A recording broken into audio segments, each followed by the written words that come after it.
What is up, guys? We are live, back-to-back lives. It's time for the full fight companion and play-by-play for this PFL card. I'm super excited for this card. This is going to be some good action. I'm pulling up the event right now. Hopefully, it hasn't started just yet. I don't believe it has. I know PFL tends to at least run a couple minutes late. Just finishing out some timestamps for that last video. If you guys were here for the live stream, we were just covering the weigh-in recap for Bellator. Man, that Bellator card is going to be epic. Not wait to see it. All right, let's pull up PFL, and we'll get into these fights. Going to be some good action throughout this card. I'm excited to see it. I hope everybody's doing well that's in the chat here. Pull up ESPN Plus, and we'll be bringing these cards on live. Good card here. PFL's coming at us with another fun card. First fight of the night. We got a matchup in the welterweight division. I'm going with the Russian cat. I mean, you can't pick against these Russians. Bowen is pretty good, but just a hard matchup, man. Undefeated Russian fighters, they tend to be about as good as they come. I don't know how your guys' ESPN Plus normally runs, but mine usually a little bit slow to start the streams. One thing about ESPN Plus I've always noticed, it's just like it's just a little odd. Get into it. Come on now, ESPN Plus. Here we go. We got it loading up here. First fight of the night. We're starting it off in the welterweight division. Late notice addition bout. It's going to be Umalatov taking on Bowen. Good matchup here. Right now, some of the commentators are talking about the fights on the card and whatnot. We got the betting odds right next to us as well. If you guys haven't locked in your bets, make sure to do so and make a little dinero here on this card. Big fan. Hey, I appreciate you being a big fan. I love you, man. So should you lock in Kolesnyk? Okay, all right, so women's MMA is crazy, right? A lot of crazy stuff happens.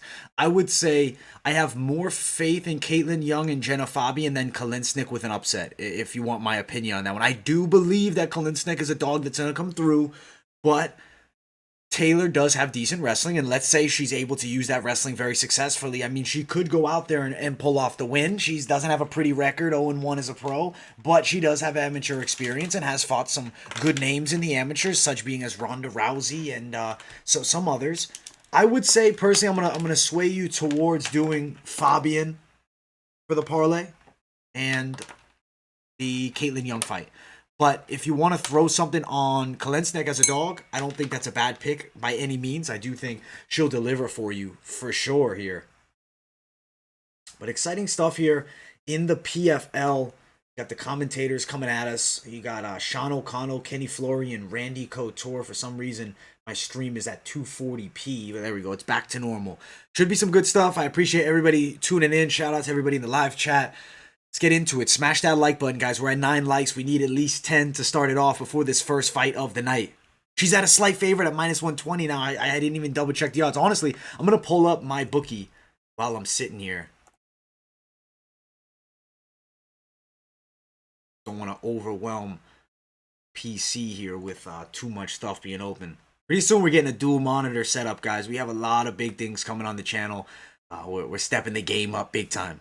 Thomas Howard says, don't bet women's MMA. We've had bad experiences in the past with women's MMA. Women's MMA is crazy. It's the craziest of all MMA. It's almost like bringing it back to the 2000s. You have some girls that are absolute locks that you can bet on, but you have others that are just high risk that don't always show up and don't always look great. I'm quickly looking at my plays here of the week because I don't believe there's live betting with PFL, which does suck. Here we go. Okay. I don't think there's live betting on PFL because I was going to do some live bets tonight, but if there is, we'll definitely do it. It seems like the PFL bets may be off. Are they still open? Okay, they're still open. So if you guys are looking for some last-minute bets, we'll definitely talk about it. We have some opportunities to make some serious cash here this week overall. I mean, the cards are very good.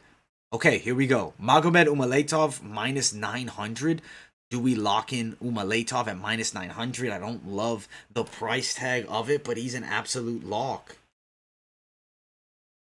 Wow, that's a disappointment. My phone just died on me here. All good, all good. We'll figure it out after.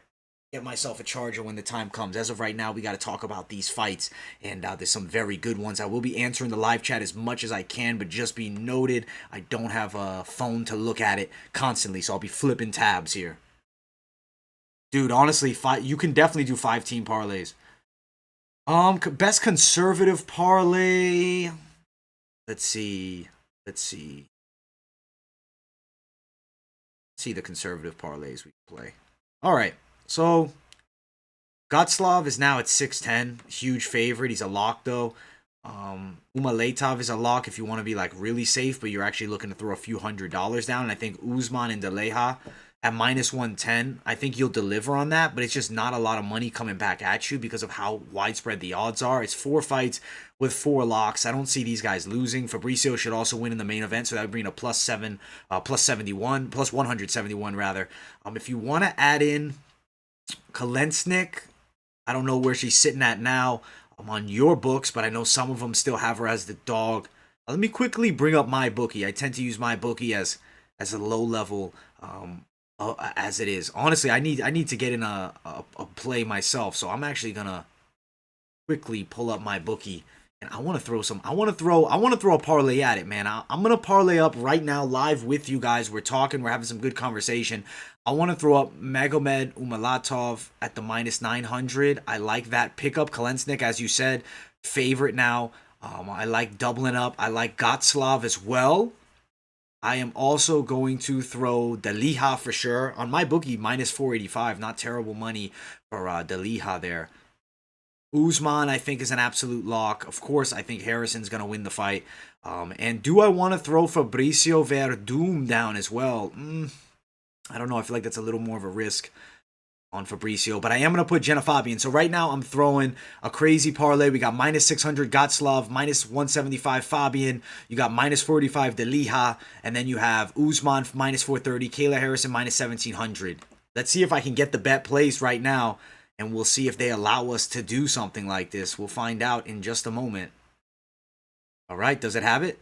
We have it placed. We just threw it down. Last minute bet. Got ourselves a little parlay. Just sprinkling a little something at it. We got some strong plays already, but I like doing a live pickup for you guys. I don't know if you hear that dog barking. I apologize. Let me shut this door real quick, guys. I'll be back in just a second.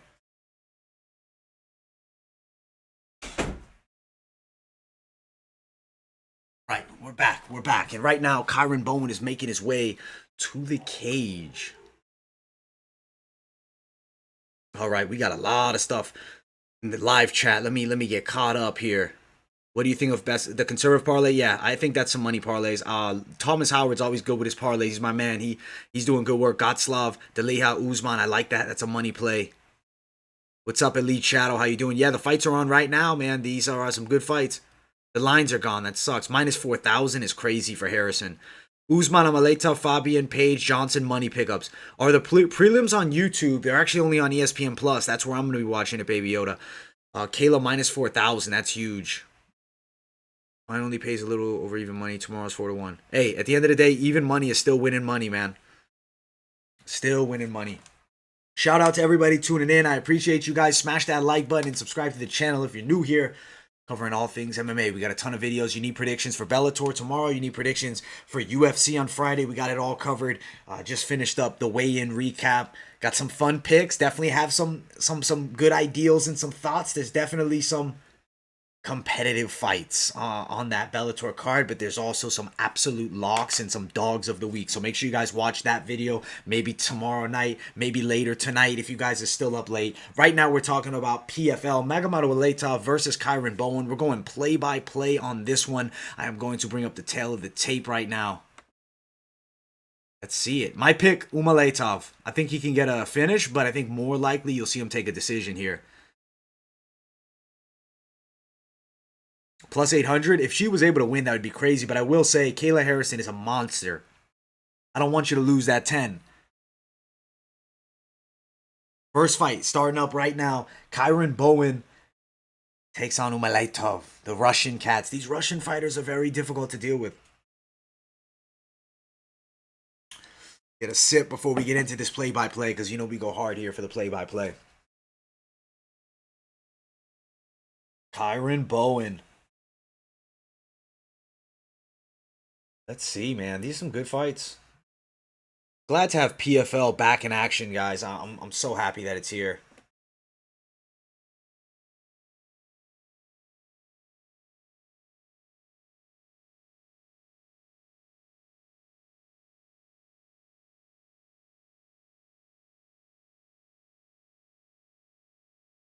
Right? Referee in charge. I've never seen this referee before. Gasper Oliver. Let's get it.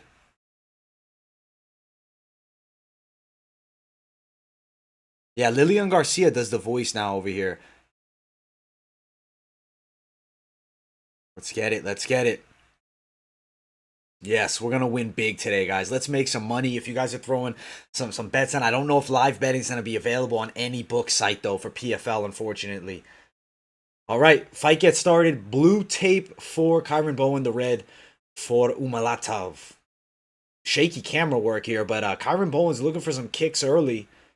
Umalatov's very patient. He's going to look to set shots up. I mean, he's got very high-level striking. He gets at the legs, though, right away. Already has Kyron Bowen down. Bowen looked like he was going to shoot for a guillotine. Bad move on a guy like Umalatov there. I think it would have been much better if he just went for a very hard sprawl there, because he does not want to be on his back. Right now, Umalatov is looking to set up a submission already. He's looking for the head and arm choke. This could be trouble already. The fights I'm not watching on YouTube. They're on ESPN Plus for me, Baby Yoda. Depends where you're located. They might be on YouTube. So right now, it looks like Umalatov is looking to pass. He definitely is putting a lot of pressure. Oh, but Kyron Bowen shoots for a heel hook and doesn't seem to have it here. Umalatov back up to his feet. Those legs, I mean, if you're able to catch a Russian in that, that would be the one way to beat him. Umalatov, though, confidently moving forward, is in the close guard now of Kyron Bowen. This is where Umalatov wants to be. He does very good work from the top position. He's also a very good kickboxer. This is a hard fight for Kyron Bowen here. Control from the top position. Bowen is opening up his guard, and he is looking to get out of this position, but I mean, as of right now, he's stuck on his back. He's definitely losing this round, and I think he's en route to losing this fight. The way it's looking, I think that Umalatov is in a lot of control from this top position. We might be looking at 3 rounds of exactly what we're watching right now. You see Bowen, he's looking for the arm, maybe for a Kimura. His opponent's got a lot of heavy pressure forward here. If I'm Umalatov, I'm doing what I'm doing. If I'm Bowen, try to get back up to the feet. You don't want to be Kevin Holland. We've seen Holland in this position a lot recently against Brunson and Vittori. Bowen's trying to get up, but it's hard to keep this Russian off of him. And now he seems to be in a worse spot. I wouldn't say terrible position, half guard, but now Umalatov does move to a side saddle position. Bowen gives up his back. This is big trouble here for Bowen. This is not what he wants by any means. He's all over Kyron Bowen. It looks like Bowen, though, does have a pretty high level leg lock game. He definitely sees those legs. And he is shooting for him. His jiu-jitsu is good off the back, but Umalatov, superior wrestler, putting a lot of pressure on him from this top position, and is definitely doing some good work here. Ground and pound being thrown by Umalatov. Not like a ton of power, just consistently landing strikes and on his way to dominating this round and looking like dominating this fight. I do like how PFL has live stats. I mean, you can tell 26-6 for strikes right now. It's hugely in the favor of Umalatov here. I don't know how hard that job must be of keeping track of the strikes. I always wonder if they're 100% accurate or not. But I know PFL is trying to be a revolutionary. Ground and pound there by Umalatov. He's on top of Bowen, winning this round. Bowen's been active from the bottom position, going for some leg locks and things, but there isn't really much that he's doing from this bottom position as far as resistance goes. I mean, he's losing the fight, most definitely, and he's en route to losing this bout. I do believe we're probably looking at 2 more rounds of this, maybe a stop. But Bowen is pretty decent with his jiu-jitsu, which is preventing Umalatov from just beating on him. As Bowen does get tired, though, the more shots add up, the longer the fight goes. Definitely possible we see an Umalatov TKO or even a submission if Bowen puts himself in a bad position here. Good work from this top position, throwing some good strikes to the body as Umalatov. Umalatov is all over him here. Attacking with the ground and pound. 45 seconds in this round on my end. Ground and pound from the top by Umalatov. He's putting a dominant display on this round and is en route to winning this fight for sure. He looks excellent. Throwing some big strikes from that top position. He's looking for a front headlock position, was Umalatov. He's beating the hell out of Kyron Bowen. This might be it. Bowen is still surviving here, though, but will the ref look to stop it? Doesn't seem like yet. I wouldn't personally, but I mean, definitely dominant round. Probably 10-8. 83 strikes have been landed. This is a beating. Kyron Bowen is getting destroyed here, and the minus 900 price tag of Umalatov was definitely reasonable. This guy's a monster. The way he just looked at him after he just beat the hell out of him that whole round is scary. That was intense. I think they got to stop the fight. Bowen looks hurt, man. He doesn't look like he's in a good place. I think they should call the fight. It's over. I don't know if they're gonna, but I definitely think they could. Appreciate everybody tuning in. Smash that like button. Before this next round starts, we're looking for 15 likes, so if you haven't yet, smash the likes. I think they might stop the fight in the corner. I don't like how Bowen's looking here. We'll see, but I don't like how Bowen's looking here by any means. There's a commercial break now in progress. All right. That round, 10-8 for Umalatov. He's en route to winning a dominant fight. Bowen's good, guys. Excuse me.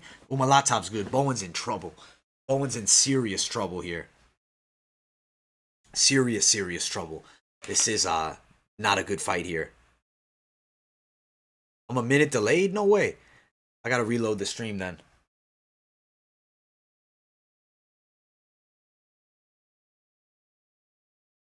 I think honestly it's just where you are. In Florida, I noticed like a lot of the fights, some of my buddies up north, they're seeing it at a whole different time. It says I'm live. I just refreshed. Oh my god, Kyron Bowen just got stopped. The ref jumped in and stopped the fight. That's it. Fight over. 10-8 round knockout. Umalatov, keep an eye. Keep an eye. Keep an eye on this guy. Oh my god, he just put him unconscious. Kyron Bowen got destroyed. Wow. I'm good? All right. Good, Thomas Howard. Good. Yeah, that's Charlie Olives. Man, Umalatov is a monster. He gets the knockout win. That was a great performance by him. This guy is serious. And I think that keep an eye on. I said, these Russian cats, when they come over to the States, they know this is the opportunity of a lifetime. And huge moment. Does YouTube? Yeah, it probably does delay it a bit on your end. Because I'm watching live, so maybe you guys have a few seconds later on your end. And what a knockout. Wow. Put him out. He is the real deal. Smash that like button for Umalatov. We're starting it off right with a 1-0 pickup so far. Good work. I put Umalatov on a parlay, even though the money was disgustingly wide. I just said, you know what, let's play with it a bit. And I think that he's going to come through real big for us here. So smash the likes. We're at 15 now. You know the goal is going to be 20 here. And let's keep it pumping. Let's keep that algorithm moving. The more likes we get, the more the algorithm pumps. The more people we get in here, we get that live chat popping. We can have a lot of fun for the next few hours because we're going to be here for a long while talking about these fights all night long. Magomed Umalatov. That was a very good performance. Bowen fought on Dana White's Contender Series. He's notable. And Magomed Umalatov destroyed him. 1 down, 4 to go. Got a lot of fights, man. A lot of good fights on this card. Packed card, too. 10 fights. Yeah, those fight stats are disgusting, right? I think that everybody kind of knew it was a bit of a mismatch. Definitely wasn't in the favor of Umalatov of Bowen by any means. They give you Umalatov. Come on now. Terrible matchup for him, and he got destroyed there. Absolutely destroyed. That's a fight that's tough to come back from a beating like that. I mean, I don't know. Don't fight these Russians. If you're a fighter and you're coming up, you're decent, you think you're good. These Russian guys. I mean, I was watching Umalatov's footage. I mean, this guy's been fighting for years. He's fighting in little mini cages and garages. Like, this guy is like real deal, and he earned his way to PFL. And I mean, these guys don't take these opportunities lightly. He knows this is do or die. This is the world for him, and huge opportunity, huge victory. I hope they don't have a huge gap between the prelims and the main card, man. Hey, I appreciate you, Payne. I appreciate Payne Hansen. Shout out. Yeah, make sure you guys smash the like buttons. Covering all things MMA. If you guys need predictions for Bellator tomorrow, for UFC on Saturday, I got them all up on the channel. I got more coming out. We'll be doing the weigh-in recap for the UFC tomorrow. And we also already did the weigh-in recap for Bellator. Or, yeah, we just did Bellator. Yeah, he deserved to be a minus 900. He killed him. Bowen, that was a bad move on his part.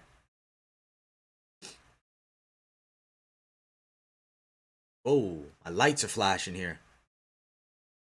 I don't know what's going on, guys. If you guys lose me, it could be some type of power outage or something. I don't think so. I think we're good.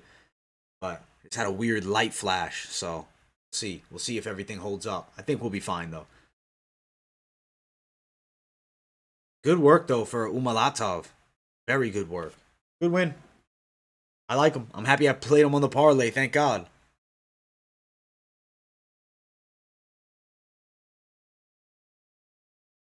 Let's see how long they're gonna take to announce this decision. We know who won the fight. There's no questions. This guy's the real deal, Magomed Umalatov.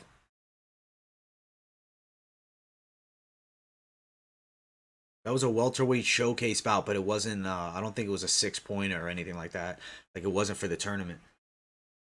But this kid's good. This kid's good. He's probably gonna be an alternate for the playoffs if he's not, because I don't believe he's in the playoffs. Yeah, the welterweight's already fought. All right, they're showing the replay of Umalatov's strike speed, 17 miles per hour. I don't know really what this means, these weird strike things, but it's fun, I guess. That was a big overhand. Big shot to the chin. That was it. I appreciate everybody tuning in. Starting it off perfect with the predictions. We thought Umalatov would get a second round stoppage. I thought it would be by a ground and pound TKO, though. I won't lie to you guys. He was putting it on him in the first, and he knocks him out early in the second. What a performance by Umalatov here. Wow. Smash that like button, guys. We're looking for 20 likes before the next fight of the night. They're announcing the victor as we speak. Umalatov TKO destruction. Yeah, you don't mess with anybody whose last name's with the V at the end. Come on, man. Any of these Russians, they're on another level. Like, there's guys that obviously can beat them that are in the States, and there's good fighters. Kyron Bowen was just not one of them, especially on short notice. You're fighting an undefeated Russian. Come on, man. It's a different life because this is it for him, man. He gave his all and he put it on Kyron Bowen, man. Magomed Umalatov is seriously, I think, a contender. I like that parlay is not going the distance. Yeah. I don't think those fight. I mean, the Pacheco one maybe could go the distance, but she should finish the girl. The girl's only got 3 fights, Julia, that she's fighting against. There's a skill level gap with only having 3 pro bouts versus, being experienced for many years, having a ton of fights. There's definitely going to be a level difference, and I do think it's an evident level difference when we see that fight begin. There'll be some good fights, though, guys. Be some excellent action.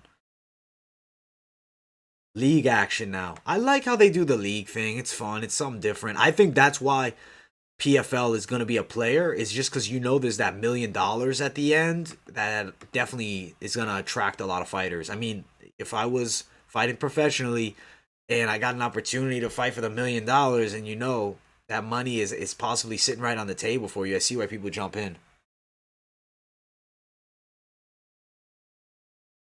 Yeah, I don't know. I think the way they do these performance rating things, like if it was a knockout in the first round, they would have called it a 0. Weird. I don't understand. I don't know. PFL is just trying to do innovative stuff. They've said that. But simple shit. We like seeing fights. We like seeing knockouts. And let's just enjoy the show. Smash that like button, guys. I'm hoping to get 20 likes before we start this next fight rather. Weird matchup. You got a girl 0-1, but has a lot of amateur experience versus Helena Kolesnyk, who's got a lot of pro experience and has been in there with some decent names before. Went the distance with Felicia Spencer, and Spencer's a killer. Yeah, women's MMA at 155. This is going to be something different, guys. Very different.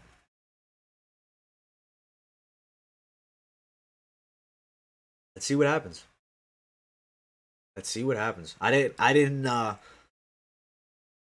like that now Kolesnyk was the favorite. If I'm betting, I don't want to bet Kolesnyk as a favorite. I liked her as a dog. So if you picked her up as a dog, it's a good pick.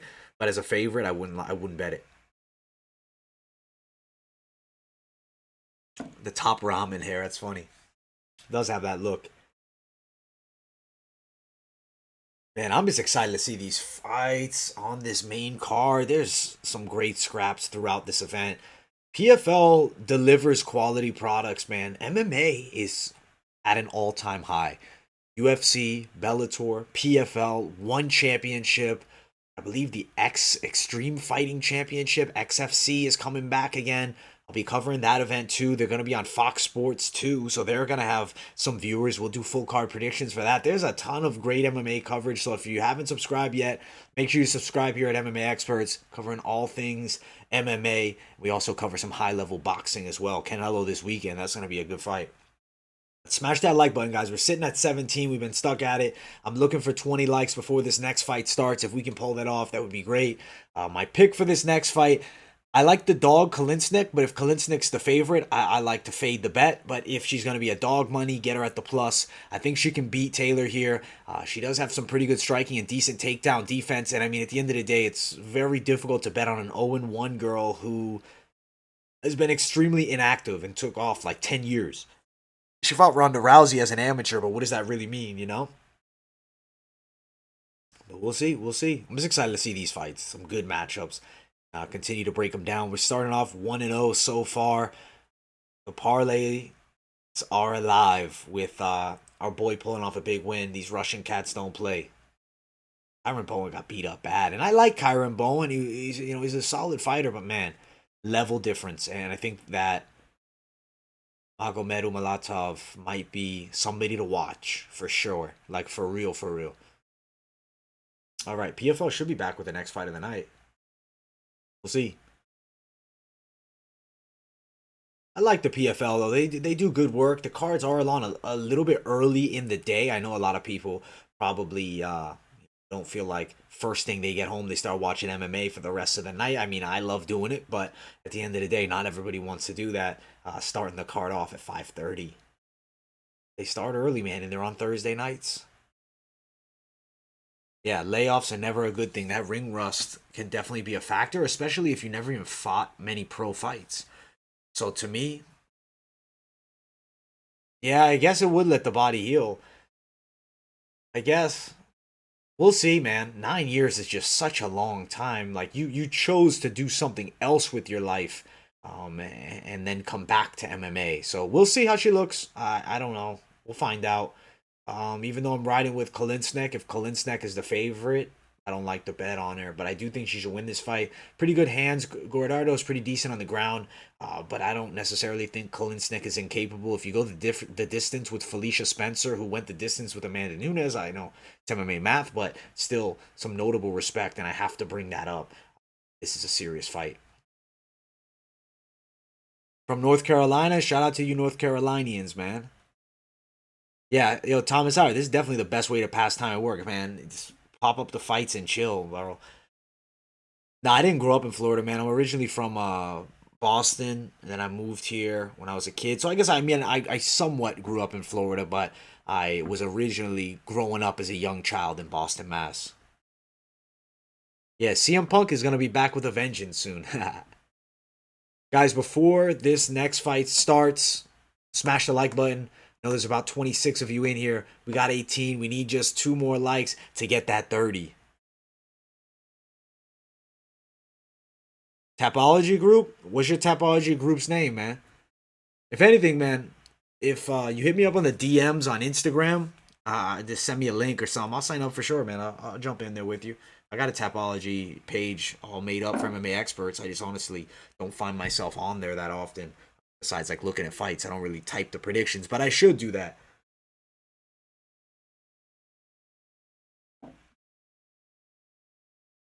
Jacksonville, dude, definitely got to get yourself a pool if you're moving to Florida, man. Florida's a beautiful spot. I like it, man. The weather's good all year. You got to be willing to deal with the heat. I like the heat personally. I'm not a cold guy. I grew up in the cold as a young kid, and I said, fuck no, I don't. I get too cold, man. So I like Florida sports year round. It's a good vibe out here. People are just pretty chill. I know a lot of people like they say people are crazy in Florida. To me, like people elsewhere, a lot of times are crazy. It's more intense lifestyle. The girl who was off 4 years and submitted her opponent a couple Saturdays ago. Oh yeah, it definitely can happen. But the thing is, my worry with Gardo is she never fought as a pro and then took 9 years off. Be the GOAT of UFC Group 576.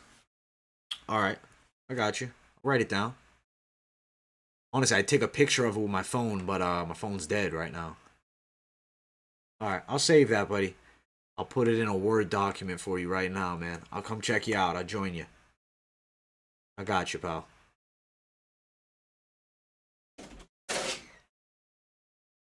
Yeah, man. Honestly, I don't know anything about the West Coast. I'm an East Coast guy. Seems cool. The West Coast, Seattle seems like an interesting spot, but that cold, count me out, man. Come to Florida, man. It's the place to be. Yo, and I appreciate you guys getting me to that 20 likes before this fight starts. Now they're walking in to the cage. Should be some good action here, I think, between these girls. It's good. It could be really weird because I mean, not super experienced are either of them. I mean, granted, Kolesnyk has what like 7 fights, or opponent 0 fight, or it's 1 fight as a pro, 0-1, but has like 10 amateur fights and 2 exhibition. I don't know. We'll see how this fight goes. Kolesnyk, I picked her to win the fight as a dog, but if she's a favorite, I would not have thrown money down on her. I'd fade the bet as her, the favorite.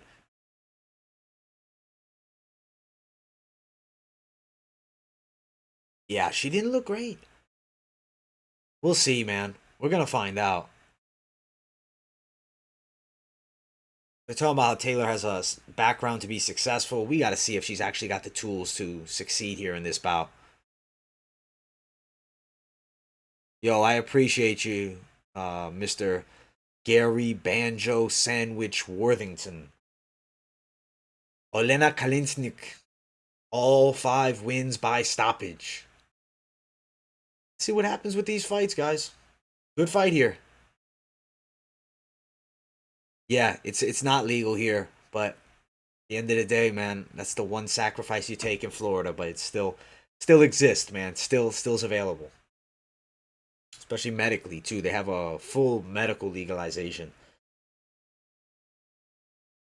Helena Kolesnyk making her way inside of the cage, taking on Taylor Guadardo.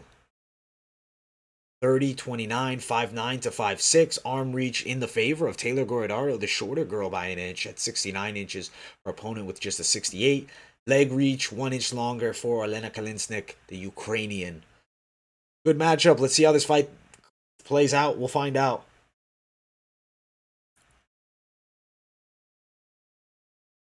The only women's lightweight division in PFL. Wow, that's interesting. I think the reason that it's not a popular division is simply that not a lot of girls are that big.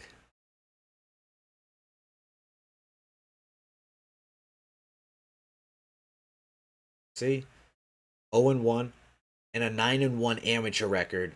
She's a -134 favorite, I guess, still on DraftKings. At least when the line's closed. We'll see. Kolesnyk, 5-2, 3 knockouts, 2 subs, +105. She's good dog money. We'll see. I just think it's gonna be an interesting fight. I mean, there's so many unknowns with Taylor Guadardo. I mean, Kolesnyk taking a long layoff, so both of them been off for a bit. See what happens here. Mayweather got into it with Paul. No way. That's funny, man. It's definitely a fix. No way. They're throwing punches. Did any punches land, bro? I wish dude. I'm saying my phone's dead right now. If not, I'd be looking it up after this round. I'll definitely check it out. Oof. So southpaw stance for Kolesnyk, orthodox for Taylor Guadardo. Guadardo came out with a nice jab early. It's women's MMA, and you can almost see with the striking this is going to be an odd fight. I just feel like it's going to be weird. Taylor Guadardo shooting deep on the takedown. It's sprawled by Kolesnyk. That's the thing about Kolesnyk that I think a bit underrated is she is pretty decent with her grappling. She's shooting on a single herself. Guadardo's looking for a submission, though. She's looking for a guillotine choke. She may have it. I can't see from this side. I don't believe she's going to get it, though. It's just not a high percentage position.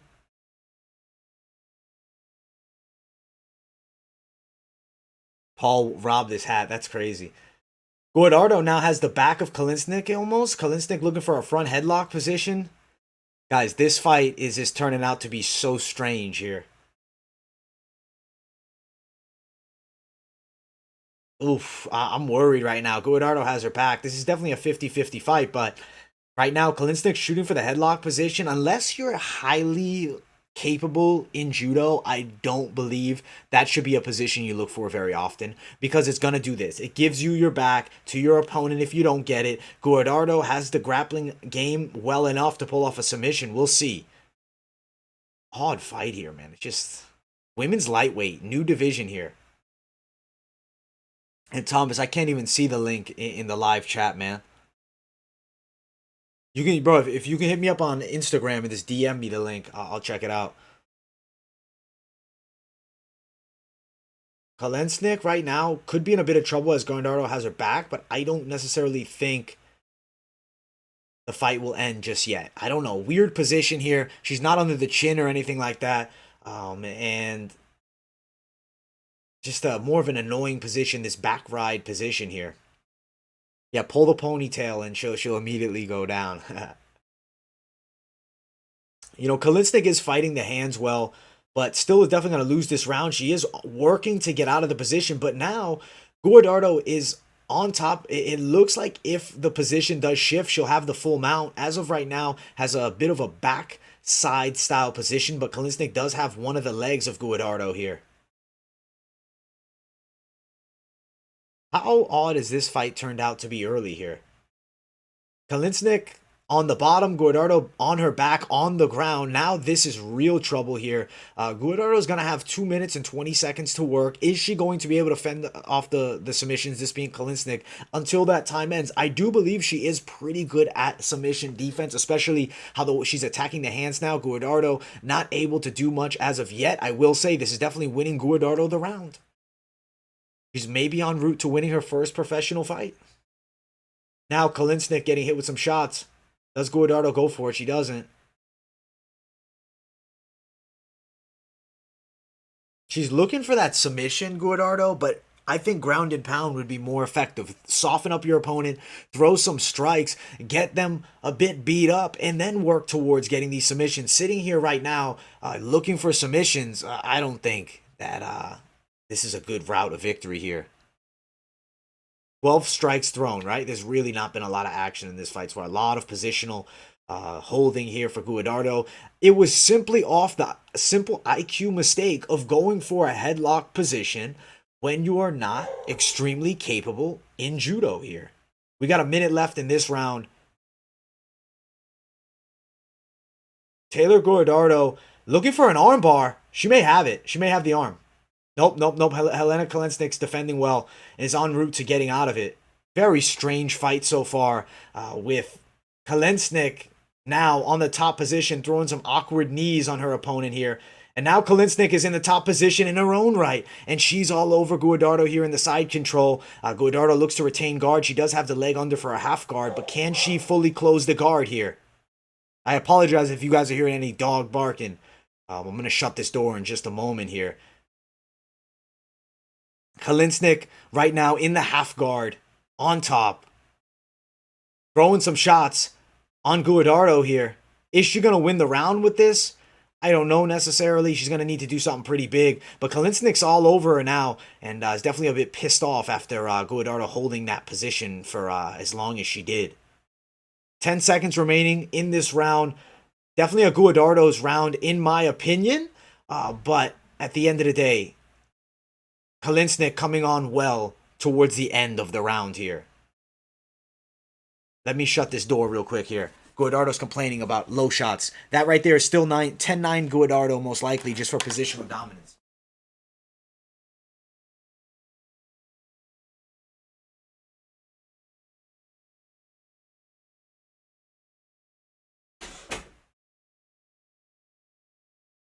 All right, we're back. Back in action. Doge. You invest in Doge, my guy? Because I invest. Gotta invest in the cryptos, baby. Taylor Guardado won that round. What? So in PFL judging, you think the blonde won the round? Thank you, mate. All right. Let's get this phone plugged in. Get this thing charged up. This round's about to start. Honestly, we'll do it after this coming round. And then we'll get back into it. The play-by-play is beginning once again. PFL doesn't like lamprey. Honestly, good. I don't like lamprey either. I like positional dominance and working towards finishing like a Khabib Nurmagomedov style, but I don't like just a lay and pray, hold your opponent in that position. Because at the end of the day, it's just not action. It's not really fighting. I mean, it's holding. Granted, you could say, oh, in a street fight, it would be that. Yeah, Guardado mentally, it seemed a bit off. Good takedown defense there by Kolesnyk. Listen, guys, Kolesnyk, dog of the week, is really looking decent, but Guardado now finishes the takedown. Jesus, right when I'm getting confident in our dog getting a finish, she gets put on her back, but she is throwing shots from that bottom position. I think Kolesnyk was a little bit too confident in the takedown and then didn't respect the continued attack.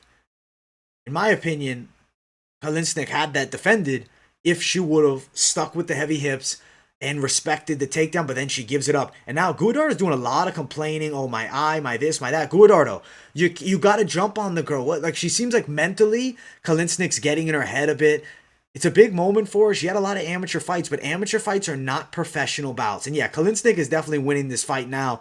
If you score that first round PFL style, probably a win for Kolesnyk. If it's more UFC or unified combat style, they probably give it to Guardado from that top position control. But it seems like PFL is all about the strikes. They're about fights that are entertaining and action-packed, and obviously that's why they reward you so much for the points if you get a finish. Right now, Kolesnyk clearly outstriking her. The better girl on the feet, as awkward as she looks in her own right, but I like the way she kind of moves around with a little herky jerk to herself. Guardado's definitely gassing out, and she's mentally breaking here. She's shooting for these takedowns, but these are what I call desperation takedowns. You're not setting them up. I mean, granted, having the hands clasped here against the cage, if she has the physical strength to pick Kolesnyk up, could be effective. Big takedown there from Guardado, but the mouthpiece of one of them came out. Right now, Guardado in the top position. She's in close guard of Kolesnyk. Kolesnyk definitely winning this round. I don't think her holding guard is necessarily going to win her the round. I think Guardado's having a bit of a lapse mentally. She's a bit upset. I think that less experience, but has the wrestling game, lands the takedown. If she gets back on top, gets into some control, lands some ground and pound, she could steal this round right back. But as of right now, Kolesnyk's much ahead, at least with winning as far as striking and aggressiveness, effective aggressiveness, truly. Oof. Kolesnyk, a bad spot. She's definitely feeling that head coming into her of Guardado here. What's going on, King Dizzle? How you doing, pal? Guardado on top, not surmounting much offense. What's the timeout? They took a point.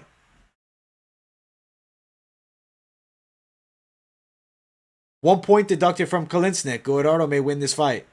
Thomas Howard, I didn't want to say it, but you said it, and I agree 1000%. And this is televised. Come on now.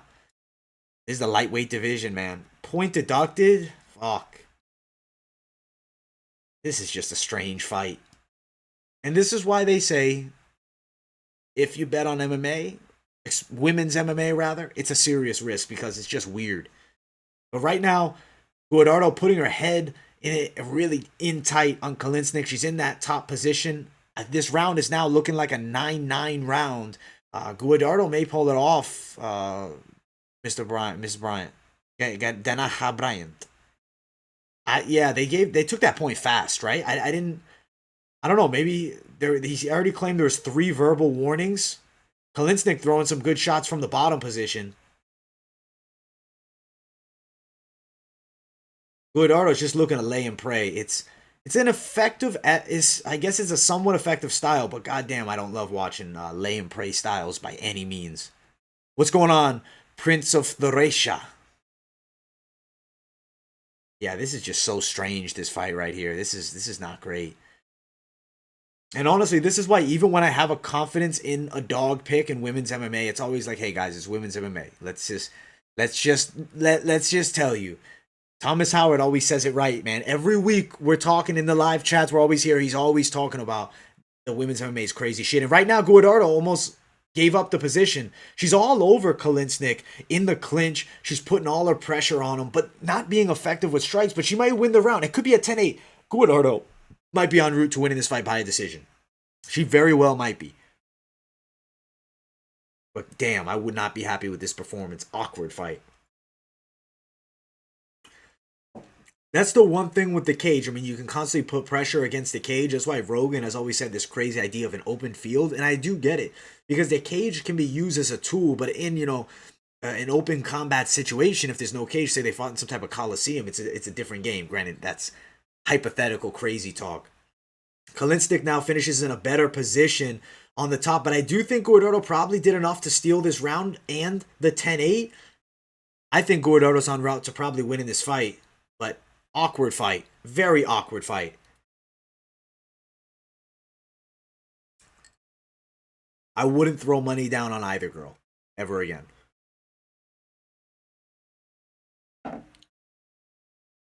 Golosov should dominate Deice.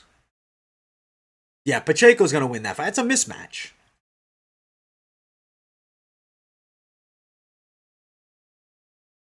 All right, so they're showing us the replay. What's going on? Oh, she poked Guadardo in the eye with her fingers.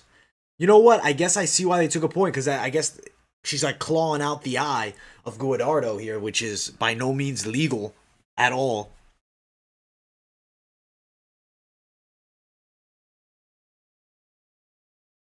All right, let's see what happens in this next round here. MMA's league is back. Make sure you guys smash that like button if you haven't yet. Before this fight ends, the goal is 28 likes, currently sitting at 25. We definitely can get it up to 28, guys. Yeah, that was dirty, right? I see why they took a point now. All right, the fight is on. Moving forward is Guadardo. Kolesnyk from the outside. Leg kick there. Ooh, Guadardo did land a decent straight right on the southpaw. Guadardo moving forward. I think Guadardo's probably en route to winning this fight by a decision. Is what it is. Kolesnyk letting us down a bit, but at the end of the day, it's women's MMA, and weird stuff does happen. Yeah, honestly, PFL is all about the points. You want to get yourself a finish, and fighting safely is just not a method that leads you to maximal result in PFL. You can be a great fighter and then not make it to the playoffs because you win fights by decision. So get your finishes, and you better go for that kill.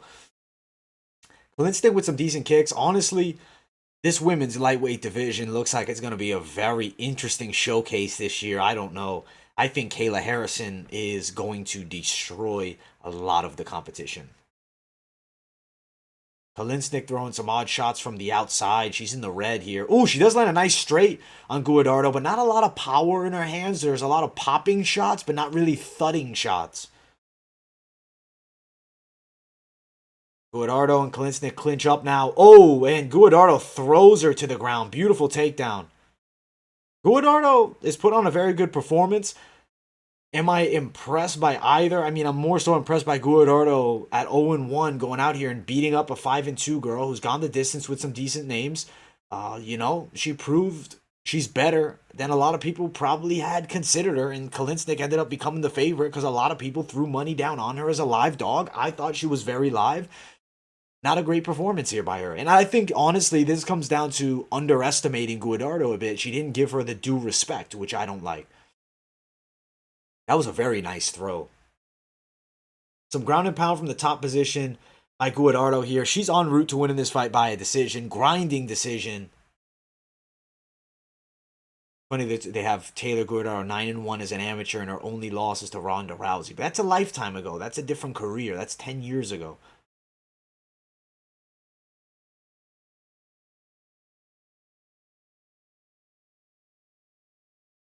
On top is Guadardo again in the half guard position, pressuring, landing shots from the top. Not action-packed fight, but control and positional dominance here from Gardo, which I knew. She had a decent grappling game. I expected more out of Kolesnyk. Yes, she did. She fought in that tournament.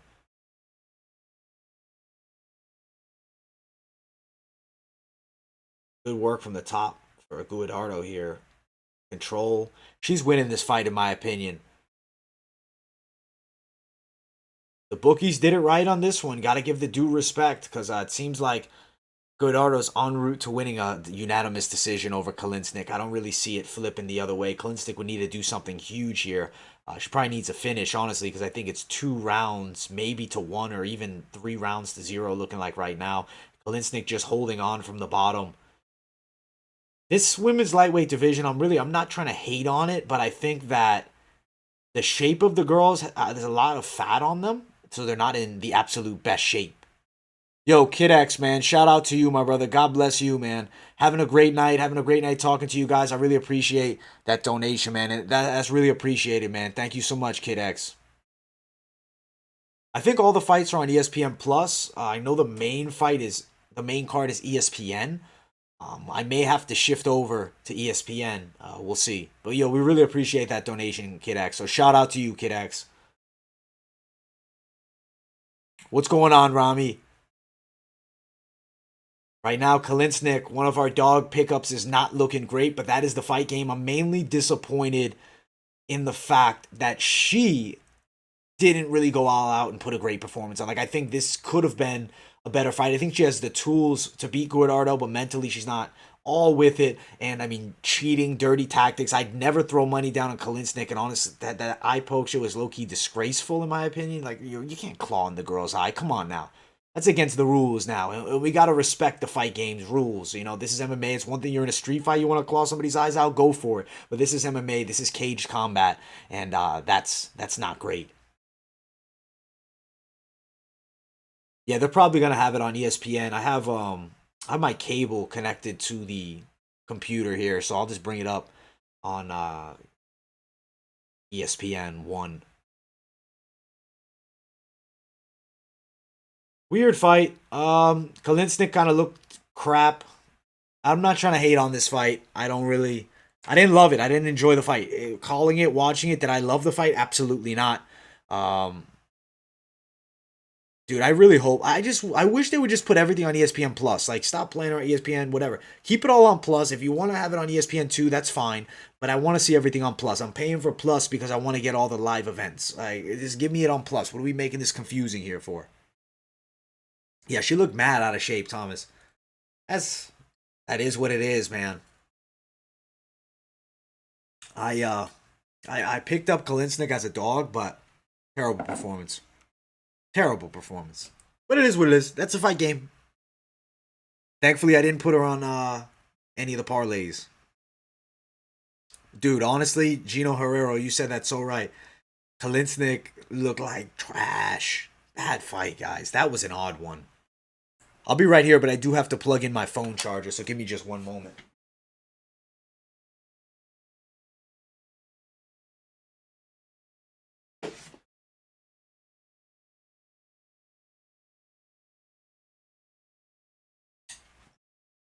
My scorecard reads Kolesnyk losing this fight to Guadardo for sure, but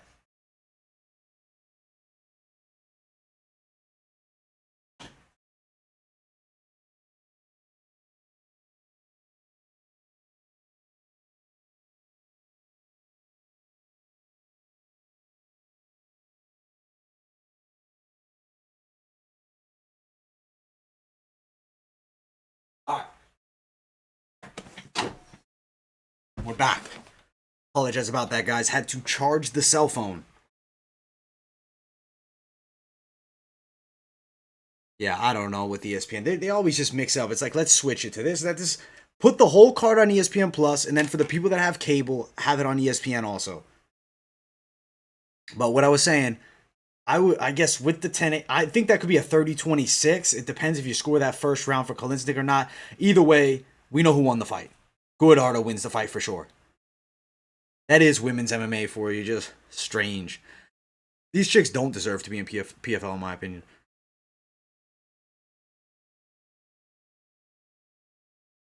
Yeah, that's what I don't understand, man. Like, they'll put it on ESPN, but then they won't have the event on Plus. It's madness. But that it is what it is. All right, let's see. 29-27, 30-26, 30-26. All for the winner. We already know. Gardo.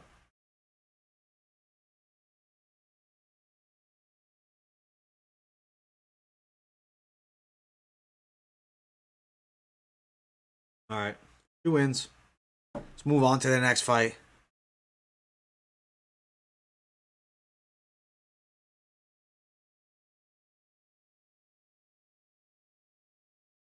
Got the juice. MMA is gonna be tripping. Dude, I'm so disappointed with Kolesnyk's performance, man. That pissed me off. All I know is Kayla Harrison is gonna destroy this tournament. Let's sign her to the UFC. These girls are not even close to her level. If that's is that an understatement? No. Yeah, that point deduction, that was it. Interesting fight, man. I'm irritated with Kolesnyk, man, because I thought she could have won the fight. Clarissa Shields walking into the smart cage for what? So Clarissa Shields, the best female boxer alive right now, has decided to sign with PFL and fight in MMA. What happens when somebody gets her legs and put her on the back? You know who Kolesnyk should fight against? They should give her to Clarissa Shields. I think Clarissa Shields should piece her up easy. Her boxing is going to be deadly. She's going to knock some girls out. But you put Kayla Harrison in with Clarissa Shields, I'm calling it right now. You're going to see Clarissa Shields get manhandled. She's going to look terrible. She's going to get smashed on. Oh, you're right, Thomas. You are right on that one. Well, maybe Bellator then. Let's at least get her to fight Chris Cyborg. Do you think that USADA is going to last in the UFC? Like, how much longer are we going to keep USADA around? Because I don't necessarily think it's good for business. The UFC, first and foremost, is about money. So we got some good fights left. We just saw Taylor Guadardo and Kolesnyk in an underwhelming matchup. Mercer versus Silver. Never, you're right though. But also then James Toney versus Randy Couture. I mean, if you're a boxer that comes into MMA with minimal grappling experience, you're gonna get killed. If you come into MMA and you train grappling and you fight someone who maybe isn't the best grappler, you can win.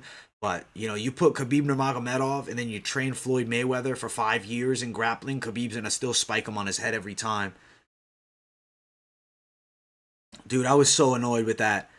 I'm so annoyed with Kolesnyk, guys. Like, you knew, like, I don't pick bullshit dogs. Like, that, she had the tools to win the fight, but no, mentally, gap. Call it a career. Like, that's it. Like, and she's still in this tournament, whatever. But that's not a girl I would bet on again. The next time we talk about her, probably, I don't know who the matchup will be. I don't know who I'd pick against her at this point. I'm very excited to see Clarissa Shields fight in MMA. As a boxing and MMA fan, I think it's a great opportunity. It's very ballsy of her to do such a thing. She's actually talking to Sean O'Connell right now. She's the best with boxing. They say the greatest boxer in women's history. I'm excited to see her fight in MMA, but it's MMA, and this is not boxing. If she cracks somebody with a big shot, she'll win. If you put her in there against maybe the favorable matchup like a Kolesnyk, I think Clarissa Shields can piece her up. Guadardo though takes down takes down Shields. Who knows? Like, she's a 2-time Olympic boxing gold medalist. How does it transition to MMA? We're gonna find out. Very ballsy of her to do so. I have a lot of respect for her doing it. She wants to be an all-time great, and that's something you're gonna have to do. Is be the first to do boxing and MMA at a high level. I think she can beat some girls for sure. I mean, look at her Chris boxing right now. Her hands are so good. But in MMA, it is a different game.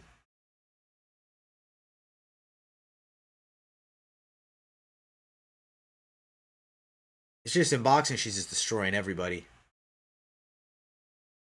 I think she could still. You know what? I think she'll do well. But I don't think she's going to beat the upper echelon of girls. It's just, you train boxing so long, it's a different game. 26. She's going to be very dangerous, but who's going to strike with this girl?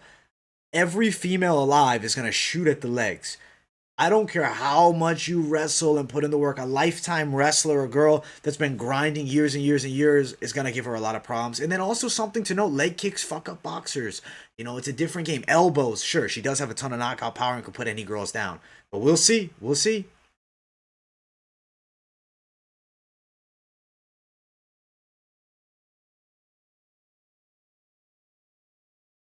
She's excited to be a fighter. I mean, she's definitely excited to do MMA.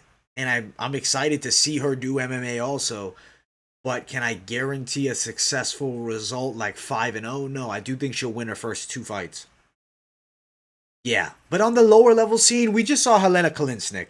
You just saw Taylor Gardo. If you can develop decent takedown defense, those girls are very beatable. But it's about when you actually start fighting the girls that are really good, and that's the level difference. We might see her in trouble, but we'll see.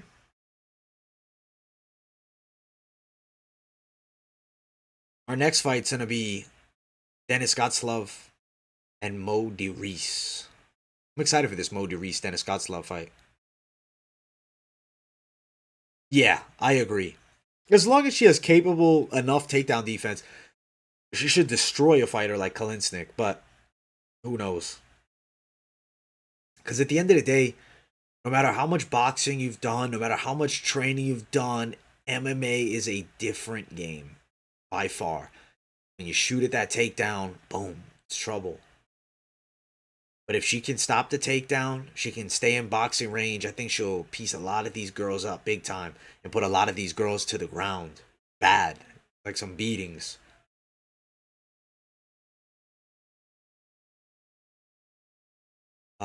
Any good over under bets? Let's see. Um, let me check. All right. So I like I have to go overs. An over that I like is probably Danois and Young, but I don't love women's MMA betting. I think Deliha Kapaloza could be under a round and a half, but the props are not available. Um, Usman and Sayles, I like the under. Harrison and Marina Morais, pick them. That's tricky. But Fabricio and Renan Ferreira should probably be 1 round, and it should be Fabricio getting the submission. Some weird. The over-unders are not great on this card, especially because you can really only bet the main card for props as of this point, and definitely some tricky bets to place on that one. Yeah, I'm very irritated with that Ukrainian chick, as you said, at Kolesnyk. I studied the tape on her. Her previous fight, she looked a lot better. Showed minimal heart, dirty style. Not a fan. So that sucks. But that is the fight game. Yeah, Usman at minus 455. Big favorite, and I think he's a lock. He's gonna do good work out there. I like Usman. Werdum round 1, I like that pickup. I think that's a lock pick as well. See what happens, man. Some good fights on the card.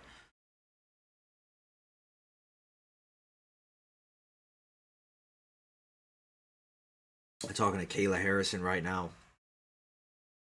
Recently adopted her niece and nephew, I guess.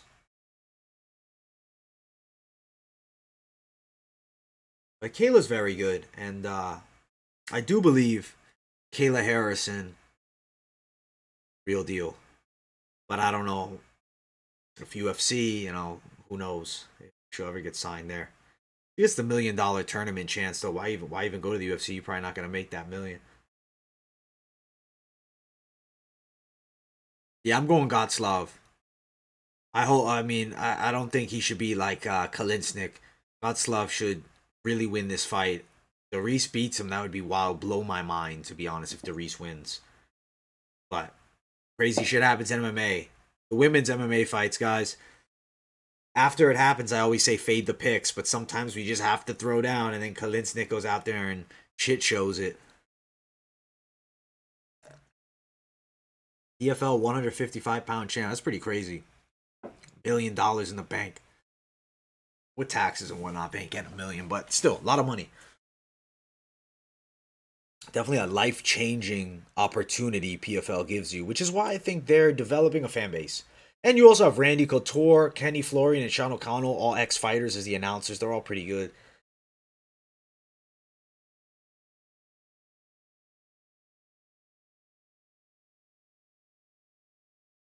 Minus 700. Yeah, I put him in a parlay. I don't have him straight. I wish I could have got him last night straight, but I didn't. I didn't jump on it.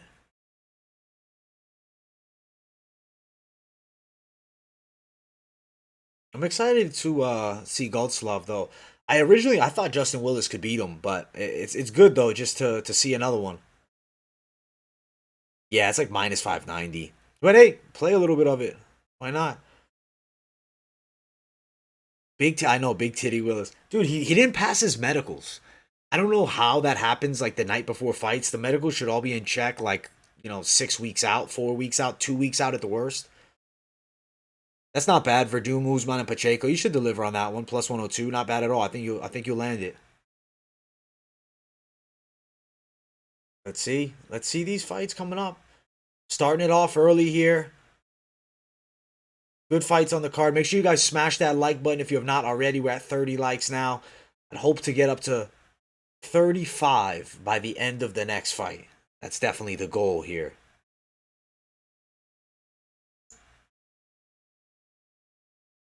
Yeah, I honestly mostly do a lot of parlays. I'll do like a plus money bet if it's good enough, but I like the parlay action, and I think we're gonna deliver big on the parlays. We need our boy Golosov though, because I have him on my parlay.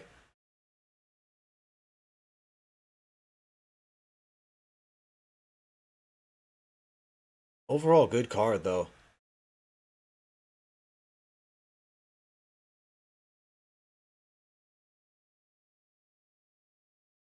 All right.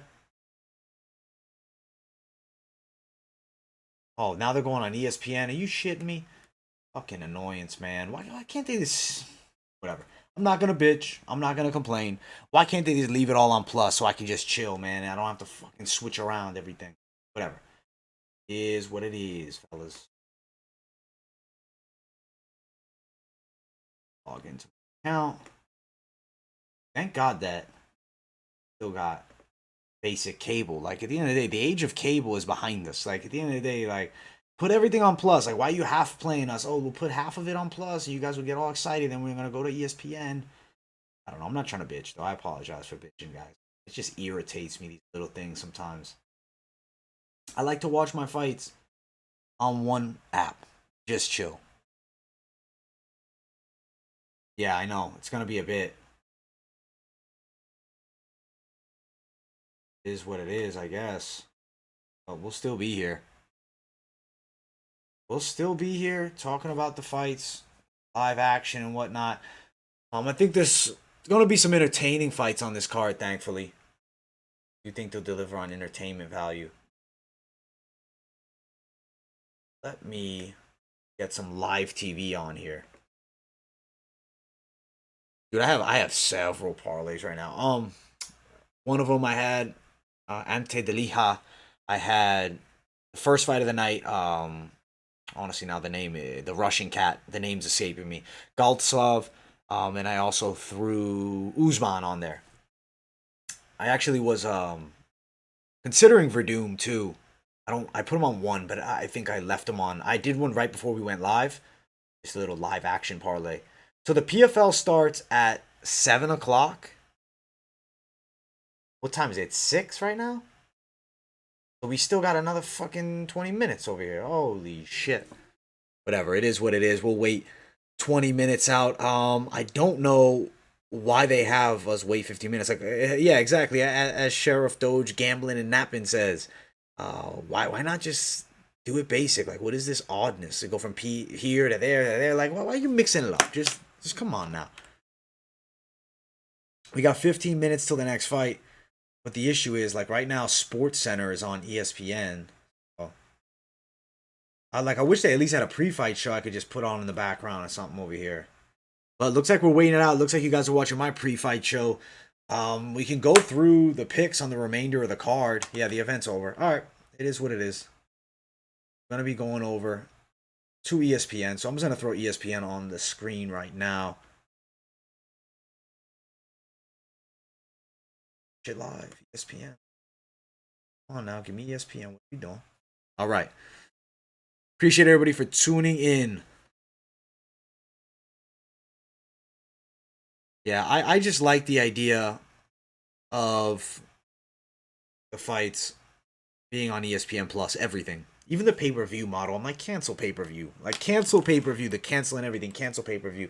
I'd rather pay more a month for ESPN Plus and just have all the cards on there. I'd rather pay $25 a month for ESPN Plus than paying that shit pay-per-view price. That's my personal opinion. But we'll go through the rest of the card and I'll give you guys my predictions. I appreciate everybody for tuning in. If you're new here, smash that like and subscribe button. What's going on, Seaside? How you doing, buddy? At 35 likes now. Before we start that first fight on the main card, let's at least get 37, 38. But we will talk about the next fight of the night. Well, actually, technically, it's still a prelim.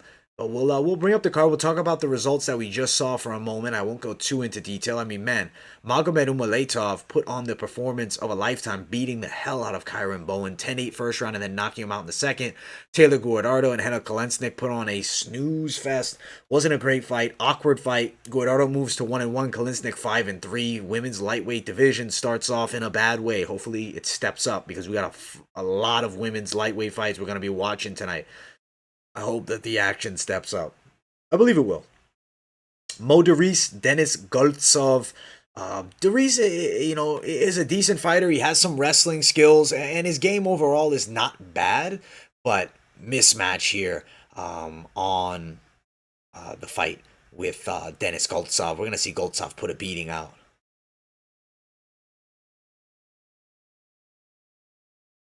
Yeah, no problem. Hope you guys enjoy the content, Trent Morris. Shout out to you, man. You won big on Guardado. Hey, good bet, man. I don't know, man. I don't think betting on low-level women's MMA is that easy now because shit can go the other way very fast, and we've seen it before. Sheriff Doge. Sport Investment Group says he's staying away from this next fight. No value. Hey, it's no value if you're not parlaying it. If you parlay up Golosov, you can make a little dinero on him, but a straight up bet, the odds are kind of widespread. Deice, he's pretty good with his wrestling, a bit wild with the hands, but does have a decent skill set. I like Golosov's from the outside. His kickboxing is very good. His submission game is good. He has a wide variety of ways to win, and I think Denis Golosov for the W here.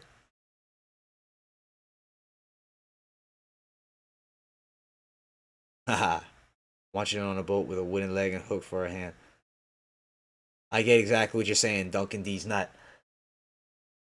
Appreciate everybody for tuning in. 38 likes. We pulled it off before the next fight. We still got a bit longer to go. Pick here is Golosov, and he should get the stoppage. I think he could actually maybe get a submission here, especially short notice. But he also might get a knockout because Deice came in heavy. He's like 250, and normally he comes in about 240. It's short notice, so obviously doesn't seem to be in as good of shape as we've seen him in prior.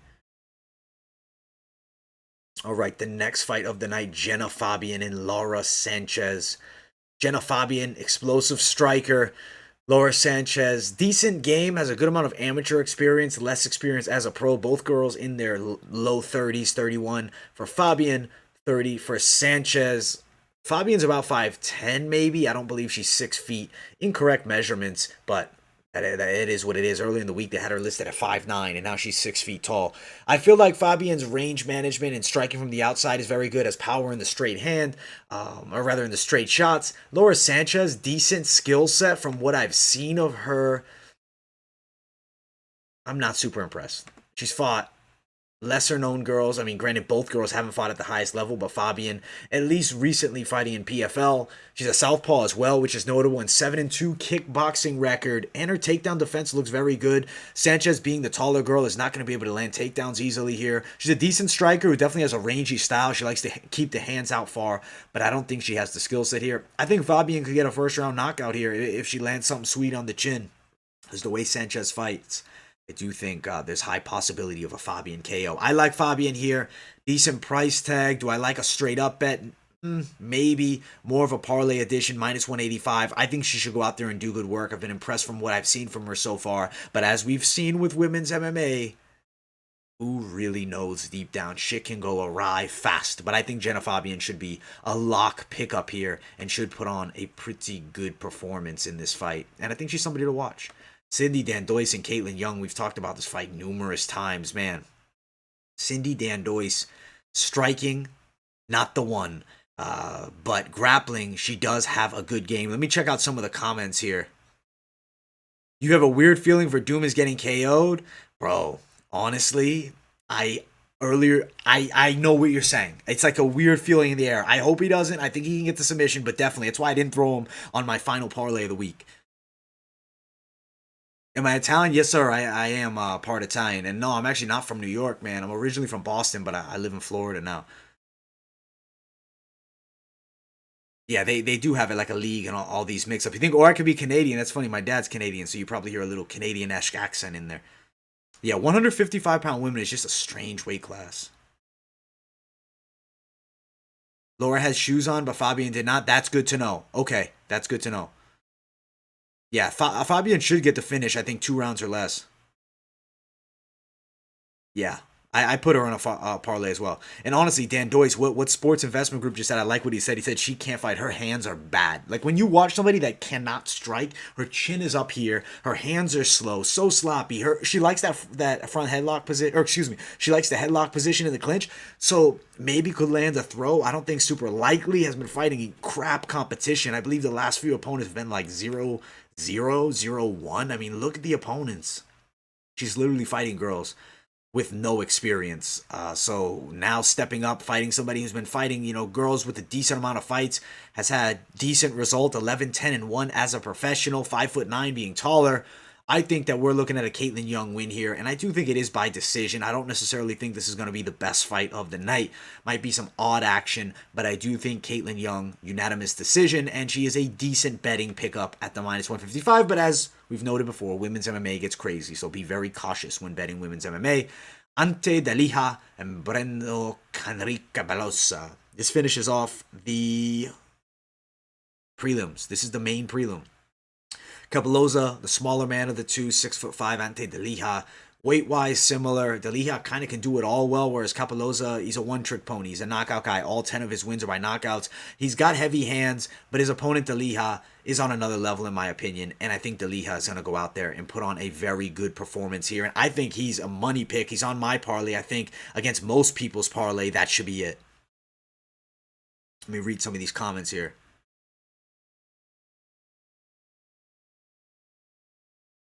Yeah, honestly, sports investment. I saw that fight that you're talking about, and I was like, man, she's not all that level. Yeah, at the end of the day, I understand you fading Young. I don't hate on a fade of Young. She's 11-10. The prelims are actually on ESPN. Even though she fought a dude in an intergender fight, she didn't win. She didn't fight a high level fighter. She fought just some guy. I think that's still pretty cool that she won, but I don't know. 43 of you in here. I appreciate you guys. Smash the like button. Hopefully before this next fight begins, which is probably in the next 2 to 3 minutes, we can get up to 43 likes. But we'll quickly run through the card as we wait. We got the Lehigh here. I might have to go a little bit faster because time is running out, and pretty soon we will be at the card. Right now, what is it? 54. All right, so we got about 6 minutes remaining here. Larissa Pacheco and Julia Pajik. Pajik, it's fun. She beat that guy and whatnot. Larissa Pacheco gets my respect. I mean, this girl went the distance with Kayla Harrison on 2 occasions. That's pretty high level. She's a decent striker who definitely mixes it up very well with the hands and has good wrestling too. 8 submission victories. Julia has a Thai style of striking, but so inexperienced rather, at the highest level. She does have some wins by knockout, does have some submissions. But you have a girl here who's fought against top flight competition in Bellator, was an Ultimate Fighter tryout veteran. She's a pretty decent fighter. She is at a size disadvantage, but I think Pacheco gets this fight to the ground. She works the wrestling, and I think we'll see Pacheco win by submission. That's my pick. I like it here at the -45 price tag. I don't love a straight up bet. If you want to parlay her, you can, or if you want to prop her up, you could as well. See what some of you guys are saying in the comments real quick. You think Pacheco's going to lose? Oh, man, hopefully not.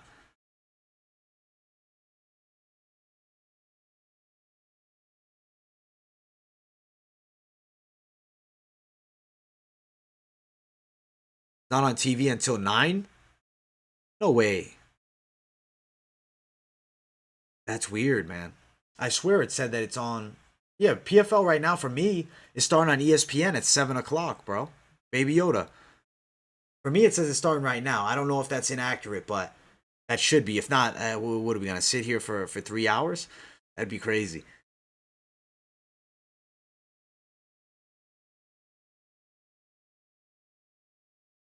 Um, I mean, she got stopped, but I don't necessarily think that she's chinny by any means, if that's what you're asking. I just look at the recent fights. I mean, she went the distance with Kayla Harrison, who's a straight bull of a female, who's extremely high level. So for me, I have a lot of confidence in her for that. I agree that Julia will probably be finished here. If Pacheco loses, that would be a big, big letdown. Baby Yoda, you're in Canada. I don't know where to watch in Canada right now, man. They don't have it on TSN. In the States, we do have it on ESPN right now. But we'll quickly run through the rest of the card. Mitchell MacArthur just gave Baby Yoda an idea. I can't say it, but can't disagree with it either. Mohammed Usman and Brandon Sayles. Usman should win this fight, guys. He really should, but this Brandon Sayles guy is humongous. He looks like he's well over 265 come fight night.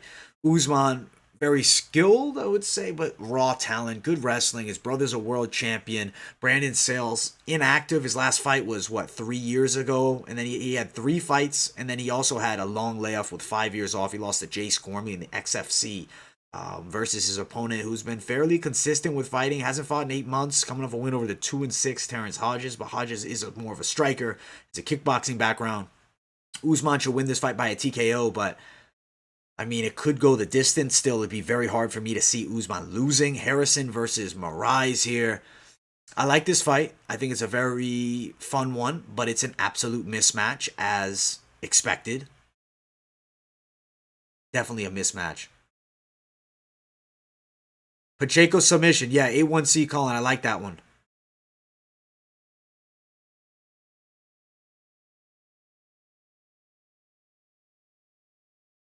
40, yeah.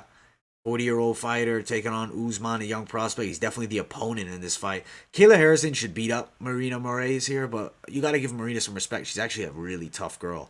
She can scrap, but size difference, level difference, judo difference, grappling difference. You're going to see Kayla Harrison manhandle this girl. Harrison is somebody to watch, but Marina Morais knows this is a huge opportunity for herself. She is going to bring it. She's fought some notable names in the past. Granted, hasn't beaten all these notable names. You see Vanessa Mello and Norma Dumont in her past 5 fights. Losses to both. I think she loses here against Kayla Harrison. I could see a submission or a TKO. Either way, Kayla Harrison is definitely getting her hand raised. Fabricio Werdum and Renan Ferreira. Huge opportunity for Ferreira here.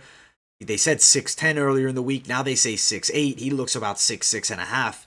Fabricio Werdum, if he gets inside, he gets a takedown, gets on top, he's going to tap this guy out. But you got to be a little bit fearful. The height difference is a factor. The striking skill of Renan Ferreira is legitimate. But I still believe we'll see Fabricio Werdum win this fight. At the -275-ish price tag, I don't love it, but I don't hate it. Prop bet for Werdum by submission or a prop bet for Renan Ferreira by knockout if you think he's going to pull off the upset here. But let's pull up this fight because it's going to be on momentarily. All right. Let's see what's going on in the chat here. Werdum is 43, which does make me worry. I'm sure about Carvalho, man. I think he's going to beat Lorenz Larkin. Oh, dude, if Kayla lost, it'd just be, hey, man, that's women's MMA. It's crazy. The prelims, they already started, but now the ESPN prelims are about to start here. Right now we're on the Sports Center and it's ending the show. You got Harrison to win by finish, Dilly at minus 400, and Gotslov at minus 225. Yeah, I like those picks. I think you got locks. Canelo should be a lock. A lot of people bringing to note that Billy Joe is a southpaw. It's a factor, but Canelo is extremely high level. And I think he's going to go out there and put a boxing lesson on the cocky Billy Joe Saunders. Canelo for the W. I think he's a lock, man. He's so good. You beat Kovalev by knockout. You beat some legit guys. He's superior. The PFL is really trying to do something different. They got Wiz Khalifa investing with them and shit. I don't know if fight fans really care about Wiz Khalifa like that. Like, he's all right with his music, but I don't really need to see him. I'm here for the MMA fighters, man. Not here for the rap stars. Problem with Triller is it's all like the rap game, and you got all rappers there. This is the promo pre-fight. Am I a fan of Clarissa Shields or Jake Shields? Shields is decent. The female Shields, Clarissa, her boxing's good, but in MMA, I don't know how she's gonna do.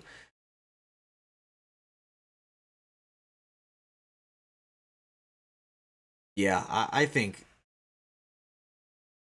Billy Joe's gonna get beat up out there. Like, Billy Joe's not a bad fighter. Like, he's really good, but it's Canelo Alvarez, guys. Canelo is the man. Yeah, they had to give him that 22-foot ring so there wouldn't be any complaints, man. If they didn't, you'd be hearing that. No way, I didn't lose that fight. I don't know if that's even how he talks, but I know he's got that accent. All right, we're on ESPN now. The fights are here. Good card.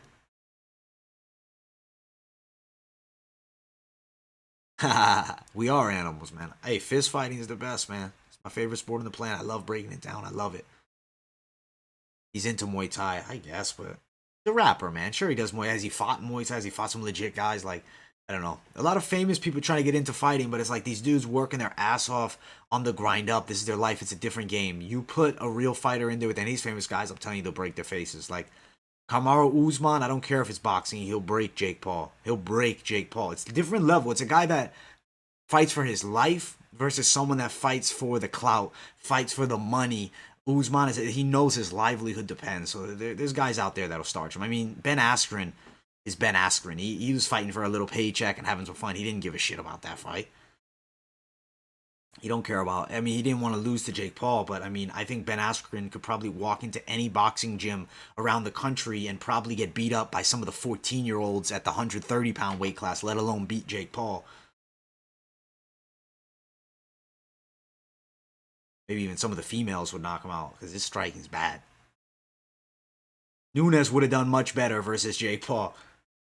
But all right, pretty soon we should be starting it off here. Sean O'Connell, Randy Couture, and Kenny Florian, the commentary team, is talking it out. Smash that like button if you guys have not already. We're looking for 45 likes in here.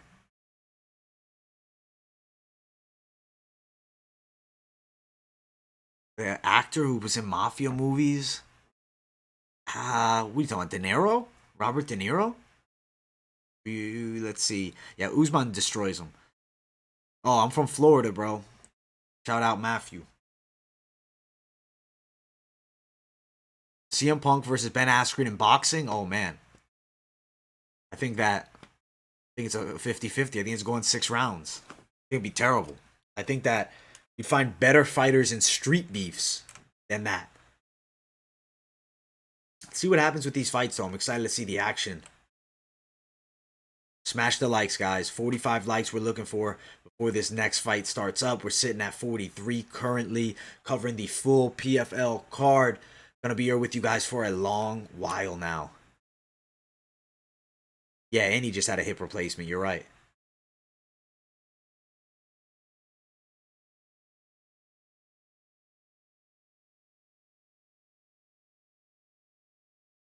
No way. He beat up Jake Paul? That just made my day. Are you kidding me? I'm about to look it up right now. Let me grab my phone real quick. It's been charging. I'll be back in 30 seconds. Not even 5 seconds.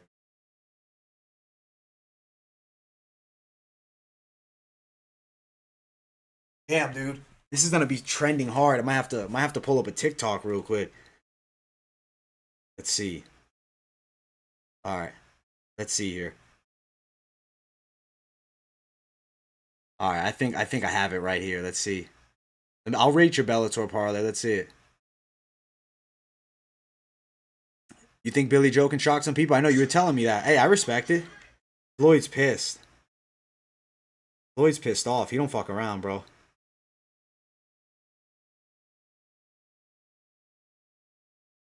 Floyd's right. He's I'll kill you. He's not fucking around. Floyd will. But where's the fight? I didn't see the fight. Shit. Did they really get into a fight? Or you guys fucking with me? I'm pulling up Bleacher Report.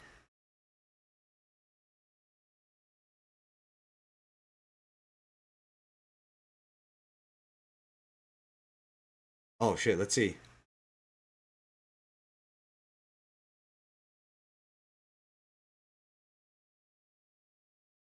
Dude, Floyd will destroy him, bro.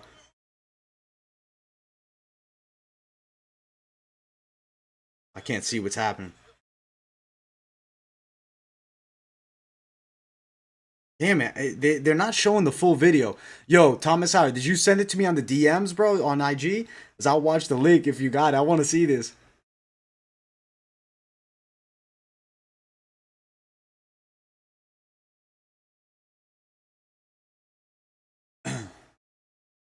Let's see. Billy Joe's not winning the fight. A lot of you guys mix it up. Yeah, Mad Max, I think you'll deliver on that one, dude. I think you're gonna hit money big time on this.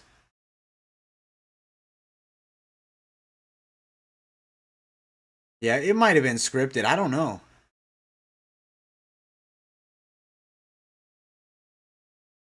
Who knows, man? Let's see. I wanna see if I can find this shit. Let's see. Appreciate all of you for tuning in. Also, if I haven't already said it, smash the likes, guys. We need 45 likes before this fight starts up here. All right, let me just look up Floyd versus Jake Paul. Let's see. There's got to be something. All right, I'm gonna look at this video and we're gonna see if we saw this crazy fight here. PFL hasn't started yet, but Dennis Golosov is ready to go. Pretty soon he's gonna be fighting against Morais. Right now we're talking about the Floyd Mayweather versus the Paul brothers brawl here. We're gonna look at it more in detail. Let's see. He says absolutely, I'll fight him. You know, whatever. They're laughing. Like at the end of the day, Jake Paul, he knows how to play. It's all good, man. Yeah, my IG, you can put it at MMA underscore experts. Floyd's pissed. You don't touch Floyd's hat. That's against the rules. Let's see. I can't see what's happening. I don't really know if there's any shots really being thrown here. I can't see what's going on. There's a lot of people. I don't know if there's shots being thrown. It doesn't look like it. It looks like more of a mess around. Logan Paul's jumping in, looking to break shit up.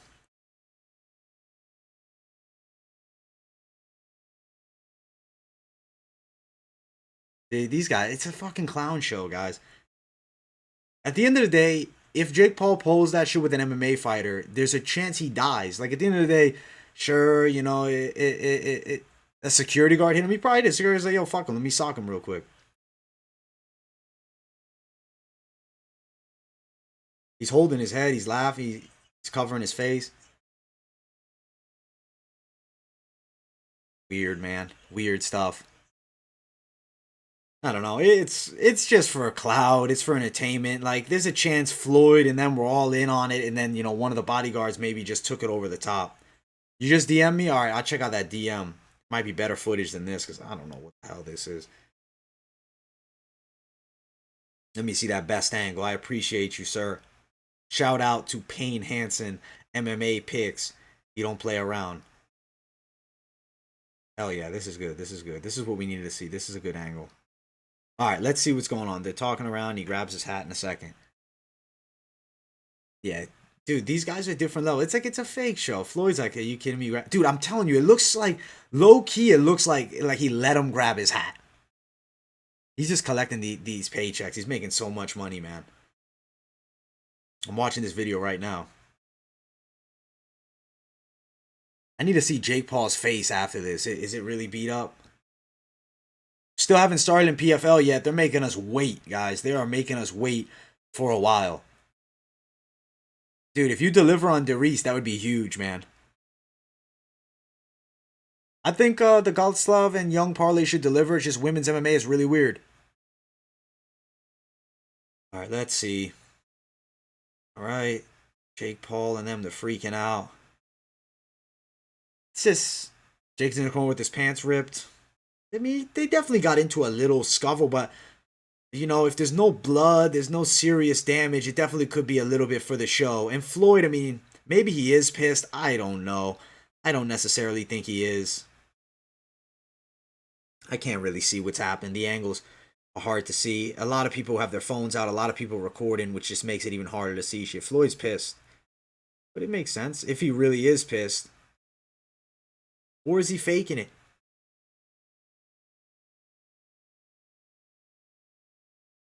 Yeah, they're just getting clout. Guys, they're collecting clout, man. The more you talk about them, the more clout to get. I don't care. I mean, at the end of the day, I respect them for making money. Do I really care about Jake Paul losing in boxing or winning? Is he a world-class fighter? Absolutely not. You put him in a cage or a boxing ring, matter of fact, with anyone inside of the top 40 in his weight class, he's stopped in 2.5 rounds. The guys these dudes are trying to fight are, first of all, lightweights, or rather, I mean welterweights, but I mean smaller guys, you know, Floyd and whatnot. You know, Ben Askren is not a natural 190-pound fighter. Who knows, man? I appreciate you sending me that No Pain, No Gain MMA. I appreciate you, brother. So shout out to you, man. You're a good dude. But yeah, I just think, who knows, odd situation with the Pauls and the whole MMA game. It's just strange right now. But we're talking about PFL. That's enough for now on this Jake Paul spectacle. Eventually, I think it will be shut down. Everybody wants to see him knocked out, and it's definitely going to happen eventually. I can promise you guys. Most definitely, we're going to see it eventually. Appreciate everybody for tuning in. Smash the likes if you haven't already. We're at 46. I think we can get 48 likes before the bell begins. So smash that like button, guys. The MMA Guru said that. Man, Guru, he's a funny guy. He's a troll. I like Guru. He's funny, man. Of all the guys out there covering the game, they're funny. He's a funny motherfucker. Like, if you remember, he picked Derek Lewis to knock out Daniel Cormier. He's a funny guy. Deice does have the weight advantage, but it's all fat. You normally look at Deice, he's normally actually at the same weight as Golosov. I don't necessarily think that's going to be enough to beat Golosov, who's very capable with his takedown defense, even though Deice has some wrestling, not the highest level. If you remember back in the day, Khalil Roundtree beat him up bad on The Ultimate Fighter. I appreciate that, Mad Max. I appreciate you. I had to put a stop to all that crap. All right. This right here, heavyweight fight. Golosov last year was a finalist. He lost to Aliasev, I believe. Morais was not supposed to be here yesterday. As far as he knew, he was going to be watching this fight from the sidelines. Instead, he gets a chance to fight for the world title. Or excuse me, the world title. Fight for a spot in the world tournament here in PFL for the $1 million. I don't believe he was going to be here originally. Morais, dude, he's got a gut in there. But look at Golosov. He's shredded out. He's in incredible shape. Muscle for muscle. Golosov has that mass. But I will say weight could be a factor, but Golosov, Russian cat, good skill set, very good technical kickboxing from the outside. I like Golosov to win, but if you threw some money down on Deice as a dog, maybe he shocks the world and pulls it off here.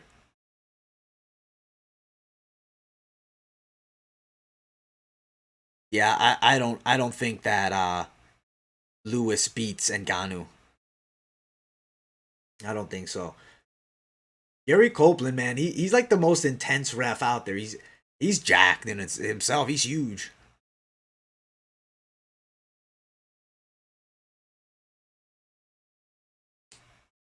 Yeah, it's not like I'm saying Deice is a fat fighter. No, no, no. I'm saying he's fatter than he normally is. He's a bit leaner because he is 10 pounds heavier than his previous weigh-in. But short notice, and it doesn't mean he can lose the fight. Nice leg kick there by Deice. He is in the gray trunks, blue trunks for Denis Golosov, who works a nice jab here. Deice was recently undefeated a couple years ago, and then he faced off against Kevin Tiller, lost to him, and also lost to Jared Rolshot. I believe Golosov had a dominant performance against Tiller twice, if I'm not incorrect on that one, but I may be wrong on that one. But right now they're mixing it up, feeling each other out. Some leg kicks by Deice being thrown, some jabs by Golosov. Interesting fight. Very interesting fight. Golosov moving forward, looking to put some pressure on Deice. Deice doing a lot of movement here. A lot of jabs from Golosov, which is very good. I mean, having the height and reach advantage. Work your straight punches, be calm and patient, and I do think things will start to open up. Deice always does that weird high guard duck thing. I just always worry he could get caught with something if he's not closely paying attention. Golosov being patient. He's cutting off the ring. Head kick attempt there by Golosov. That definitely didn't stun Deice, but he felt that kick. And getting kicked in the face is never fun, no matter if you block it or not. Golosov looks very patient and poised. He's excellent with his striking. Very tactical kickboxing by Golosov. And you can tell when Deice brings his high guard up, he starts covering, he's wary of the shots. And I'll be honest, as Golosov starts putting some more pressure on him, Deice is going to start opening up more. If you look at Deice's style, a guy that throws a lot of big overhands, is usually mixing in the wrestling. Has not shot just yet against Golosov because I think that's a respect for the submission game of Golosov. Oh, body kick there by Golosov. Nice jab. He's looking very patient and poised from the outside. Deice really, I think he needs to look to set up some clinch work and takedowns, but I think he's worried and he's in trouble. Deice is hurt here. Deice might be out. He's covering up. There might not be a lot left in Deice. He's just looking for a looping shot, one big punch. That's not gonna be an effective strategy against Denis Golosov, who looks like an absolute killer and was originally supposed to fight Justin Willis. Golosov looks excellent right now. He's eating some big kicks to the forearms here. Those kicks could break your arm. Golosov's striking is just so technically crisp, and it just seems like Deice doesn't really know what to do here. He's normally going to look to mix in wrestling, but I don't know if he's in cardio shape to wrestle, and that's being 10 pounds heavier going to be a factor here. He's smiling. He's definitely a little bit frustrated. He's like, man, what do I do with this big Russian cat? Because right now, Golosov is all over him. He's very calm and poised. Nice jab by Golosov. He's not throwing everything into every strike. He's just throwing very technical strikes. Nice kick there by Golosov. Deice gets kicked to the body. He's covering up. Deice still smiling, though. He's going to look for a big overhand. He just looks very awkward in there. Almost like a poor man's Derek Lewis, the way the fight is going right now. Deice is going to lend to something. He needs to really make Golosov get a little respect for him, because as of right now, there's no respect for Deice's power from Golosov. Ooh. Deice is blocking all these shots, but he's definitely feeling it, man. He took this fight on very short notice. He's getting himself a good paycheck, and he's getting a chance in the tournament. I mean, win, lose, or draw, it's a winning opportunity here. He's just covering up. It looks like he's ready to take a knee here. Golosov now has his back. This is not a good performance for Deice here, I'll be honest. It almost looks like he's just collecting the paycheck. He's covering up here. This might be it. This might be it. The ref might stop this fight. Golosov's not putting it on him by any means, but it doesn't look like Deice wants to get back up. He's laying down. This might be it, guys. Golosov is all over him. The ref is going to stop the fight momentarily here. He's all over him. That's it. 3, 2, 1. Stop the fight, in my opinion. Done. Fight over. Fight over. Smash the like button, guys. We got a good pick on that one. We're looking for 50 likes now, guys. We're sitting at 49. We need that 50. Good shit, guys. Let's go. Moving forward. That was an absolute lock pickup. And some people were able to get them at like minus 200 last night. That's crazy. Yeah, very good performance by Golosov. But man, we got to talk about one thing. What was that from Deice? Deice literally went out there and just didn't offer any resistance. I mean, he really did not.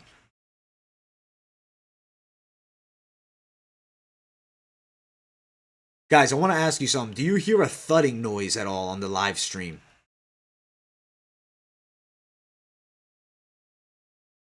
Let me know in the live chat if you guys are hearing like a constant thudding noise. I need to make sure. Dude, my stream's behind. That sucks. I'm on ESPN. I think it could just be the YouTube live stream delay.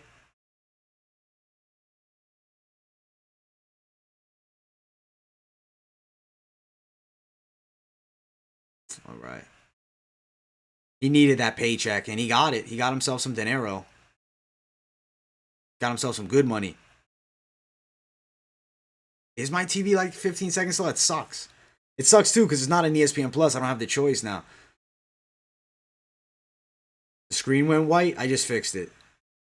It should be good now.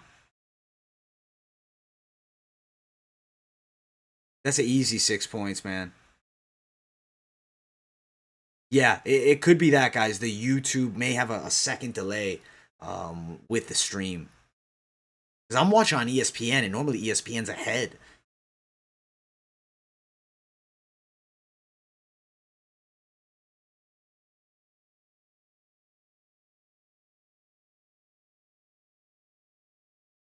Guys, we got some good fights still in store for us. Dominant performance by Golosov here. What a beating that was.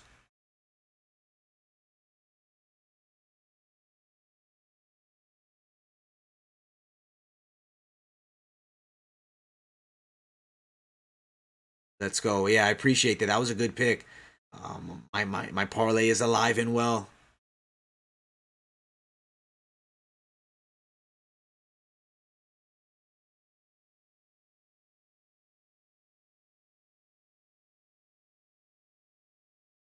Sorry that I'm not saying anything, guys. I was just checking my phone real quick. Needed to reply to a couple texts here. All right. We just saw Denis Golosov put a beating on Morais, who really just didn't look capable, didn't look adept, and didn't look any bit like he really came for a fight. He didn't really look like he was coming for a fist fight. He was coming for a little paycheck. Yeah, Fabian is next.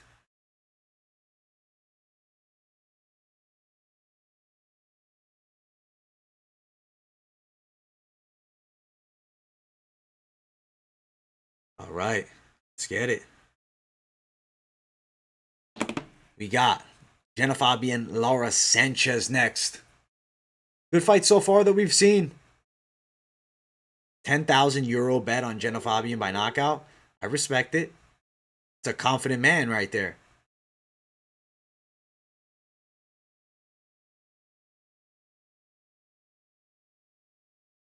Hey, I'm glad I'm helping you out, man. Giving you the play-by-play as best I can. Get those kids to sleep so we can all watch the fights together, brother. Yeah, I love it when the bookies are in our favor. There's sometimes this is bad pickups. Pretty great stuff, guys. We already passed 1,000 views on this live stream. We got 59 of you in here right now. So smash that like button, guys. The more likes we get, the more the algorithm pumps, the more people we get up in here. And then definitely a live chat will be pumping. Trent, I'm going to say this. I like the dog or pass it on that bet, man. Queally is a decent fighter. It's a nervous pick. I wouldn't like throw the house on Queally or throw him in like, big parlays, but I definitely think you can maybe make a little something because I think he's live action. I do think that split decision is possible for that fight. If Pitbull's on his game, he could get a knockout, but he hasn't looked like the same Pitbull as of late. Morais didn't look like he really wanted this win, guys.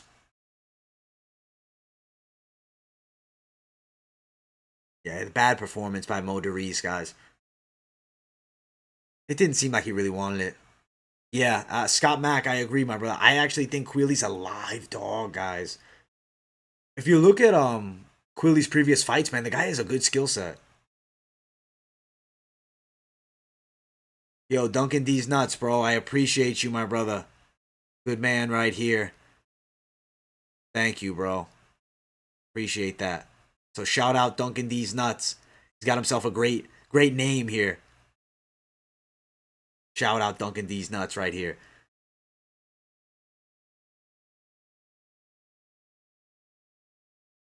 Usman, Young, Pacheco, and Harrison. Okay, let me just say women's MMA is crazy. That's all I'm saying. Duncan D's nuts. Hey, I appreciate you, my brother. If you're making some dinero, man, good man. I really appreciate you for that right there, man. Much appreciated. I wish Tapology was more on this shit as well. Who's gonna win this one? I got Fabian winning this fight. Right? No, I noticed that some of them have their picks from when they were like, 19, 18. So Fabian's a very good striker. They're also bringing up how she was a Muay Thai champion. Yeah, fight one was a beating with tough Russian cat. You don't bet against these Russians. Yeah, you were right. Yo, Czar, good pick on that one, my brother. You said, you started making me think, maybe don't throw too much on Kolesnyk. But, dude, Kolesnyk didn't look great. And she looked dirty with she was trying to poke the eyes of Guadardo. Good win for Guadardo, but I wasn't superbly impressed by either girl. Laura Sanchez, ex-college basketball player. Trent Morris, how do you donate? I believe there's a thing like you can do a super chat and it asks you for how much you want to put down. We'll see what happens with this fight between Jenna Fabian and Laura Sanchez here. Should be some good action in this women's bout. I think we should get a lot better women's fight than we saw earlier on because that women's fight that we saw was not good.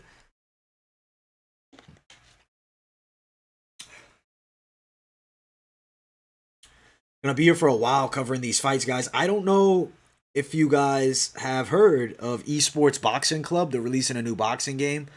Definitely gonna be good. Muhammad Ali's confirmed in it, so that's pretty crazy. $30 to win 30 cents. That's hilarious, man.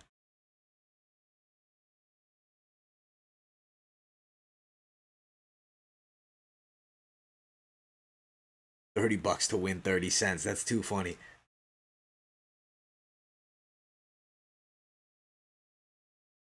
Let's get it, guys. We got some good fights coming up.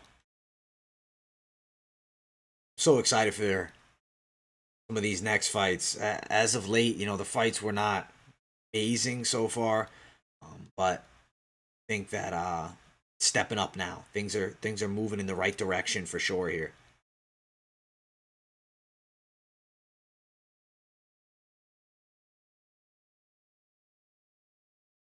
Some money fights coming in here.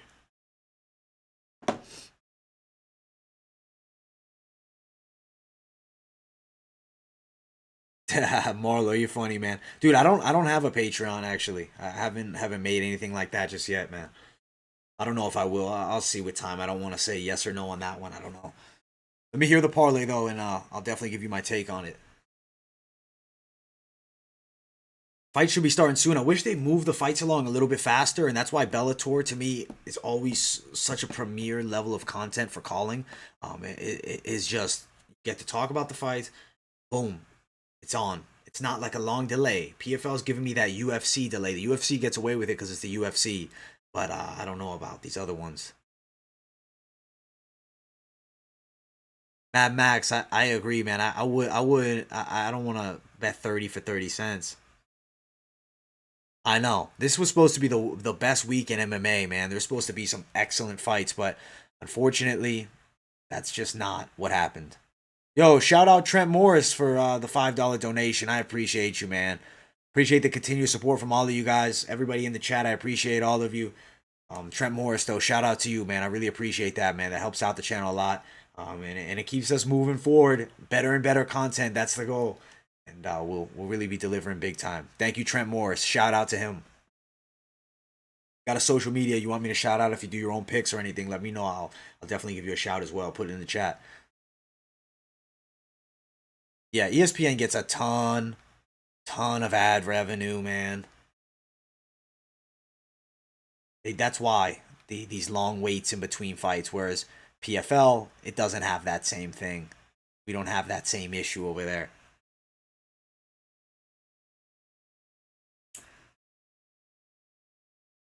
Definitely looking forward to stepping the production value up even more for you guys because pretty soon I'm gonna get myself new PC, new streaming system, new streaming setup. Definitely excited for the dual monitors because then I'll be able to just watch the fights right in front of me. You never had Chipotle, man? Get yourself a little Chipotle. It's pretty good. Pretty good food. All right, Jenna Fabian versus Laura Sanchez. I'm picking Fabian in this fight. I think she's gonna put in the work and get it done here. But we're gonna find out when this cage door closes here. Good fight either way. Jenna Fabian versus Laura Sanchez. Exciting fight. I'm excited for this matchup, guys.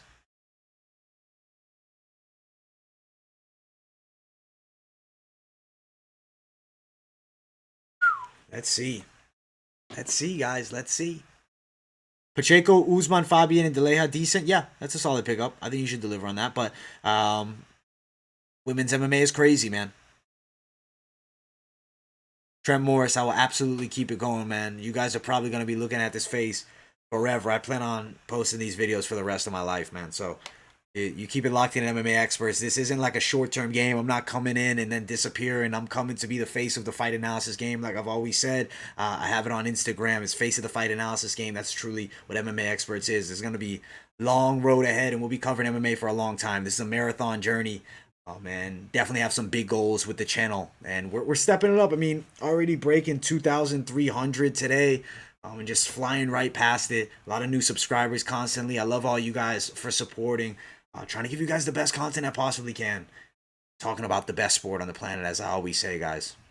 So I appreciate all of you. Smash that like. We're at 52. If before this fight can start, we can get 53 likes, that would be sweet. Lilian Garcia announcing the fights here currently. Laura Sanchez in the blue. I like Jenna Fabian to win this one. I think that she should put on a pretty good display. 2019 Amateur MMA World Champion. What does that really mean? Amateur MMA is not like amateur boxing. It doesn't have the same level of legitimacy and the way that amateur boxing works. There's a lot more organizational depth. You know, with USA Boxing, it's not like they have USA Amateur MMA. I am on Twitter, Trent Morris. I just recently got on. It's AJ MMA Experts on there. Plus 157 for the parlay. Upset of plus was. I mean, Kayla's gonna win. Kayla's not gonna let us down.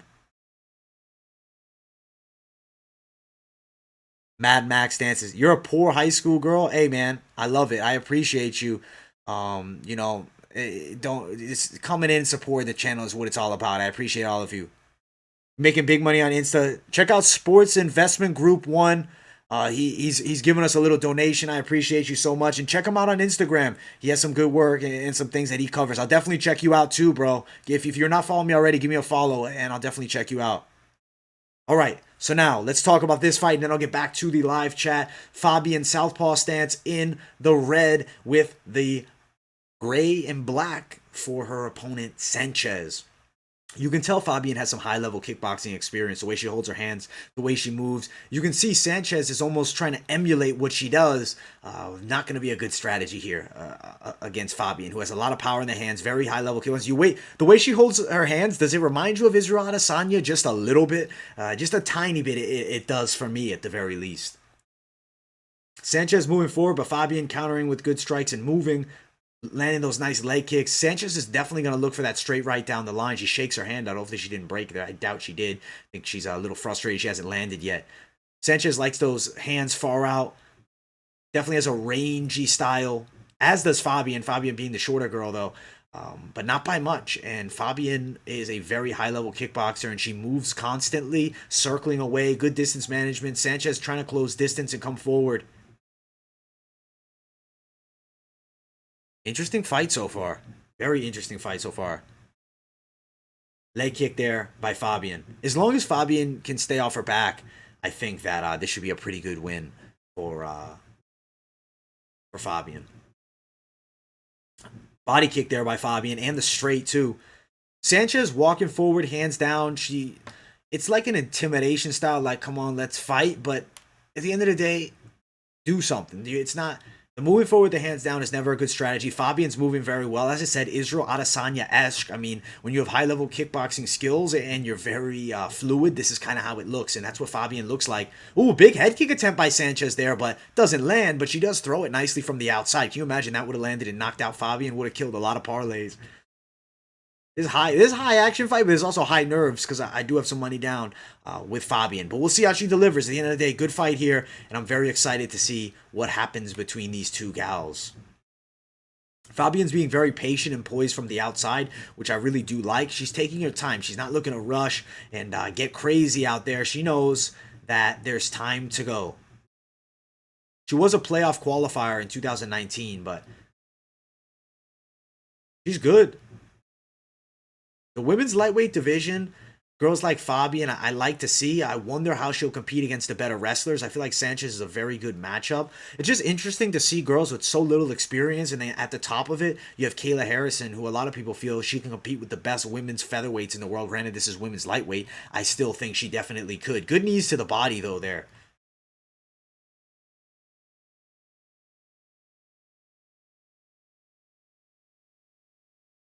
Ooh, good body knee there by Fabian. She's dominating in the clinch. This is not a good sign for Sanchez because if now Fabian is physically stronger in the clinch and she's better technically from the kickboxing range, it seems as though Fabian has this fight as a near lock here, and she's putting on a good performance so far. Good knee to the body there, Fabian. Up next is the Cindy Dandois Caitlin Young fight. Sanchez looking for double underhooks. Fabian looking to frame out and get her off. The strategy we've seen before by a lot of females, like Danielle Wolf when she was on the Contender Series, was doing a lot of framing well off the face. As of right now, definitely feel like this fight is Fabian's fight. She's very patient and taking her time, which I do like, but she does need to be cautious. Sanchez does have a well-versed game, even though she's not extremely experienced. Fabian now in the dominant position. Pressure against the cage by Fabian here. Fabian throws a nice straight, and she's throwing some big punches. Fabian landed some good shots. I did expect her to get the finish in this fight. She hasn't gotten it yet, but I do expect she will finish.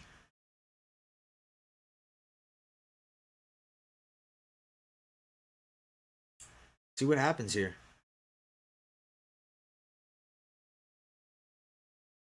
Great body kick there. Jenna Fabian.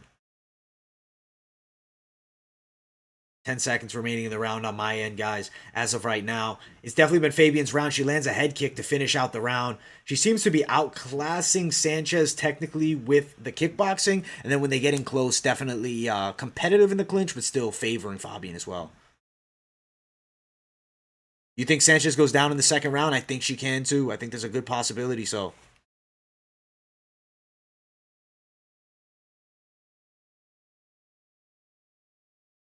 You don't like the referee? Too strict? Maybe.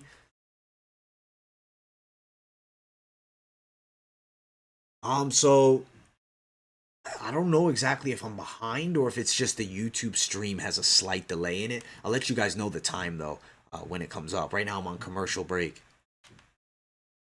Yeah, Fabian definitely won the first, but it's not over yet, as you said. Still a 50-50 fight. It's still a dog fight. It's still live action here.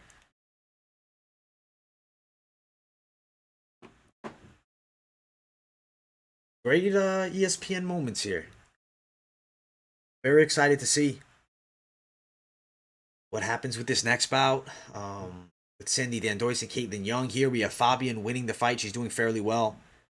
She looks en route to a technical performance and a good unanimous decision. Definitely is possible. I do hope that she gets the knockout, though, because I do think she can win it. All right. Fabian in the red, Sanchez in the black and gray. They clinch up again. Fabian in the dominant position has Sanchez back up against the cage here.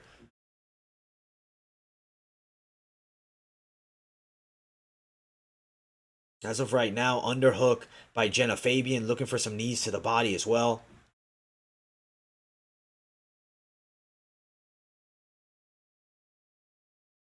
Good strikes there by Fabian. She's mixing it up well. Yeah, Fabian should just stay out of the clinch and just start chopping down her opponent. Fabian's very technical from the outside, as I said, the Usman, or excuse me, the Adesanya-esque style. Nice body kick there by Fabian. She's a tricky southpaw to deal with, especially for a lot of these girls. I did put Fabian as a leg on my parlay. Fabian's very skilled. She moves well. She's technical, but Sanchez honestly is absolutely game, and you can't disrespect Sanchez here. I mean, she's in the fight. I mean, it's definitely her losing the fight, but she hasn't been stopped yet, and this is MMA, and anything can happen, especially women's MMA. Good body kick there by Fabian. Fabian is the physically stronger of the two, and that seems to be evident. I thought that maybe if there was any advantage for Taylor, it would be in the clinch, but does not seem like it here. Sanchez seems like she's in a bit of trouble here against Fabian in the clinch situations as well, even when she gets a more dominant position. She does have one underhook, but the whizzer on the side for Fabian. She spins out. Beautiful work. Fabian has been getting out of these clinch situations at an extraordinarily high level. She's very technical and very good. Southpaw stance as well is tricky. Good body kick there by Fabian. As I said, she's one of my picks for parlays, and I do think she's putting on a good performance. I'm feeling pretty safe with that pick. Body lock there by Fabian. Her putting her in the body lock like this, I mean, it's a decent move, but I think from kickboxing range, she's definitely a lot more crisp, technical, and has the speed advantage on Laura Sanchez. From this position, I mean, Sanchez could maybe pull something crazy off. I think if I'm Sanchez, I'm going to start looking for trips from here. Now, Fabian, not really in trouble, but Sanchez did have double unders, but it seems like Fabian's slowly starting to break that apart here, and they will be separating momentarily. You think it's another night of favorites get listed? Honestly, you might be right. Yeah, New Zealand just has that back foot style, which is smart, though. It's a very technical way to fight, and it's effective at a high level. As of right now, even though Sanchez, now actually Fabian's in the dominant position against the cage, but even though Sanchez had that position, she wasn't really doing anything. Fabian at least throwing some knees to the body, looking to progress the position. I think Fabian's en route to winning this fight.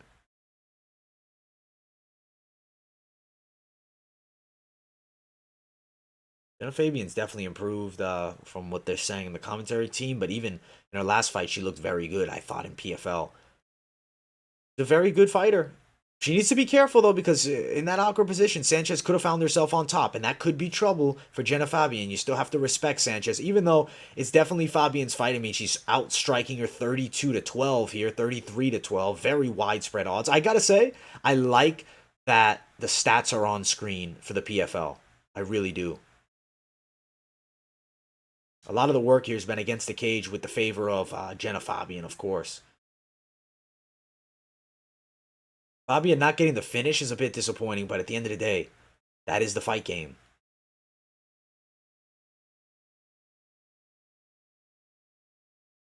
Good knees there by Jenna Fabian to the legs, but not a ton of power behind them. Not like they're finishing shots, but they're shots that are effective and scoring points. And it seems like Jenna Fabian has locked herself up to probably being en route to a unanimous decision unless being finished. Because right now, there's 35 seconds on my end left. This could be it for Jenna Fabian. Or excuse me, this could be it for Laura Sanchez. Even if she survives, she's losing the fight most definitely.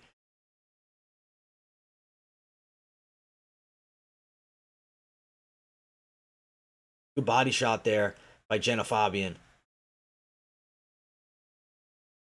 Big straight there by Fabian. Fabian very good from the kickboxing range, decent inside. Looks en route to winning this fight by a decision, but man, Kayla Harrison's in the same weight class as these girls. That's a scary fight. Yeah, Sanchez doesn't look great here. I have Jenna Fabian winning 2-0. Yeah, good parlay pickup. I think she's a lock here, and she should deliver for us big time. Looking forward to it, too.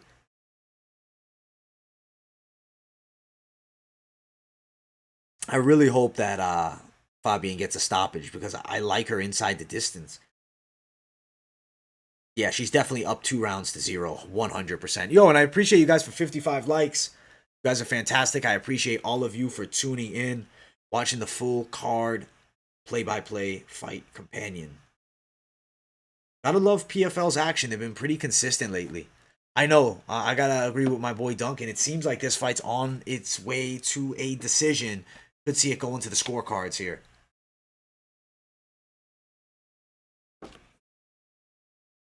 Yeah, definitely. Sanchez is a tough girl. Gotta give her the due respect. She's a tough gal. PFL round number 3. Yeah, it seems like we're probably going to decision there. Appreciate you guys for the 57 likes. You guys are fantastic. I appreciate everybody for tuning in. That started off the final round. The red for Fabian. The black and gray for Sanchez. They clinch up. One underhook by Fabian. Now two underhooks by Fabian. See, I think these girls aren't really worried about the finish, but that's how you earn points in PFL. If you're not getting finishes, you're not going to be able to earn yourself a spot in the playoffs no matter how good you fight. I think that there needs to be a finish here. I'm doing Bellator tomorrow 100%, and then I'm doing UFC, but I am also going to talk a little bit about the Canelo fight while I'm doing the UFC card. And then if there's time, like if the UFC finishes in time, I'll just switch it over to a straight Canelo live stream. Fabian definitely looks like she's winning this fight by a decision. She's en route to doing so. She's got 4 minutes to get a stoppage. Sanchez is just a step behind. It's just clear that Fabian's definitely the better striker of the two. More higher level of technical striking skill, and also very good in the clinch. Sanchez not really shooting for too many takedowns. She's not really looking to offensively wrestle. It looks like she wants to strike with the kickboxer, and she kind of just seems like lots of moving forward, lots of being the bull, but the Matador is succeeding here and then clinching her up, putting her against the cage once again. It's been kind of the same in the same for this whole fight here. Hey, you guys are going to see me live all week long. Got a lot of cards to get to we'll be covering. As of right now, Sanchez with the double underhooks here. Has Fabian's back up against the cage. But still not doing much though. Yeah, I mean, getting held against the fence is never a good feeling and never a good look. But that's the fight game sometimes. You know, it's just weird positions. This is not the most fan-friendly style when you do these cage holdings. But at the end of the day, it is fairly effective. And right now, Fabian controlling against the cage, controlling from kickboxing range. She's en route to winning this fight by a unanimous decision. I would say it's pretty much a lock here. And it seems like that's the way it's going to go. Double underhooks for Fabian here. Yeah, maybe she will take a risk later in the round and look for a finish. As of right now, she seems content with controlling against the cage. She's en route to winning this fight for sure. She's Eugene Behrman's cousin. Honestly, I didn't even know that. That's good to know. I definitely can see the city kickboxing style. It's Adesanya-esque. Yeah, she got cut up by that headbutt, it looked like there. Yeah, PFL is great stuff, and so is One Championship, man. I really hope One Championship stays on TNT or at least gets on there more often because I love covering One Championship. Fabian doing decent work here. In the clinch, controlling. She's en route to winning this fight by a unanimous decision. And it's definitely going her way as of right now.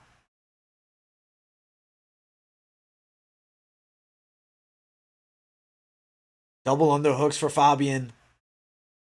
It's an effective strategy to win. I mean, control, kickbox well from the outside.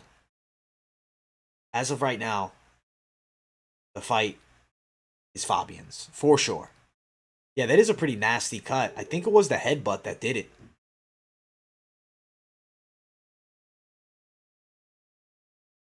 A minute 18 on my end left. Not much time remaining in this fight. Fabian's en route to winning a dominant unanimous decision. Not the most action-packed fight, but it's been technical kickboxing, good range control and movement, and very good work inside of the clinch, and technically just outclassing Laura Sanchez.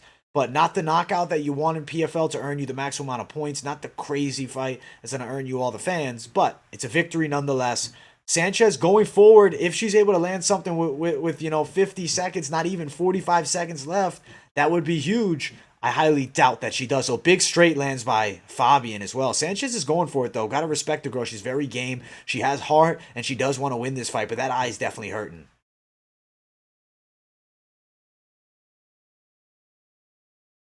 26 seconds remain in this fight. And as of right now, Jenna Fabian en route to winning this fight by a unanimous decision, 3-0. That is pretty much it, guys. Seems like Fabian's fight for sure here. 5, 4, 3, 2, and 1. They finish in the clinch. Fabian, 30-27. 30-27 for Fabian, without a doubt. Not the most action-packed fight. Yeah, that was crazy when Mighty Mouse lost that fight too, man. Yeah, fight's over on my end now as well. I mean, good performance for Fabian. She did what she needed to. It's not gonna earn you a million fans, and it's definitely not gonna earn you a ton of points here in the PFL. But it is what it is, and she did get the win.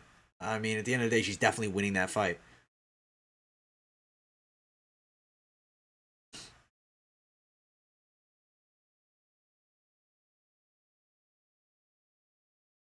All right, yeah, it's over now. Decision definitely, Fabian. Yeah, one championship is the truth, Luke. Well, UFC betting advice. Where are you watching at, my man? I'm actually watching on ESPN. So I don't know. That's just where I'm at. Yeah, I got Young. I got Young in the next one, beating Cindy Danois. But yeah, I don't know. I'm watching ESPN, and that's where I'm at. I like it.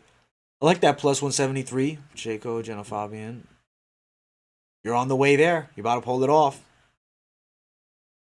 Yo, Sports Investment Group 1, I appreciate you again, man. Gotta shout this guy out, man. He does some picks on IG at Sports Investment Group 1. He's a good man. He comes through with the donations. I gotta say, I really respect you, man. Thank you so much, Sports Investment Group 1, for helping the channel. I appreciate that a lot. I agree, one championship cards have been excellent. Yo, Trent Morris, that's money stuff. Good work, man.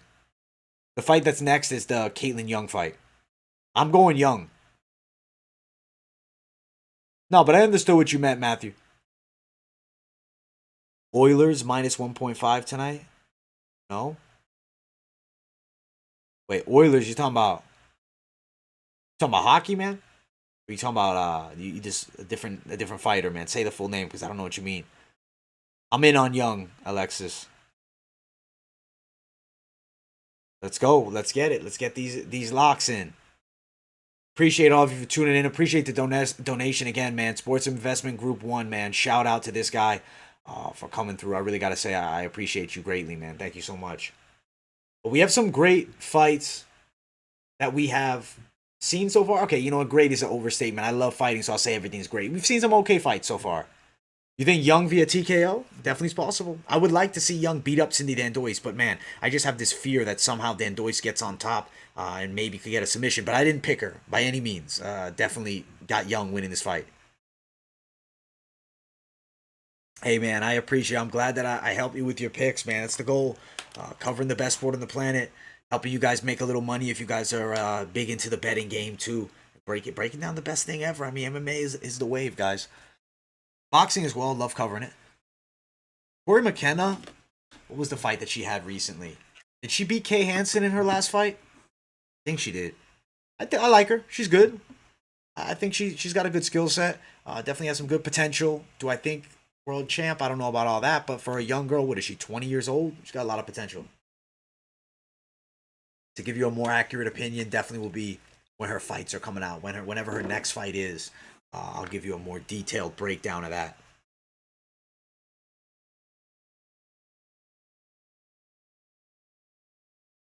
All right. They're about to announce the decision. Let me just tune into how they scored. A unanimous decision. Fabian, 3 points. Jenna Fabian gets the win. I call her Fabian, but Jenna Fabian gets the win.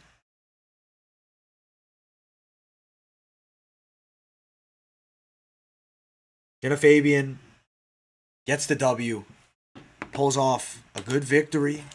Things are moving well for her in her career. This is a good win here. I'm satisfied to see it. I thought she had won the fight, and I think that was definitely a very fair scorecard.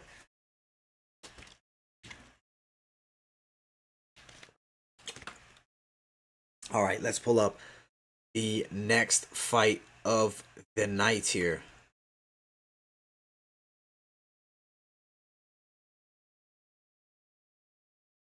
Who are these analyst guys? What are they saying?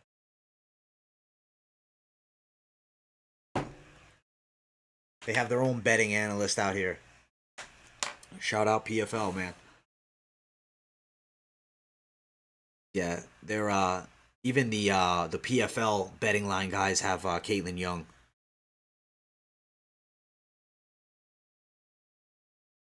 Yeah, that was just a bad moment, man. And I appreciate you guys for 61 likes. You guys are fantastic. Yo, Duncan D's nuts. I do live and breathe this shit, man. Before I even started doing YouTube, I lived and breathed fighting, man. I just love the sport, man. It's my shit, man. I love it. The PFL stream on YouTube? There's a PFL stream on YouTube? And it's live? Yeah.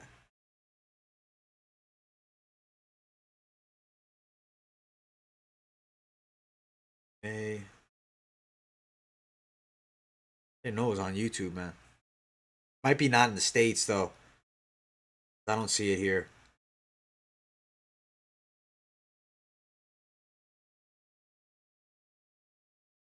Ian the Duck Parker.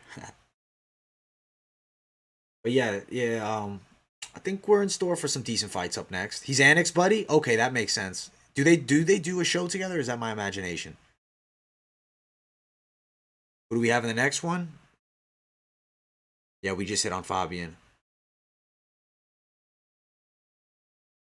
All right. Cindy Danois and Caitlin Young. 11 and 10, 16 and 5. The records, don't let it deceive you. Cindy Danois has been fighting against girls with losing records and less than 3 professional fights for the past 2 years. She also has a loss to a 5-1 fighter by a split decision, but 5-1 is fair. Where Young has just fought a lot better of competition as of late. That's definitely something to note. I'm definitely going Young. She's the better striker. Not the best is Cindy Danois. Hey man, Chronic, I appreciate you, Chronic 6. You're the man. Nah, my name's Antonio Joseph, actually, bro. That's why the AJ name comes through. Okay, him, Ken Flo, and the Duck. Okay. Yeah, it's only Europe on YouTube. Lucky, bro. You guys are blessed with that, man. You're ahead of my stream too on ESPN. What the hell, man? Yeah, it is Antonio, man. But AJ's easier, man. It's easier for the stream. It's AJ DeVito show. It's just easier to say. It's easier. Um, I guess the sports analysis community is just easy stuff. There'll be some good work though in this next fight. I think we're gonna see victory for Caitlin Young. Guys, honestly, I will be back in 30 seconds. It's just me live. I have no one else, but I do have to use the bathroom and grab myself a quick bite of food. So literally 30 seconds. Don't leave, guys. Stay locked in. Keep the live chat pumping. I'll be back momentarily, guys. Give me not even 3 minutes, 2 minutes.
All right, we're back, guys. I apologize about that. Hopefully, you guys didn't leave on me. Hopefully, you trusted that I'd be back because we are back and we're here.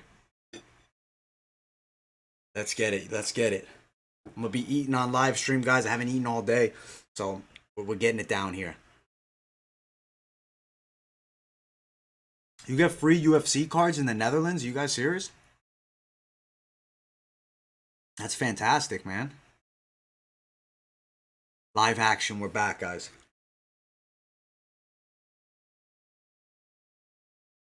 I agree with you, Sports Investment Group. I know. I agree with Sheriff Doge gambling and napping. This card has literally been too much talking, less fighting. Let's go. Let's get to some cage fights here. I'm eating between fights. Play by play is no eating, just between fights, guys. So don't worry, I won't be chomping away as the fights go down. But we got some good action ahead of us here. Had to get a little food in me to give me some energy to finish out this the stream because we're gonna be here for a while.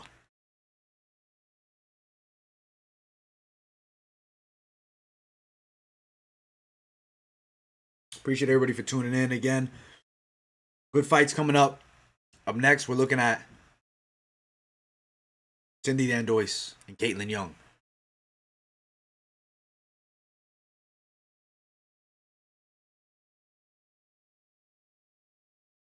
Luke Potter, I'm with you. I need Young. So, in the Netherlands, all of it free. You guys are blessed, man. The pay-per-view model in the United States, it's just become a thing. And it's like nobody wants to give up getting paid for per view. I don't know when it's going to end. I don't know if ever will it end.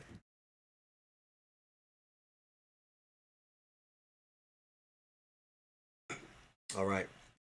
This has been a long break between fights. I didn't expect to have much. Hey, man, you're right, Matthew. You're right. Hey, I just want to give it a appeal on the stream. You know, there's always some picky people out there. Like, why are you eating? It's unprofessional. Now, right now, doing some shrimp, some rice, and we are doing some tilapia. So just some basic food, some healthy stuff. Good for the gains, man. If you guys follow me on Instagram, my private page, you guys know I like to lift weights and stuff and stay fit alongside with training and whatnot. So it's definitely a good meal right here.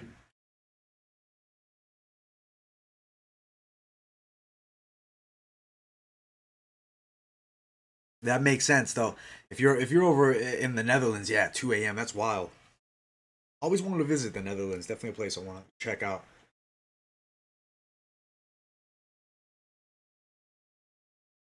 Young really should win. If Young doesn't win, I'll be so disappointed to be honest because Cindy is not. He's not.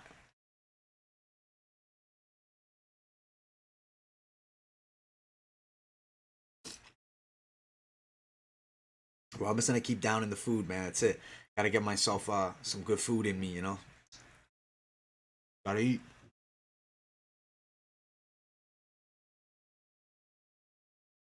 Yeah, I do actually. I train jiu-jitsu and boxing. Do I compete? I've competed in boxing before, not on a professional level, but amateur. And I also did a kickboxing match amateur when I was younger. Grew up doing mostly boxing, and then I transitioned to like a whole mixed martial arts school. Did that for some years. Played basketball. You know, during that time, did some Muay Thai. I like Muay Thai, but personally, boxing is my number one striking art as far as personal preference. Then for grappling, I do train jiu-jitsu. I actually had to miss training today because we had to do this live stream. I was like, hey, I got to take the day off. I got to do it for the channel, man. It is what it is.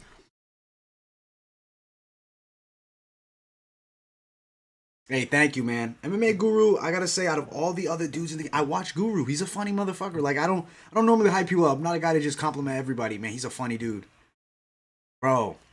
Sports investment, man. Thank you so much again. This guy is feeding the family here, the MMA experts family, dude. Shout out Sports Investment Group One. Great man. He's doing his own picks on IG. If you want to check him out, Sports Investment Group One, guys. Great man, donating to the channel. I appreciate you so much, man. And I agree, Matthew. I'm a little worried with Young, a little bit, just because her record is 11-10 as a pro. That's not good. And Nishinti Joshi, again, I thank you, man. I appreciate you following, man. Keep it locked in, MMA experts, man. We're putting in the work. We're covering all things MMA. We're doing the live streams. We're doing everything we can to cover the best sport on the planet. I really train too because I like to expand my grappling knowledge and just get better. Striking is just like, you know, is when you grow up doing it, you see things.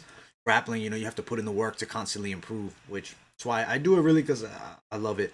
And especially it helps the breakdowns when the fights hit the floor. You know, if you have a guy that doesn't train jiu-jitsu, and he's trying to break down the fights. If he really knows his positions, he can do fine. I don't think you need to be a fighter to be an analyst by any means, but it helps just to have a martial arts background. Yeah, shout out Sports Investment Group 1, man. Yo, thank you, Seaside. I appreciate that, man. Yes, sir, man. Sports Investment Group, man. I'll check you out on IG as well, my man. I got you. I appreciate everybody for tuning in. We're about to get into this next fight. I'm about to have to put the food down. But, you know, we got to eat a little something just to give us the energy to talk about these fights. Dude, Duncan, that's crazy. Now you get me worried about eating this damn tilapia, man. Got me very worried.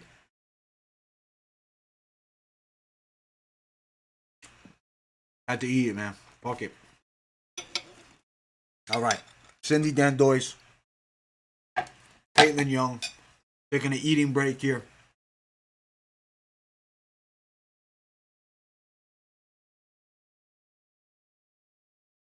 You can translate into MMA well. Just go in with the mindset of I'm here to learn. Don't go in with the ego. A lot of guys have a fucking ego. And there's dudes that will beat your ass that are nerd, like that don't look like they know how to train. They don't know shit. They're monsters. So if you can always just go in with an open mind of open to martial arts and not worried about ego and beating people's ass and whatnot, you're gonna deliver, man. Yo, Nishinti Josh, I appreciate you, man. I appreciate you, my brother. You're the man. I appreciate you, dude.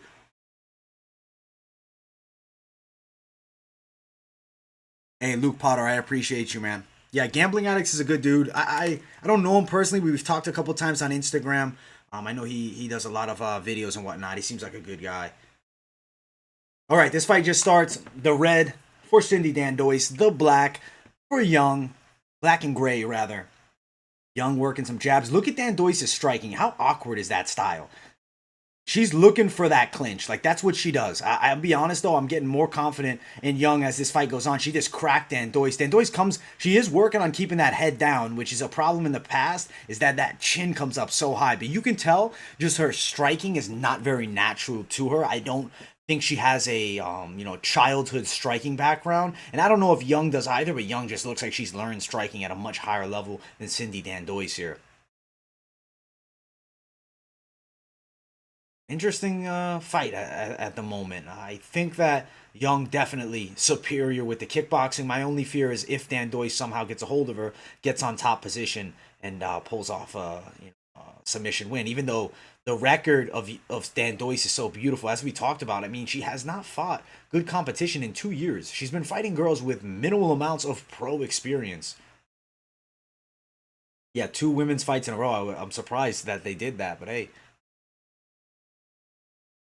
And Trent, yeah, man, as you just said, that's perfect, man. As long as you're going with that type of mindset, you'll love it, man. It'll be a lot of fun. It's a great learning experience, dude. Whether you're doing it to compete or just to learn something, it also really helps you appreciate fist fighting more, to understand positions and whatnot. The noise is moving forward and got to give her the due respect. She is looking for some shots. Nice jab there by Caitlin Young. Big straight down the line misses there for Young. Then Deice is just very awkward. Her whole body is just built interestingly. Broad shoulders, thick waist. It's an interesting body, an interesting fighter. She's been around for a long time though, over 20 pro bouts, as does Young. Then Deice loves that headlock position. I talked about it in the pre-fight breakdowns. That's what she likes to go for. And she does work fairly well from there, but not against Caitlin Young so far.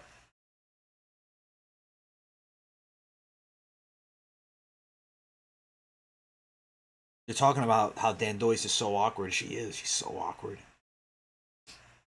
Young looking to set up big shots here, move forward. Danois now moving forward in her own right. Good movement there by Young. You can tell Young is just a much more technically sound striker, but Danois sitting in there, showing her toughness, showing she's game. Awkward stance, very flat-footed. There's not a ton of lateral of movement outside of just like forward, backwards. Very simple. Not a lot of angles. Very interesting style for Danois, but she's still in the fight. By no means is this over yet, even though Young does seem to be getting the better of her just slightly with the kickboxing.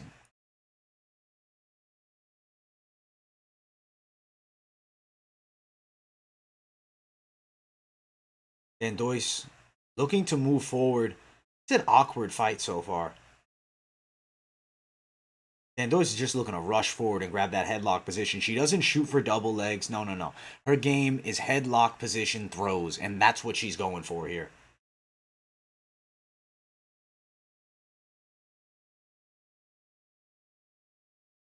Ooh, look at that. The headlock. Ooh, but roll through. That's the one thing with judo that a lot of people that don't know. When you do those throws, it looks awesome and it looks badass, but usually you're off balance and you can be swept by a person with capable Brazilian jiu-jitsu.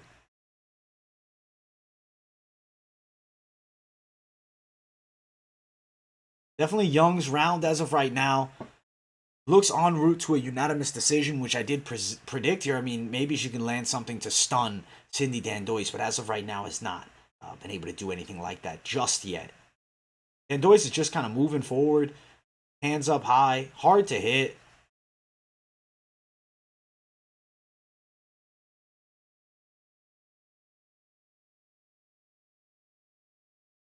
Good movement there by Young. She's looking for some straights. She's looking for shots. Danois is just awkward. She's not really doing much, but she is awkward. Danois has landed 11 strikes. I mean, she has touched her a few times. Definitely Young's fight so far.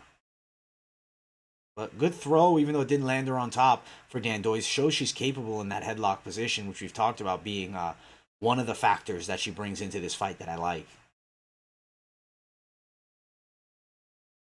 All right. Shake it up. That round has to be the round of Young. Yeah, that Jake Paul Floyd thing probably was staged.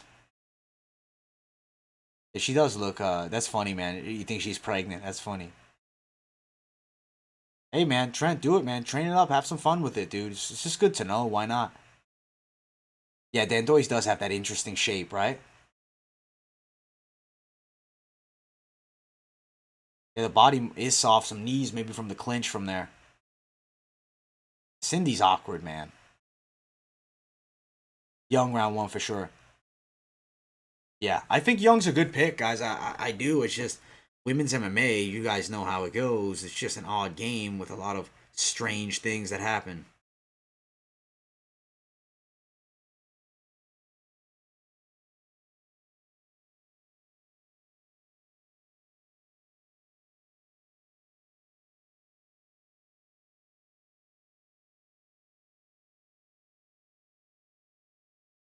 Damn. Yeah, Danois, that's a rough situation for her to be in. That's tragic. That sucks, honestly. All right, fight begins. Black and gray, Young, red for Danois. Danois just has such an awkward striking style. She's trying to get that headlock. That's her position. The throw from there is what she wants. Caitlin Young, though, avoiding it. Funny, they pronounce her name Danois. We're calling it Danois here. We're in the States. We're calling it Danois.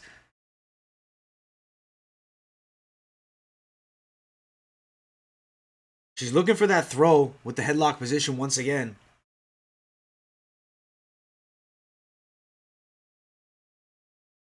Both against the cage here. You can tell Young is trying to frame off the face of Danois and separate, and she does.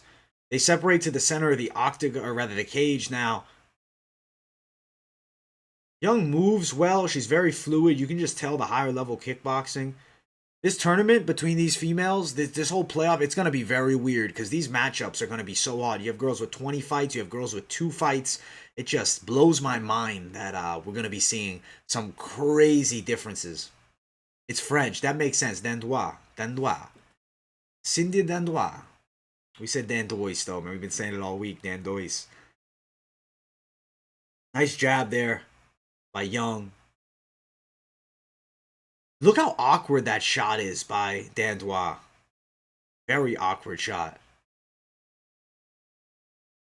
Dude, I speak no French, my guy. I speak nothing else but maybe a minimal amount of Italian, bro. I speak English, bro. I just say the accents well sometimes with the Russian fighters, you know? As of right now, Danois moving forward, looking for an awkward, like, slapping hook. I've never really seen that. I don't necessarily think that's actually a professional move, but man, the striking is awful. Like, I'm not trying to hate on any pro fighter. I respect the hell out of you for fighting professionally, but that is terrible striking. Like, it is awful to watch Cindy Dandois throw punches, and she has no idea how to box. Really, has a very awkward style. Her style is getting the fight to the ground, and her striking is not what she makes money with. As of right now, I will say this PFL card for being on ESPN, I think they chose the wrong matches to put on ESPN. You should have had this woman's fight on the undercard. You should have put Golosov on the main card to showcase him. I mean, I just don't think this was a good move by any means, putting Cindy Dandois, because now you're advertising this as high level MMA, and people are going to get it twisted and be like, what is this? This girl looks like she's slapping. Dude, I'll be honest, this is such a weird fight. I don't know. I don't think I don't know if those are accurate. Like, what shots are really landing? This is why women's MMA outside of the UFC is always strange. I mean, Bellator does it fairly well with their featherweight division, but this lightweight division is not even a thing. And Doy's looking to move forward, walking down Young. Young moving well, landing some decent strikes. Thomas Howard, you said it right, man. This is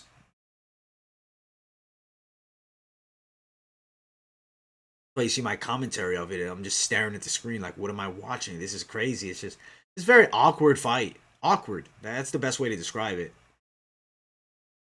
I don't love the game plan of Dan Deice of just walking forward, but I also don't love that Young is not sat down on any big punches. I mean, maybe she doesn't bring a lot of power. I do think attacking the body could be an intelligent idea here with some punches as Dan Deice enters the pocket, but I don't necessarily think that's what we'll get out of Young, to be 100% honest.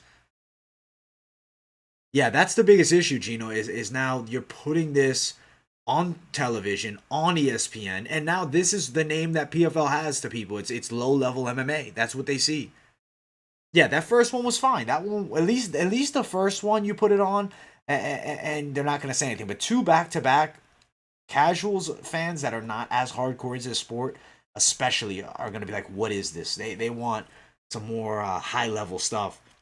And even the hardcores feel the same because it's like, man, this doesn't really seem like televised stuff. I mean, look at that shot from Dan Deice. I think that anyone could have seen that coming. It was a far out shot from half across the cage. Like, what is that? What is the purpose of that? It's just not a good move. And personally, I don't like it at all. I think Young is still winning the fight, but damn, it is way closer statistically than it should be here. Way closer than it should be. Weird fight, guys. When's Werdum fighting, Pierre? Werdum's fighting in the main event, probably like an hour or so, 2 hours. Yeah, I was thinking that doesn't seem like she's landed that many strikes. Yeah, MMA 20. I'm gonna have to agree with you on that one, man. Neither are really doing much for their careers. She's not mixing up her punches much at all. She's letting it be way too close. I'm gonna totally agree with you on that one.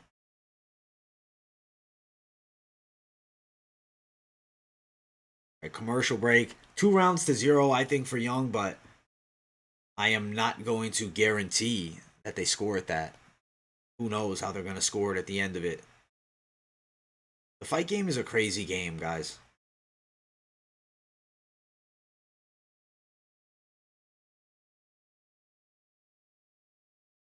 Yeah, she's somehow barely winning statistically. It's not a good look.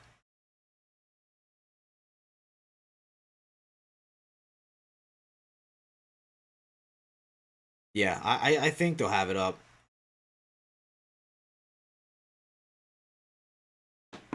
All right.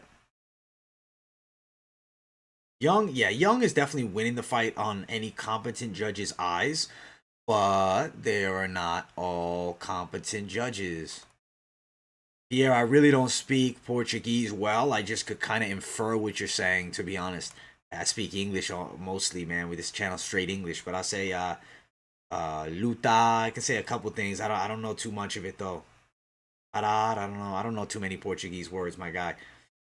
Tie clinch there for Young. She lands some decent strikes. Young looks en route to winning a unanimous decision, but at the end of the day, not a great performance. Not a performance that's going to earn much fear in the eyes of any opponent coming out. Neither for Dan Doyce.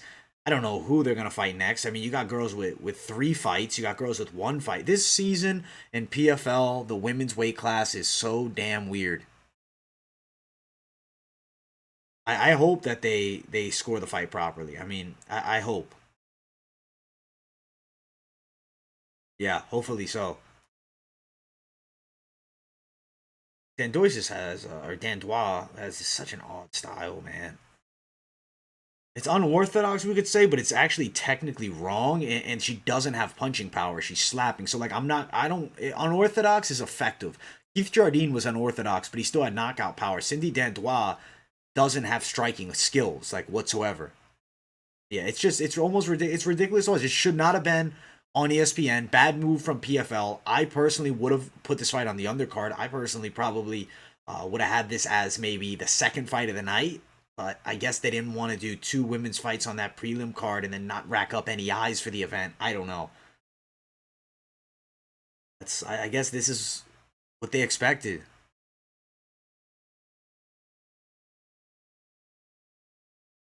You tweeted at me for the Paul stuff. I'll check it out, Gary.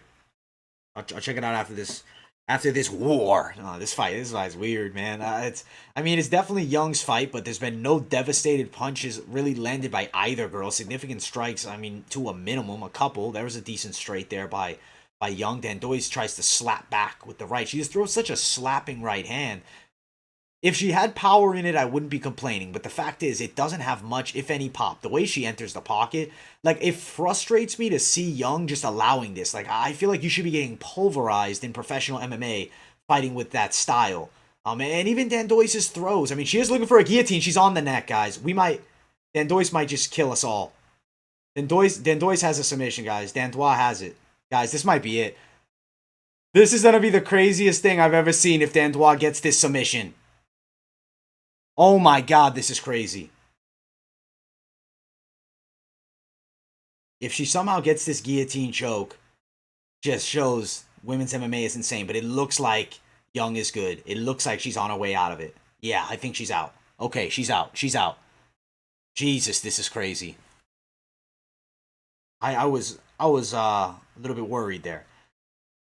Crazy fight, guys. This is why women's MMA outside of the top 15 of the UFC is probably a dangerous bet, unless it's like not Rousey, Harrison, Cyborg, or even some top Bellator girls. Because what was that? What was that? This is crazy. This is way more of a competitive fight than anybody would have ever expected. I don't know how the hell they're gonna score this fight. I really don't know how they're going to score this fight. Like, I'm worried they're going to give it to Cindy Danois. This is wild. Good movement by Young, though, as of right now. Throwing some good punches, but just doesn't have much power in her hands by any means. Cindy Danois has a decent chin. Moves forward, takes a lot of shots. She got caught by a big straight there, and she definitely felt it. But just moving forward, looking for strikes. I mean, she'll eat them to land them. Not the most effective at the highest level, but is effective normally in her matchups. And fighting an 11-10 girl here, I mean, could earn herself the win. Just lost a headphone here. We're not missing much though. Fight almost over here. They're mixing it up with just a bit of time remaining in the fight. As of right now, it seems to be that Young should have won the fight, but Danois may somehow earn a decision, guys. Like, I'm really worried about this fight. Yeah, Julia Budd did look bad in her last fight. Women's MMA outside the UFC, man, it's not the most high level. Danois is literally looking for a slapping right hand. Like, such a weird technique. Very strange. I hope that they score it correctly, but who knows? Who knows, guys? They might not give it to Young. You never know, right? I'm thinking that I think Young could have won the fight, but it can go either way. I don't know. The fight game is crazy, especially these women's division. Dude, Danois looked like Chukagan minus 100% of her skill set. Like, she's bad. Crazy. That's no disrespect to Danois, but the boxing, man. Boxing is off. I gotta eat now, guys. We gotta get some food in us after. That was a low-key punishment to watch. It's crazy. The best sport on the planet, MMA, somehow can deliver some of the weirdest fights and just strangest moments. Yeah, Julia was Bud Light the last fight. She was not the Bud that I expected. She was supposed to be nasty, and she went out there and had a mediocre performance at best.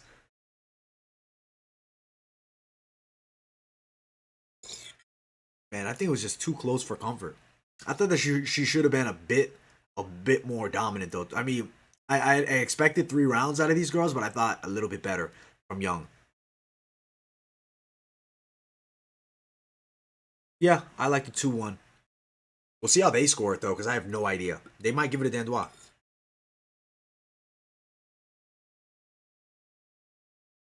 We're all nervous. Yeah, she does have that GTA character look. She doesn't look real. But man, what a weird fight. We'll see how they score it. I think we're good to go on Young. I hope that we don't get screwed by the judges. Fingers crossed right now, guys. Let's hope we don't get screwed here. But I think that Young is good to go. I don't know. I can't guarantee it. My scorecard, yes. 29-28, I can agree with. But just bad performance, though. Like, either way, Danois was very competitive.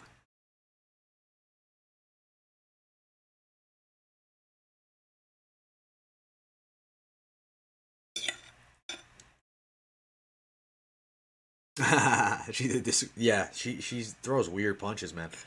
I'm actually surprised she got signed by PFL with that style. Because in my opinion, personally, that looks really bad for your product on TV. Like, I'm not trying to hate on the girl. She's fighting pro, but like, just not a good display. But awesome opportunity for her. And she still went the distance. We'll see. Let's see how they score it. Let me put my headphone in.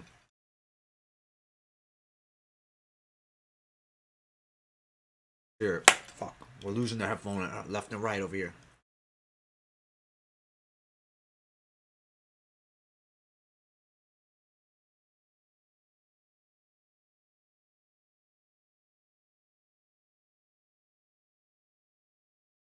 Thank God.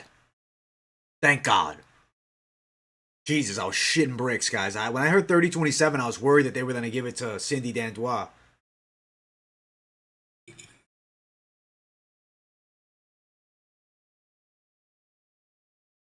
Strange. Strange fight. Well, we're on fire right now, guys. We're turning up the heat. Got some good picks coming. All right, that was scary, guys. Looking at this women's standings, very weird. That's my opinion. Very weird. Like, very strange. Thomas, you might be right, dude.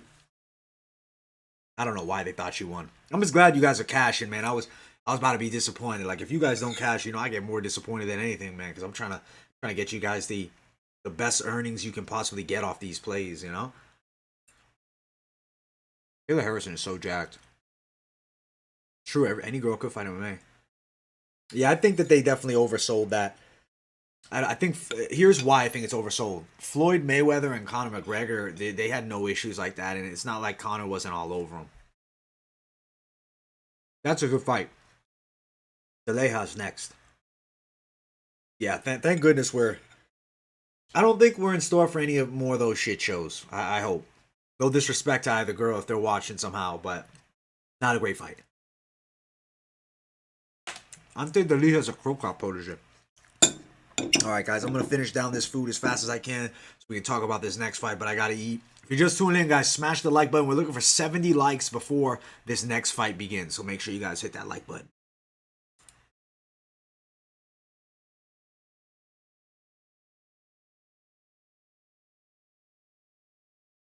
Yeah, I guess she just doesn't. But the thing about Danois, she's just hard to finish. She's awkward, man. Tricky style. Weird fighter. Very weird fighter. Like, super weird. But if it works for her. get listed. I totally agree. Thank God. I'm gonna say it for you. Thank God, because I need some high level MMA. Because what we've just seen, besides Golosov, has been not high level. I'm curious to see Usman's brother as well. That's interesting to me. Like, just because your brother's high level doesn't necessarily mean you will be, but it should. Dude, that fight, I literally feel like we've been talking about that fight for 3 hours. I just need to see the next fight, man. I need to see some good action. I will promise you guys Bellator's card tomorrow is going to be absolute fire from top to bottom. Delay has the one, guys. I'm locking Delay. I already got him locked. I got him in a parlay. And you know it's time to switch the screen when it goes white.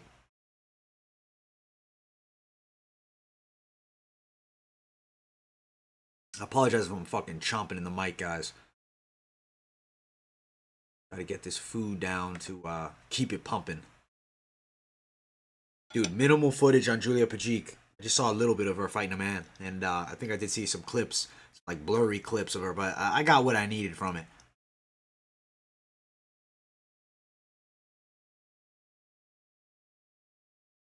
Usman's opponent is not terrible, but he's 40. Let's just say the matchmakers know what they're doing. I don't think they're going to give Usman's brother a loss. That's all I'm saying. Dude, for Bellator, listen, you're going to have to watch that weigh-in recap. We literally talked about it for like 20 minutes about that main fight. It's a pick'ems, dude. Like, it depends what you like. Archuleta, good clinch work, some power in the hands, decent takedowns, or if you like, good rangy, rather not rangy, but good technical kickboxing with decent range management. In Pettis, we have seen him control it on the ground. That fight is a really hard bet. I could see that 49-46 one Archuleta. That's a tricky fight. I wouldn't highly recommend throwing down that one. I mean, if you're feeling one, you could, but no, sir. I'm not married nor children, dude. I'm not in any rush for either of those things, man. Blowing up the YouTube first, baby.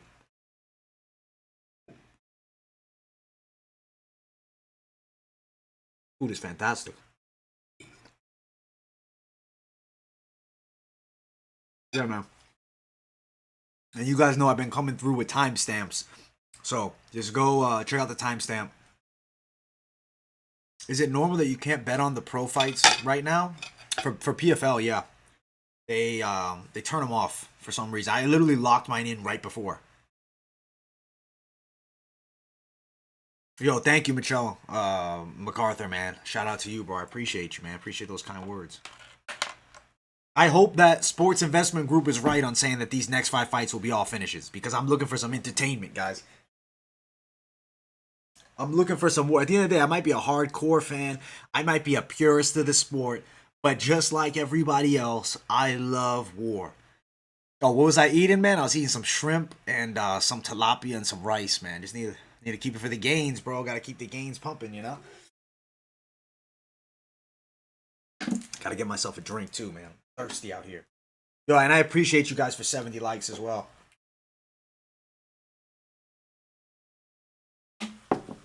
Yeah, I have them in a parlay, too, and they came through. I'm just happy they came through. I was worried, man. I was very worried.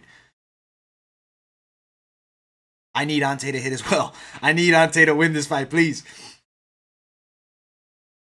Oh, you can bet live during the fight where you're at? Sports Investment Group? That's really good. Hey, I appreciate you, Brandon Cherry. Things moving. Would you like to over 2 rounds for this Ante Delija fight? I don't, personally. I don't love it. I think Delija's going to get a finish. I like what Sports Investment Group said first round. Yeah, everyone has money on Delija, bro. Everybody's betting Delija.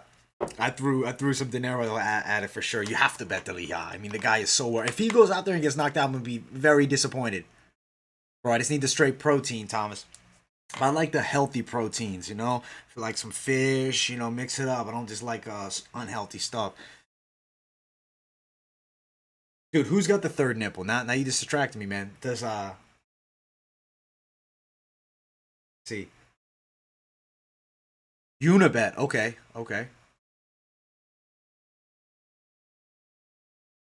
Delija has the third nipple? That's hilarious. That's really funny. I gotta check it out. I didn't even notice, to be honest. That's good. Unibet allows that. Appreciate everybody for tuning in. Appreciate you guys for helping me surpass the 70. Dude, the judges scare the hell out of me. I love judging the fights from here so you guys can see a take, and I feel like I always score it fair. Like, and I just don't understand how judges have issues. I actually have thought about becoming a judge myself. It's something that I'm interested in doing. Also, refereeing is another thing I've always been interested in. Carvalho is a lock, guys. Carvalho is the most underrated dude on that Bellator card. Former champ, very good striker. You got Larkin, who's not good at 185 pounds. He doesn't perform well. And he's fighting Carvalho, who's a beast. Elia has a third nibble. That's hilarious, dude. I didn't even realize this. I gotta look, man. I didn't even realize. All right. Blue Trunks, Delija Gray for Bruno Capolosa. Capolosa, you can tell he's an explosive striker.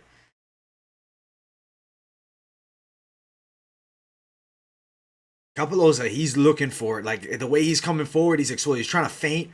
He's trying to fake the leg kick, come high. Delija comes out with some big shots of his own. His hands are heavy, and you cannot sleep on Ante Delija. Nice head kick attempt from the Croatian here. At the end of the day, he's a protege of Mirko Krokop. I love Mirko. He's one of my OG faves. But man, Kapaliza just landed something huge, guys. Kapaliza's going crazy. Why is Delija doing this? That's it. Wow. Well, he just killed our parlays, ladies and G's. Fuck me. Fuck. Oh my god. That sucks, right? Dude. Wow. Okay, you have to say something. Ante Delija has good wrestling. Why the fuck are you going to sit there and slug? I get it, you're in the moment, but you have a lot of pro fights. You have a good amount of experience. I don't know what just happened. I have no idea what just happened. This is blowing my mind. I literally have started the Capolosa I did not think had a chance in hell to win this fight. Crazy.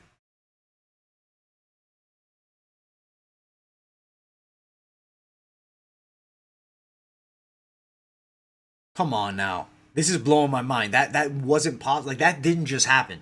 And the thing is, I thought Delija was so much... Fuck, I don't know, man. I expected Delija when he was hurt to shoot because I knew he could wrestle. When you are hurt, why are you sitting? Watch this. Watch this. He comes inside, Delija, and he's throwing. He's mixing it up. And let's bring up something. Bruno Capolosa is known for knockouts. He has 10 wins by knockout. I expected wrestling from Delija, but he wanted to strike, maybe try to prove a point. Watch this. Here it comes. He catches him as he comes in. Let's see what he catches him with. I want him to slow it. He catches him over the top on the temple, right? So and the thing is, Ante Delija starts slugging with him. He starts trading. He should have shot for that takedown big time. Dude, I had him in a parlay too, man. It is what it is. That's crazy. Why this one, right? Why this one? This is crazy. Look at the shot. Boom. Stuns him. I just don't understand why he's just slugging fists. Like, I don't know. I think he was finished, I guess. Good stoppage by the ref.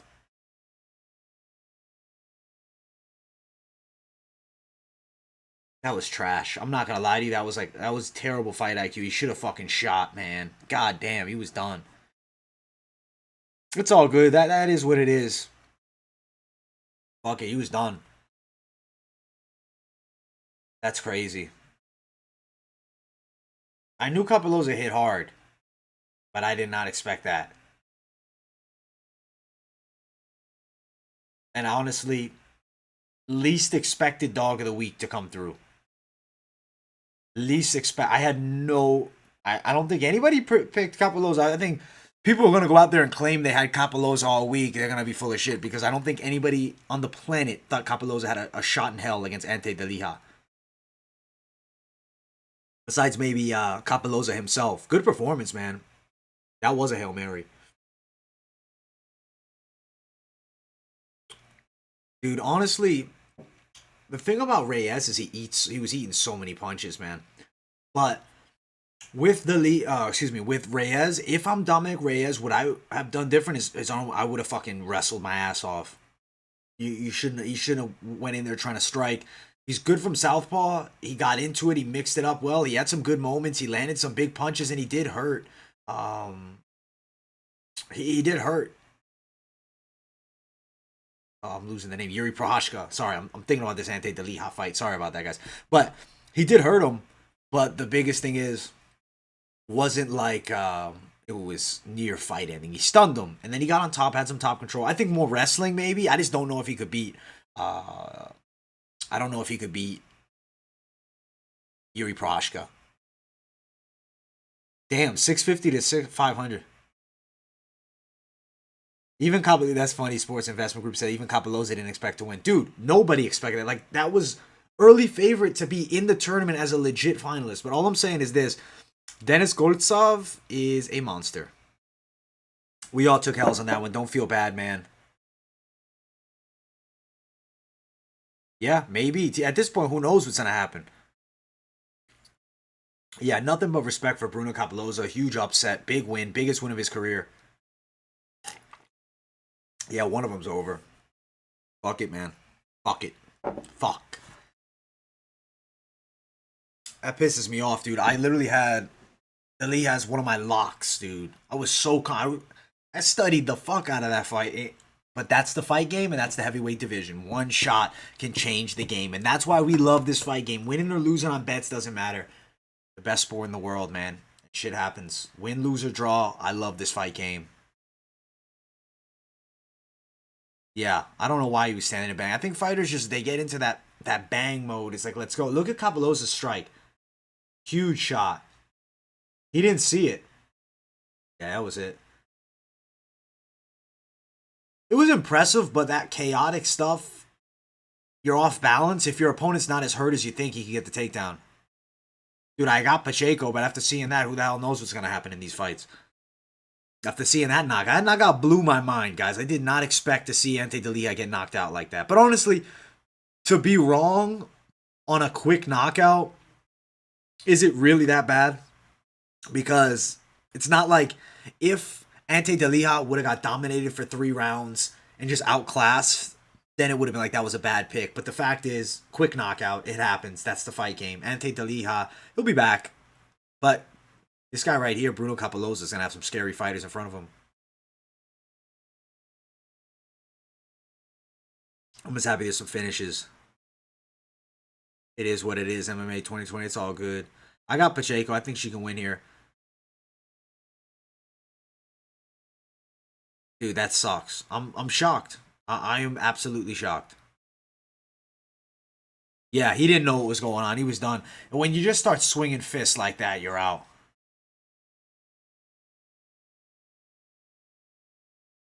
Dude, I'm just shocked, man. I don't think anybody expected that. That was wild. Bruno Capelozzi goes out there and earns himself 6 points. 11 wins, 11 knockouts. The guy's got heavy hands, and I knew that. And I thought Delija would look to wrestle here, but instead he wants to strike, and that's the fight game.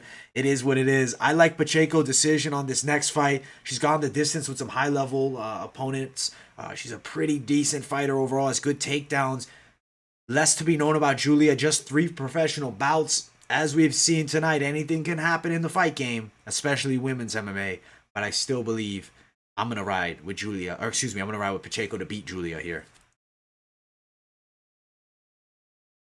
That's crazy, man. How wild is that knockout? Great knockout. Yeah, Pajik does have Pajik is a savage. Pajik is a savage, and she's damn good looking too. As a fan, I like her. It's just 3 fights fighting Pacheco. That's a tough test. Very tough. And that's why I think she could probably go the distance. Yeah, for real. Crack me up, man.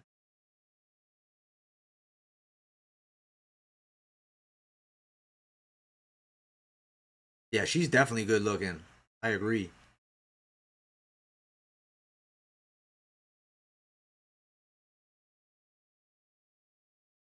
Yeah, she don't have the experience.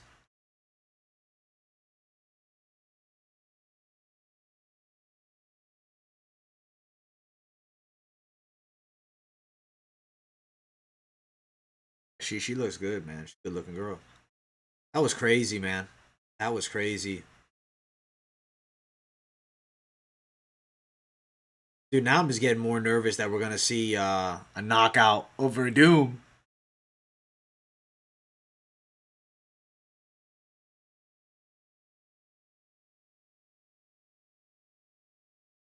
Yeah, she definitely looks great next to Pacheco. That's funny. Dude, his killer instinct, this being Bruno Capalazza, very good. The guy's a straight killer. Yeah, Thomas, honestly, sometimes you can't chase with that, man. But like Deliha, bro, he was such. I'm in shock that that just happened. But that's the fight game. And that's the beauty of the fight game, that anything can happen. Congrats, Bruno Capalozza. That's a great win for him. He landed a big shot.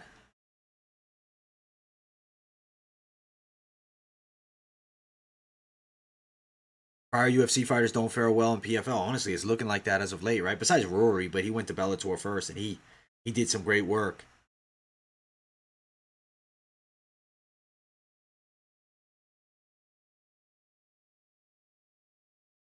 All right, these next fights are gonna be good. That was a big knockout. Damn, I'm just like wow. I'm like wow because Ante Delija just got killed. But hey, that's the fight game, and we love it. I'm glad to see a good fight, and that was one of them. That was absolutely one of them. At least we got some finishes coming at us. We had Golosov and Delija with the Delija getting finished, and we had Capaloza getting the finish. Dude, there's been some interesting fights on this card that have gone all sorts of ways. Kolesnyk just didn't put on a good fight, man. I was very disappointed with her performance. What time is it right now? 8:47. How many fights we got left? I think we got 4 fights left on the card. Hopefully this shit finishes before 11. That's my goal.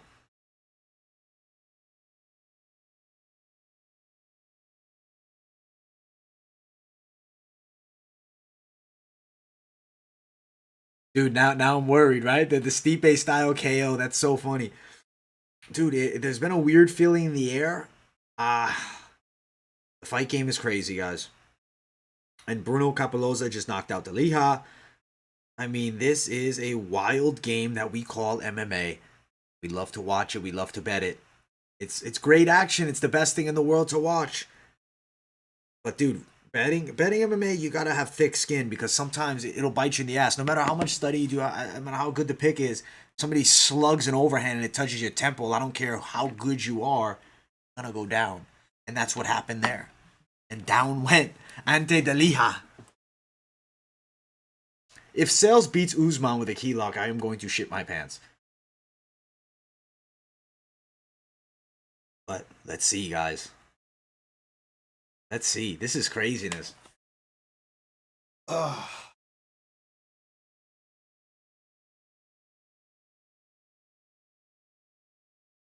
Yeah, Olenek, honestly, dude, Fabricio could be in trouble. I didn't even throw Fabricio. I think parlay. I might have one with him. I don't think so because I was just nervous of Fabricio. I know he could get killed here, but he also might get an easy sub, as Rich Curlin said. I have. It really can go any which way. It really could go any which way, guys. So Pacheco starts it off, and then Pajik, Usman, Sayles, Harrison, Morais, and Werdum, Ferreira. I think we're in store for a really fun card. I'm disappointed that we just saw a destruction with Ante Delija, but that's how it goes. If you're looking to chase a dog on the main card, I don't know why. I feel like the most live dog has to be Renan Ferreira in the main event by knockout. If you want to prop it up, if you can prop bet it, you want to take a risk, I think it could deliver.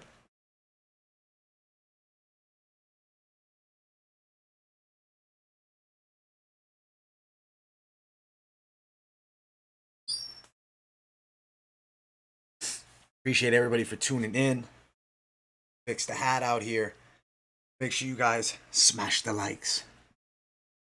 Dude, honestly, I like Usman by TKO, but he definitely could go the distance. In his last fight, he fought a 2-6 fighter and he won a decision. So, just something to stay noted on.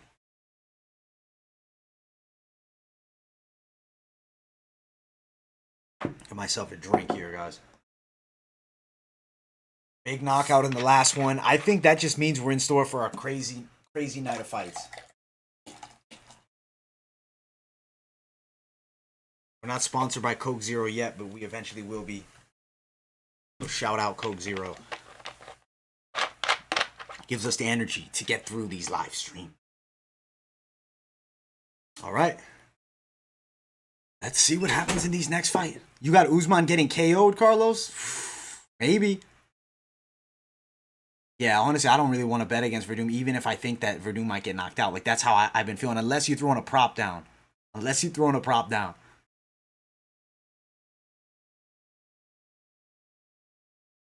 Dude, don't be scared, Rich, bro. He should win. He should. He should win. Who's Jonathan Coachman? Who is this guy?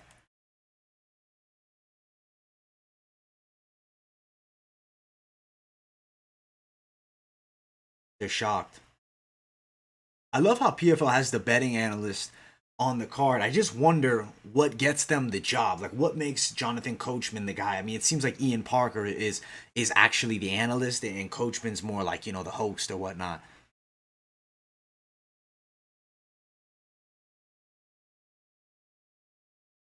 They like a Harrison knockout. That's what the betting guys are saying over for PFL, which that's probably a highly likely pick. Dude, I'm just looking forward because Florida's about to legalize sports betting, and I can just play with DraftKings. Normally, I have to do cryptocurrency betting. Cryptocurrency, or excuse me, Coke Zero to keep you awake. Yeah, honestly, you're totally right, man.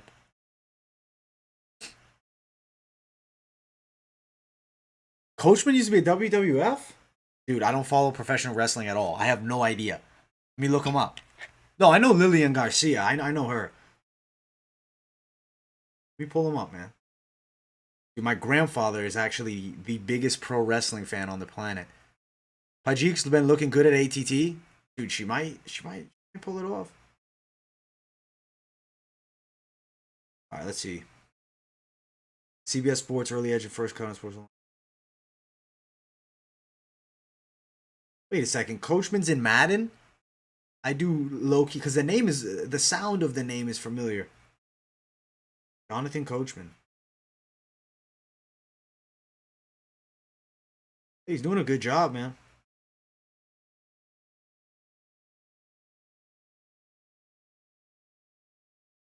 Okay, he was the previous interim general manager of Raw. That's interesting. Interesting. Yeah, didn't ring a bell, guys. I'm sorry. That's pretty cool, though. He's the budget Daniel Cormier. That's great. I need the real cappuccino. You're right, man. I need a cappuccino, man. I just don't feel like going making coffee out in the other room. Take too long. Dude, if Pajik goes out there and kills, I mean, it is what it is. At this point, Eliha, we thought was a lock of the week, and he lost, so anything truly can happen. Crazy fight game. PFL back. Excited to see what our main card has in store. We got 4 fights on it. You guys know the picks if you've been locked in. We got Pacheco, but there's been some talk that Pajik looks very good, and we're going to find out. At the end of the day, only 3 pro fights, but she may go out there and kill Pacheco for all we know. MMA is crazy. We got Usman over Sayles. Usman should win. Ground and pound TKO. And then we also, in the co-main event, we're going Harrison TKO, probably in the first or second round. She's going to work Morais here, but Morais is very tough. And if she goes the distance, that would be a very impressive feat. And then in the main event, Fabricio Werdum should submit Renan Ferreira, but he could be knocked out in the first round. Crazy fights, guys. The fight game is beautiful. The fight game is beautiful, guys. The best sport on the planet.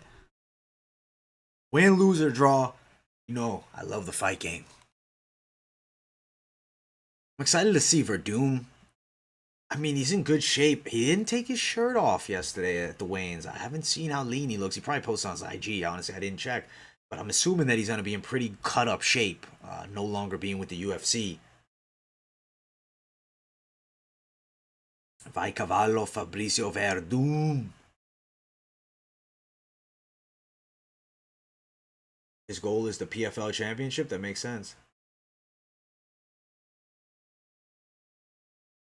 Said he wants to be the champ at PFL. I have to believe him. Guys, if we could get it to 75 likes before the first fight on the main card, that is the goal. I appreciate all of you guys for tuning in. We've been live for over 3 hours now covering PFL.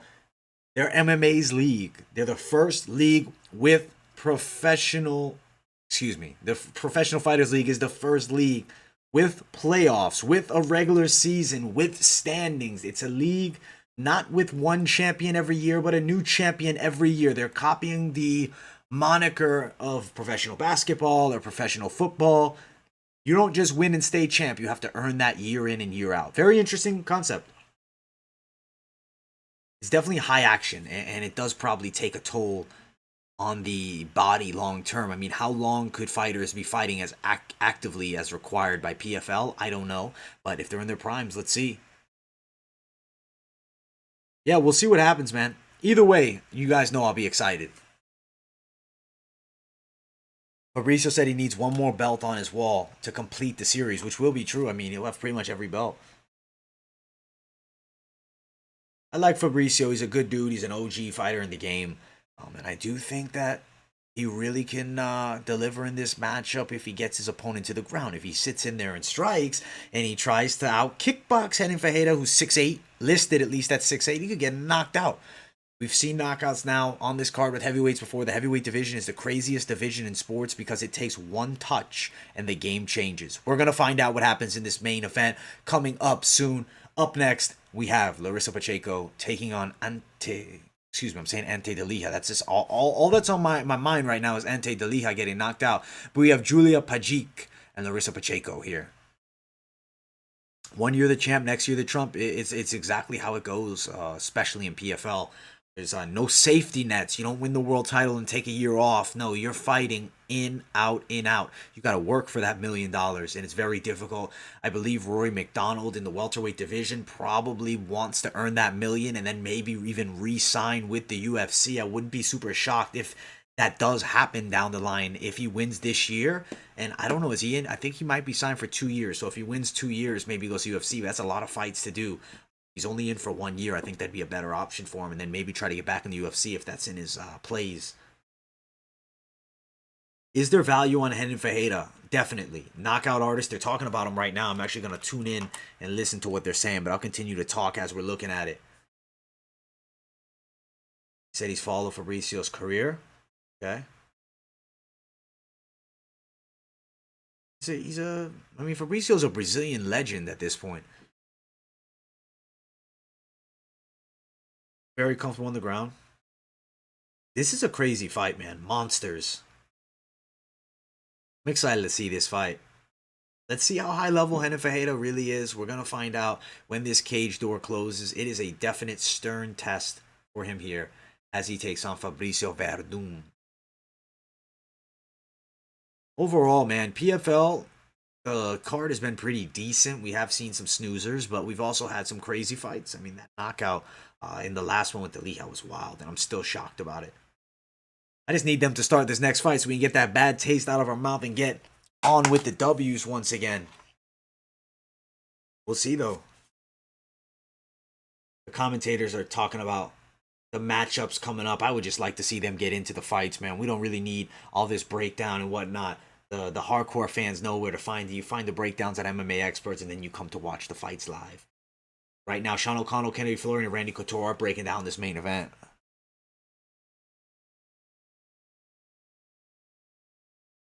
Talking about Fabricio, how he gets it done. Yeah, find a way to trip him, get him to the ground. Exactly, as expected. Grappling is going to be key to victory for Fabricio Werdum. I mean, if he sits in there, stands in trades with a fighter of Ferreira's height, stature, and striking capabilities, he could be in big trouble. I do think he's going to look to get the fight to the ground, though, definitely. But the picks, if you're just tuning in, Pacheco is going to win this one, I think. Maybe a submission, maybe a decision, but Julia could be live action.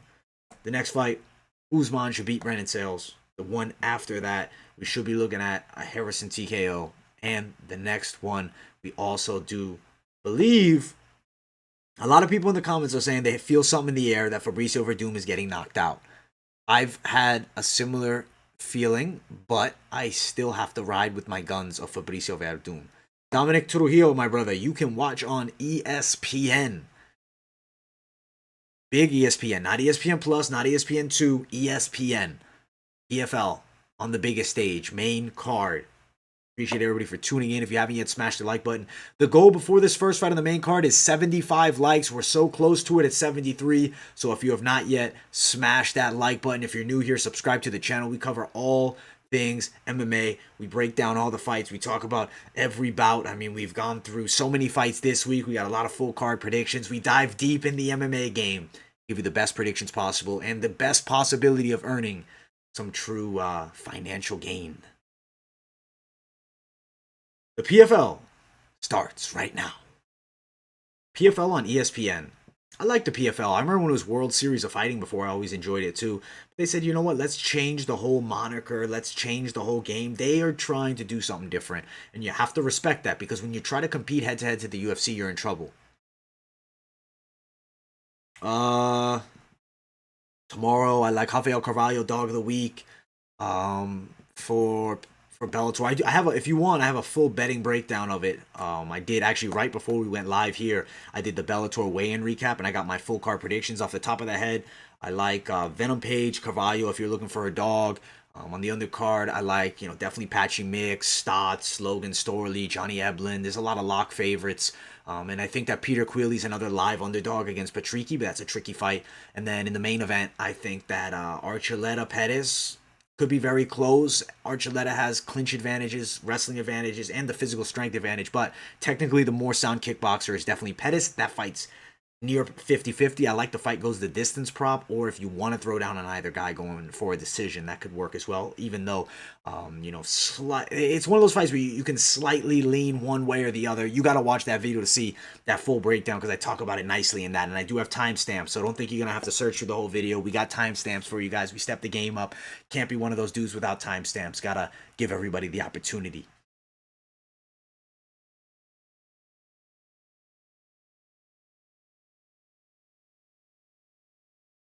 Randy Couture, legend of the game. Randy Couture has this opportunity to be an analyst over at PFL. It's a great opportunity for him, and it's good money, man. I love when these former fighters get their due respect. Unfortunately, he never was in the UFC games or anything like that. I was always hoping to see him get his due respect there, but the UFC and him have had issues for years.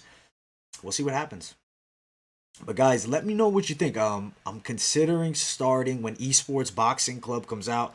I am considering starting doing some gaming streams of that. I know it's not MMA, but it's still fighting, and the game is supposed to be pretty sick. I'm going to be trying the early access out when it comes out in June. So let me know what you guys think of that. Maybe we'll play a little bit of that Esports Boxing Club. Appreciate you, CCTV. You're the man. Rissa Pacheco versus Julia Jeek. We're just ready for these fights to start, man. They take a while. Man, PFL likes to take their sweet ass time. I mean, I know it's the main card, but I feel like we haven't seen that many fights, and we've been here all day. We've been here 3 hours, and what we've seen 4 fights, 5 fights. That was so weird. It had Pacheco doing a 3-plate bench press. I highly doubt that it was. I highly doubt that it was actually bench of 315.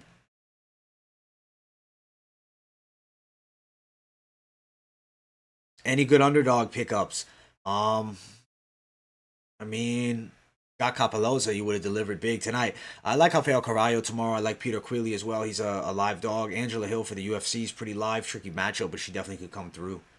Really depends on how much you're looking to risk, but I like Carvalho number 1.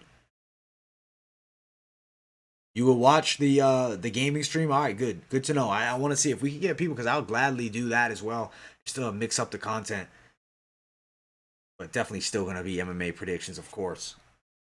Fighting breakdowns, live streams, nothing changes. That would just be in addition to it. You need Harrison to finish your parlay? She's going to finish it for you. she's going to put a beating on her opponent. Pacheco making her way to the cage. About Pacheco, notable thing, I mean, she has fought good fighters, has experience in the Ultimate Fighter House. I believe she lost in the first round, or maybe even the tryout round. She lost to the eventual winner, though. And then you look at her skill set. I mean, goes the distance with Kayla Harrison. That's something that has to earn respect, right? You go 3 rounds with Harrison. That twice, 2 losses to Kayla Harrison, and she's probably going to fight her again this year. Julia looks a bit nervous, and here's the thing: Julia is a tank. She's a savage. She's an animal, but usually she's very arrogant and has that Tyson-esque air around her. Doesn't seem to have that same confidence here, and that's because Pacheco is the realest of deals here.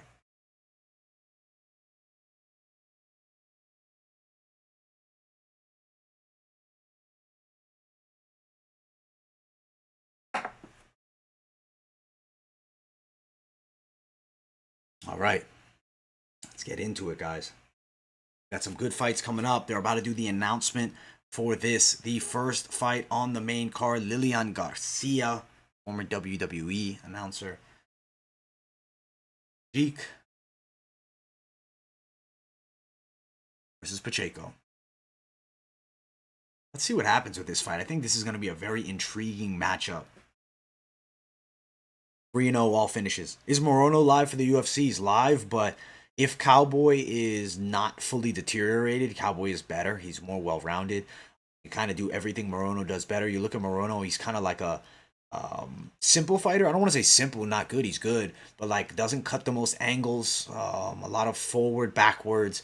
He's aggressive. He can get caught down the center, sometimes a bit too stiff. I think Cowboy could beat him, but Morono's live. It depends on who shows up, which Cowboy is out there. Larissa Pacheco, let me quickly put this headphone in.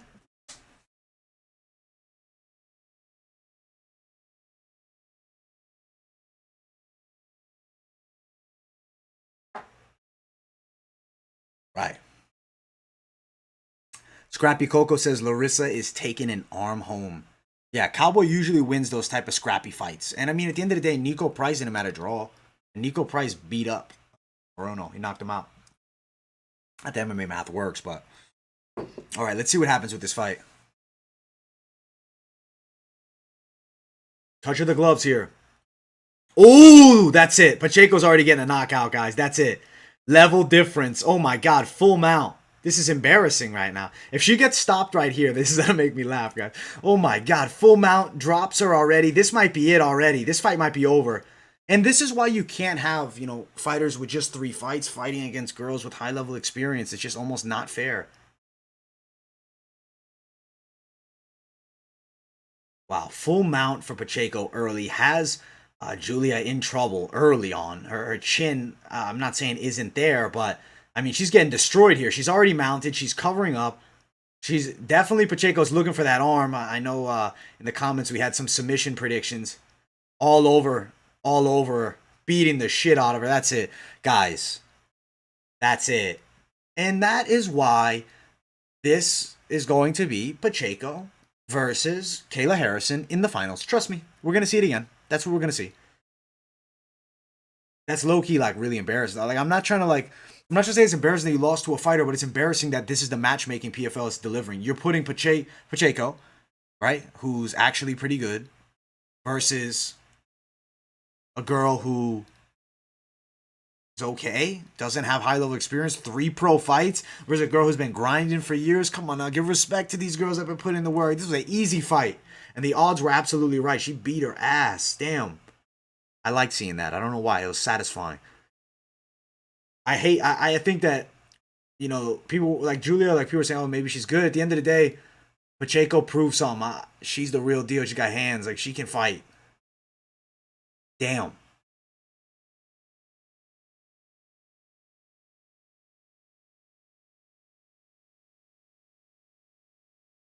Bam. One left hook and down she goes. You feel like that was another intergender fight. That's funny. Pacheco's a beast. I know. Then Deice, Pajik, yeah. Like, then Deice would have knocked her out. Dude, this is... I don't know, guys. I'm frustrated with this tournament, and it's because I don't like seeing 0-1 girls on the same car. Like 0, you're gonna have an 0-1 girl, a 2-2 girl, a 3-0 girl, like girls with just not a lot of experience, and then you're gonna have girls like Pacheco and Kayla Harrison all in the same tournament. It's low key kind of delusional in my opinion. It's like I don't know. It doesn't make sense. It's like, let's say we did that with the light heavyweight division. Let's have a 3-0 man that isn't well known fight against, a decent PFL top fighter with 20 fights. It's probably going to look similar to this fight here, and that's what we just saw. That's crazy. Beat Pajik up, man. Pajik was always very arrogant and cocky. I'm telling you, in her other fight, she carried that air of confidence, and she didn't have that here. I think she knew she was going to lose.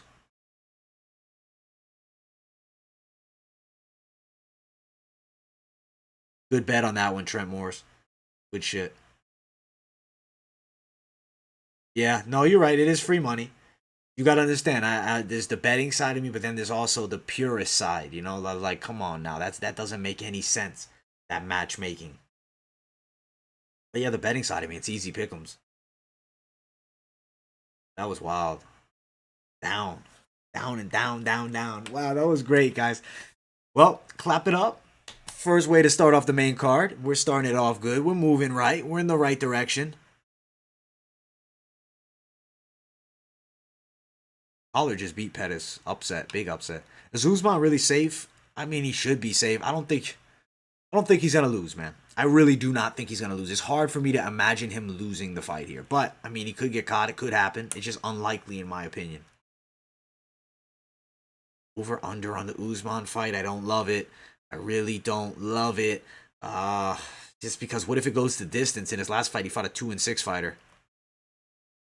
Whoever kicked Pettis' ass. Oh, that was Clay Collard. Yeah, he beat him up. But Pettis had a good third round. They're definitely going to run it back eventually. Hey, whoever gives you the most dinero, boom. I get it, Sports Investment Group. You getting that good money. You're right. Damn, 100-9. How do you even give her a 9 rating? What is a 0 then? If that was 100-9, what's a 0?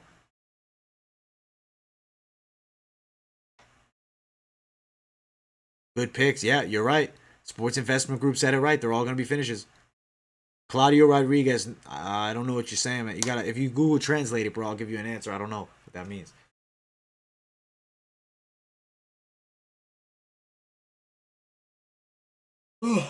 Stretching out. Been here for a while, guys, and we're covering the fights. We're getting into now the featured bout, being Usman versus Sayles. This should be a good fight. I'm excited to see what happens between these two up next.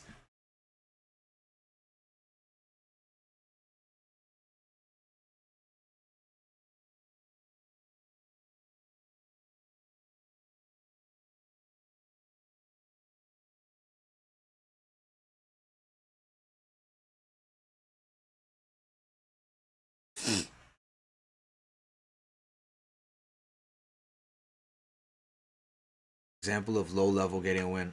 Yeah, I mean, the level difference was evident here, man. Evident. It's Pache. Good win for Larissa. She's a beast. She's a beast, man. I just don't see her winning the tournament. She's in a bad situation.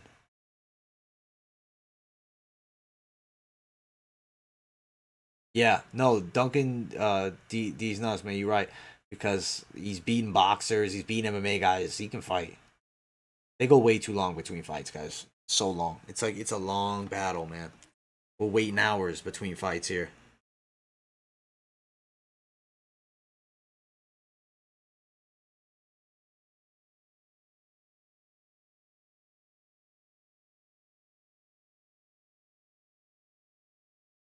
She beat her up quick, man. Quick knockout.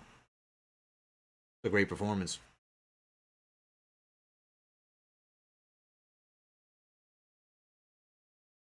Beat her up bad. Brutal. It's a big win. Big win. It's crazy.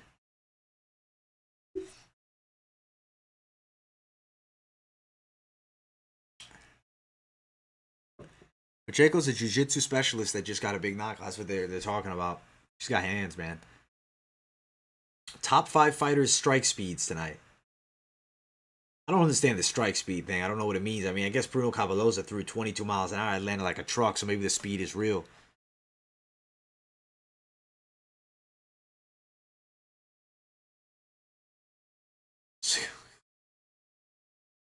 Dude, it depends on what weight class Canelo's fighting with Floyd. I mean, you have to take into consideration if it's at 168, he's gonna be so much bigger. 20 minutes. I know, dude. Marlo, you said it right. 20 minutes waits. If there's finishes, you're gonna wait 20 minutes. And they're showing Clarissa Shields getting in the ring. I mean, we already see this. Come on, PFL. Come on, PFL. Come on, PFL. I just hate the breaks between fights, man. They make you wait here at PFL. It's all good. It's all good in the hood, guys. We'll be talking about the next fight very shortly. As of right now, just enjoying Clarissa Shields talking with Sean O'Connell. They already showed this. We already heard it, so we took out the headphone. We don't need to hear it again. But still respect the girl for coming into MMA as a good boxer. So while we got some time, we'll talk about a little bit of this next card for the UFC main event. Waterson versus Rodriguez. How do you guys feel about it? I know a lot of fans were mixed emotions, I would say, on that right there. And I appreciate you guys for 75 likes as well. You guys are fantastic. Don't ask for finishes at PFL. We have long waits in between. Usman by submission. Marcelo Oliveira, what's up, my buddy? Usman by submission in this fight. It's so tough for me to tell you that. Like, I want to say absolutely he can get a submission, but I feel like he's going to probably work towards more of a ground and pound style of game. Probably that. Yo, Gary, I appreciate you, man. Past 2 a.m. over by you? Damn. That's late. That's really late. But you stay up because you're a real fan. I appreciate it. Honestly, I like the comparison you said about Canelo, Floyd. It's like asking. I would just say the only difference is the ages. Like Floyd in his relative prime versus Canelo again. We saw it before. Is it Floyd at 40? It depends at which Floyd it is. With Canelo, though, they're around the same age. Or excuse me, with Khabib, they're around the same age. You know, him and McGregor. Like Cavallo Verdum. Marcelo Oliveira, he's really shouting out his boy Werdum. Hey, Verdum's a good fighter, man. And we're going to see him in his main event soon. If PFL can hurry up and get us through with these commercial breaks, man. 318 over there. Dude, you guys are real hardcore fans for staying up that late. That's fantastic. You keep it pumping, man. I appreciate you guys tuning in this late, man. At 318 all around the world, we got people tuning in. 317, holy smokes.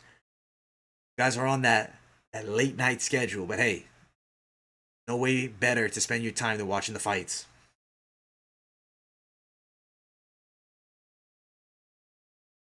Hopefully, we see this PFL featured bout in the next 5 minutes. I'm really hoping they at least start walking to the octagon in the next 5 minutes because I'm not trying to wait here all day for these cats. But I'm not going to doubt that we might be here for a little while. Might be a bit of time between fights. 3 nights of late night fights and Sunday you sleep. Dude, that's honestly what you have to do, unfortunately, sometimes. Usman. I got Usman. Usman's coming up next. The brother of Kamaru.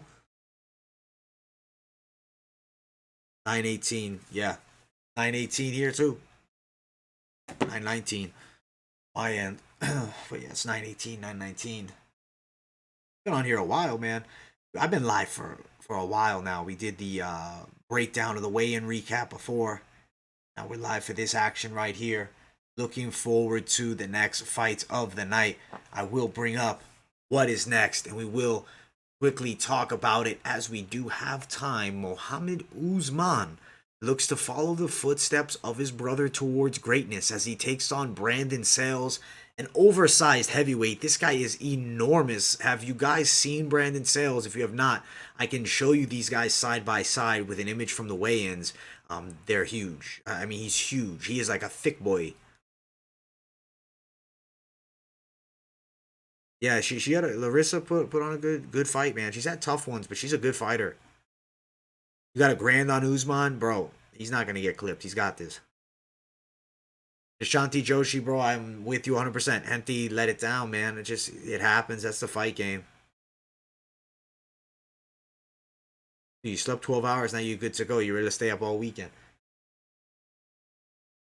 Good fights coming up. Look at this is the guy fighting Usman. He's on the screen right now. He ain't beating Usman, guys. Usman's not losing. I think Usman's gonna put him on his back, ground and pound. You think Gardo smokes Ferguson? I don't know. I'll do some film study before the fight more. I mean, if you ask me right now, Tony Ferguson is very hittable, but Dariush also gets clipped too.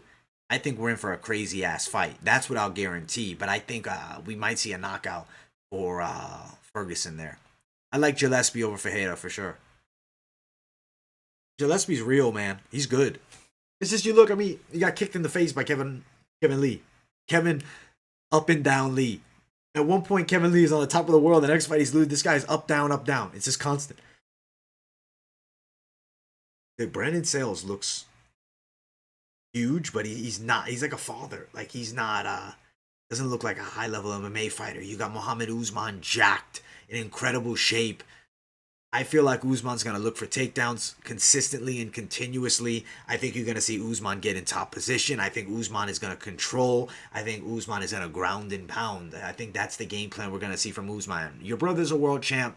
You train alongside elite level fighters all day long. I don't think he's losing to Brandon Sayles in this fight. Usman is a lock, and I see a finish, and I see probably a TKO here. But look at Sayles on the screen there. Thick boy. Definitely not shredded out. He's definitely got some size on him, though. It's a big man. He's walking to the cage now. I'm just happy we have the fights back on, man. Brandon Sayles.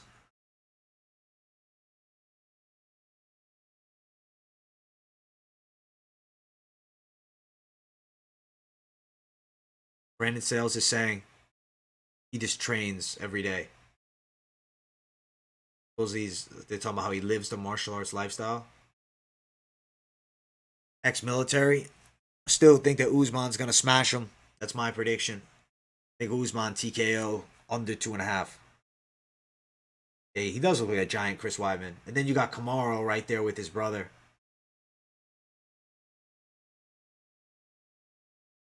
It's on ESPN right now, the PFL. Let's see what happens with these fights, man. Should be some good action here. Weidman with tits, that's great. Muhammad Usman, hopefully he starts walking to the cage soon, man. Let's see what Usman has to say, though.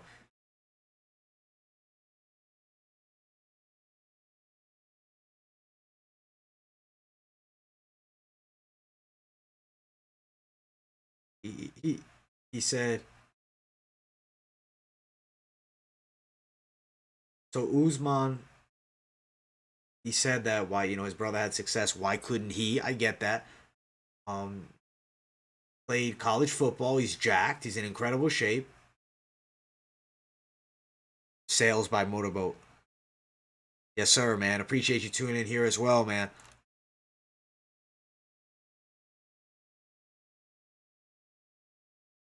Yeah, exactly what happened. And he's like, all right, we'll bring him in.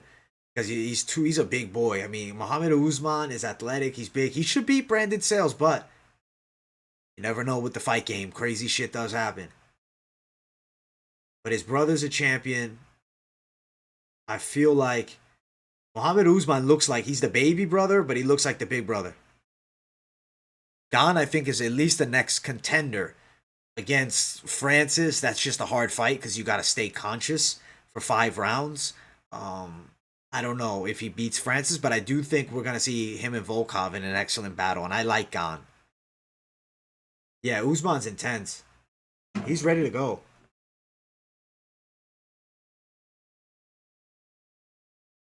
Muhammad Usman. I'm excited to see this fight, guys. I'm excited to see how his brother does. See what happens in this fight here. Kamaru Usman, champion of the world. His brother looking for his own legacy here. He fights against Brandon Sayles. Michael, I know you're feeling it. I know what you're thinking. I know exactly. Yeah, I mean, maybe. I think a lot of the dudes are outside of the UFC. Like Capoloza look jacked, right? But yeah, no, I feel like Muhammad Usman's definitely got some mass on him. The guy's pretty jacked. He's a strong dude. This is a great fight. I just feel like Brandon Sayles is gonna get destroyed here, man.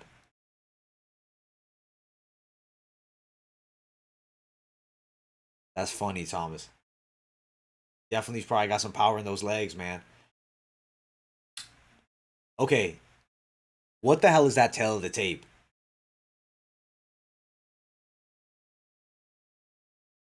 That's not the correct weight. By any means, that's not the correct weights. It was 240, I believe, for Usman, and Sayles was at 265. They have the wrong tail of the tape. Come on, PFL. The NHL guru? Dude, I'm not the NHL guru. I'm sorry.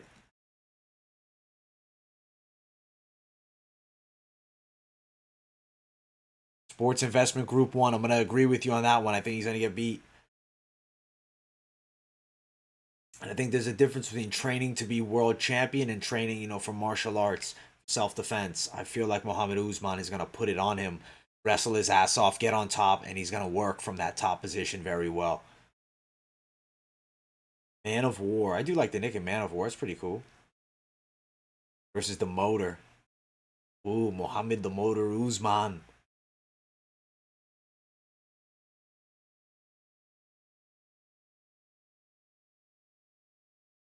They're announcing Usman at the moment. We're about to get into this fight momentarily. Should be an excellent featured bout here. I think we're going to see some good action. It should be quick. I think Usman puts him down in ground and pound. I mean, that's what I'm expecting, but we'll find out. Keith Peterson, Dominic Cruz's least favorite referee. He's a funny guy though. I don't know anything about him. I don't know if he really is funny. All right, let's see what happens. All right, we got blue trunks, Usman. Gray trunks for Sayles. Okay, so if Usman puts him on his back in the next minute, definitely big confidence. If he can't, if a takedown gets stuffed, definitely a chance for a live dog here. But we'll see. How big is this guy, though? Sayles is a monster of a human being. He's got to be 275 right now. Like, he is big boy. Maybe 280. Like, he definitely cut weight to get to 265 yesterday. He's got the tits, though, for sure.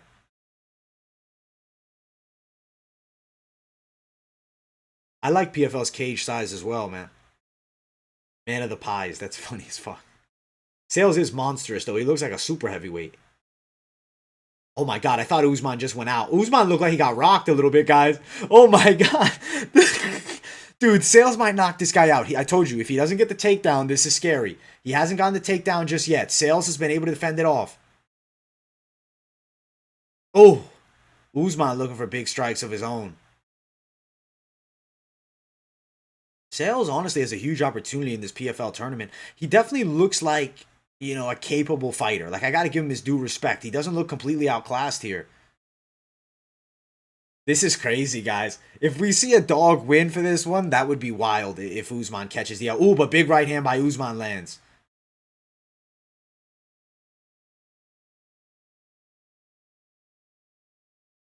Both of them going at it. Ooh, this is an interesting fight, guys.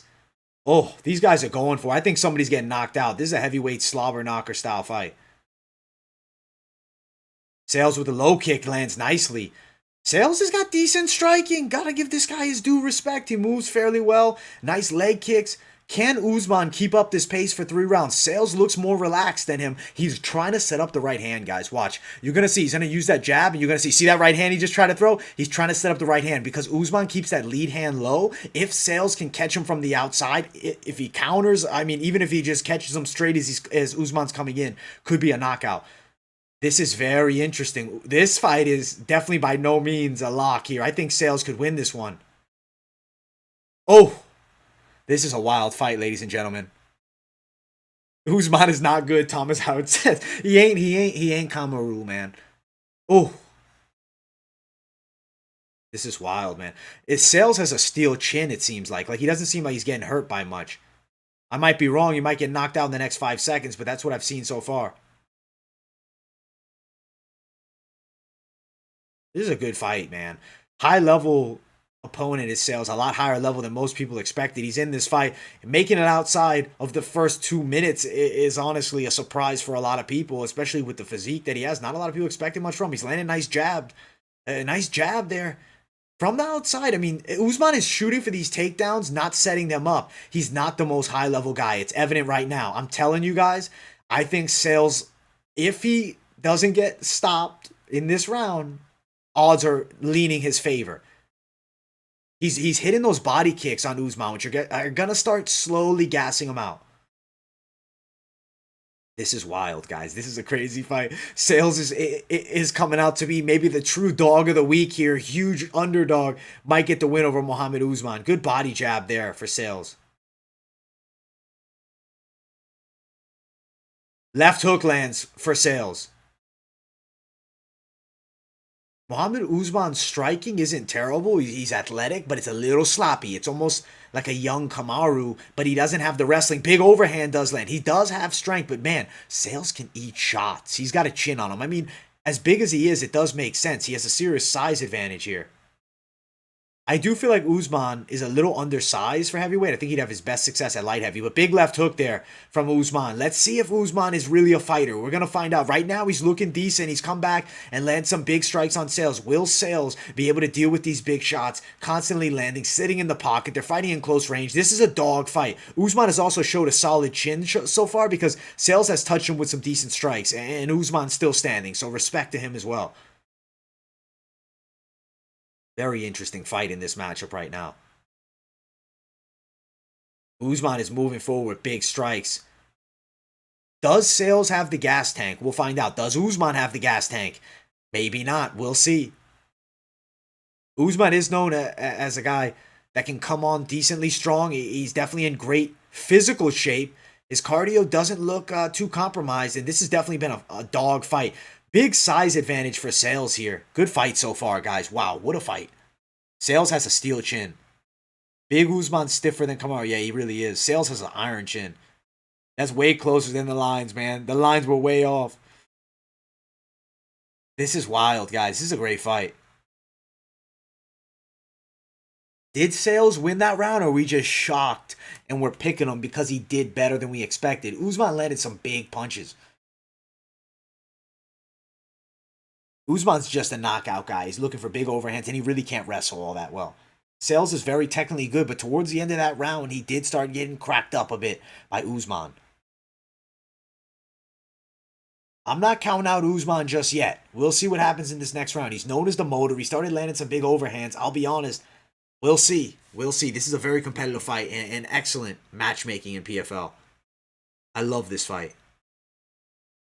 We all are nervous right now. This is craziness. What a way to keep this night going to fights. Crazy heavyweight action. The PFL is delivering with the men's fights. We just had some unfortunate action with 2 of the females. Very interesting first round. Most definitely. Usman moving forward. Sayles switching stances, moving in and out. He's got decent kickboxing. Usman looks like a light heavyweight in there, though. I have to be honest here. I think he needs to cut that weight and try to find a way to 205. I think he'd have more success because he's not bad. My only concern, though, is then his speed advantage goes away at 205, and I see him getting pieced up. So, honestly, maybe heavyweight's a better place for him. I just don't know how high the ceiling is right now, especially if he loses here to Sayles. But I do think there's a chance we see Usman win this fight. Good fight so far, though.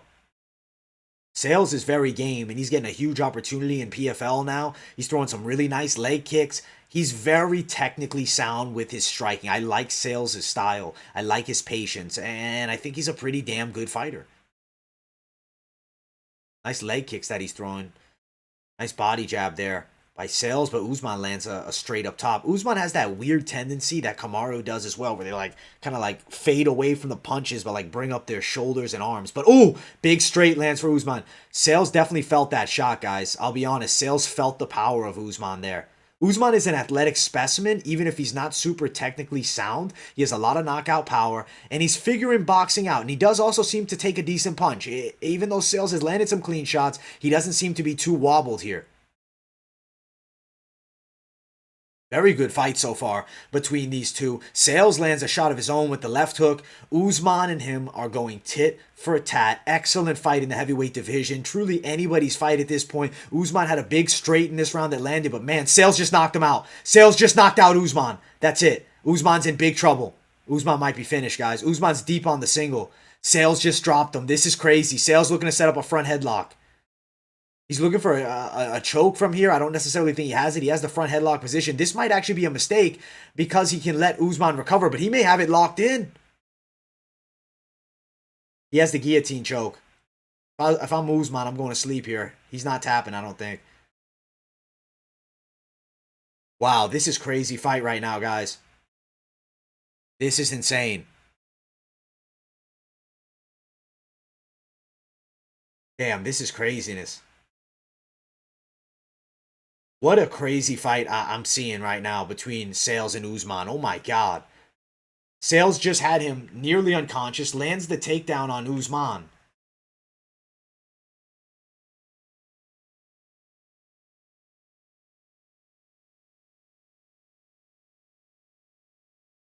Wow, Usman is still in the fight somehow. He's back up. And he's looking for shots. And he got dropped the second time. Usman's mounted. This is it. Sayles is going to get the TKO right here. Dude, Usman, I got to give him some respect, showing a ton of heart. He's trying to get up. Sayles is all over him on the ground here. Usman is taking big shots. He needs to explode right now and give it all he has. He has a minute 40, and I think the ref is thinking about stopping this fight. Very close to stopping it. This referee also has been known for early stoppages in the past. Granted, this wouldn't necessarily be an early stoppage. Brandon Sayles has the choke. He's got him under the chin. That's it. That's it. Muhammad Usman's getting tapped out. He's out. He goes to sleep. Wow, guys. Wow. Whoa. Whoa. We knew Sayles would have a knockout chance, but goddamn. This is craziness, man. What the hell? This is insane. Things that were just not expected have happened on this card. Yeah, I said on the breakdown, I said, man, the odds of this fight are way too widespread. Sayles can fight, ladies and gentlemen. Sayles can fight.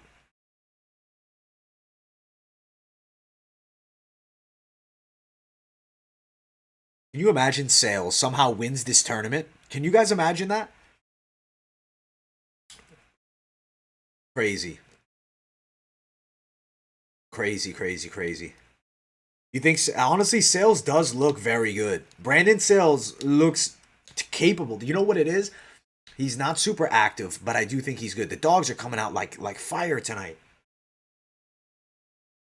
But I feel like these dogs are just crazy. Like, at the end of the day, the Usman Sayles one, not the craziest of upsets. Dude, PFL has some crazy shit that happens, right? I love the PFL for this action that we're seeing right now.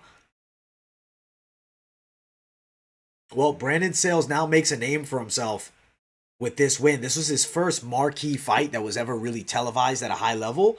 Man. Crazy. Crazy.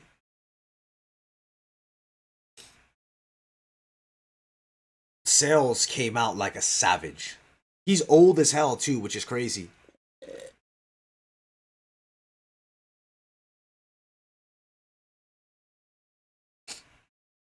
Dude, he's a slick heavyweight. Dude, honestly, betting underdogs only under the PFL might be the way to go, guys, because there's some crazy shit that goes down. Last week was a perfect PFL. This week, the fights are turning us upside down. There's crazy results, and that's why we love the MMA game, man. Mr. Donut King, to answer your question, of course I study tape, my guy. It's not like I'm missing a bullshit out of my ass. But crazy how the fights can go. The fight game is wild. Sayles with a big win. I like Sayles. Honestly, I feel like Sayles is maybe more of a player in this tournament than anybody would have ever imagined. Like, this would be the true Rocky story if this guy somehow makes it to the tournament finals. Because he just beat Sayles.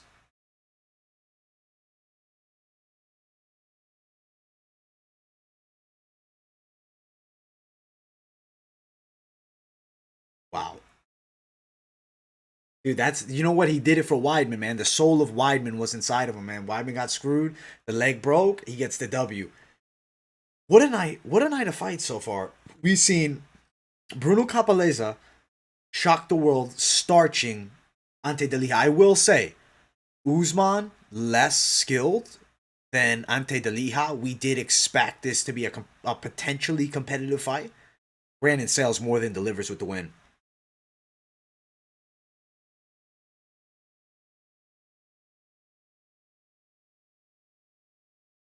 Dude, putting the money on Sayles was the best thing to ever do.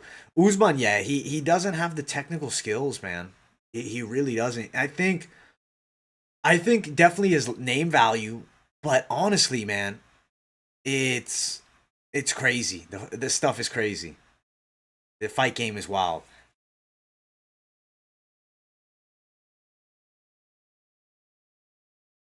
Dude, honestly, if Werdum gets knocked out of the main event, that's gonna finish off the card. If Kayla Harrison wins, that would be wild.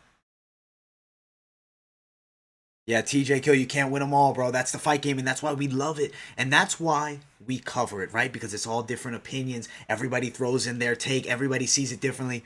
One is right, one is wrong, but at the end of the day, you argue your best case for it. The reason we felt Usman, obviously, the age of Sayles is a factor that you wouldn't think that this guy, with his, very inactive as a professional fighter, would be able to have a performance like this against a high level athlete who's training along championship level fighters the way he did.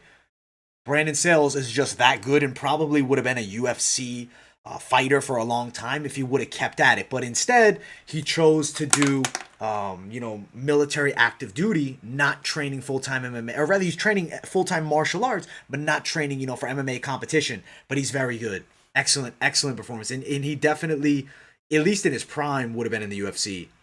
If Sayles goes out and wins this tournament, he's getting a UFC signing. Give him a UFC title shot. I like Sayles, dude. I like Sayles.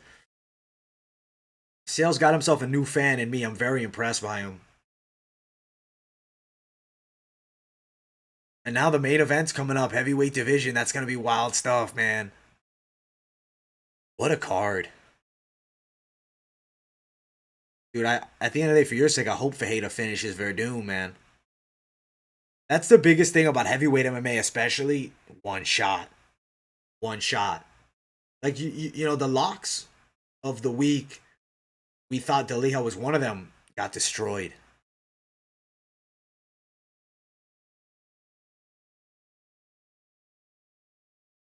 Hunter McKendrick. Sayles was the former NFC champion. Dude, honestly, he's a monster.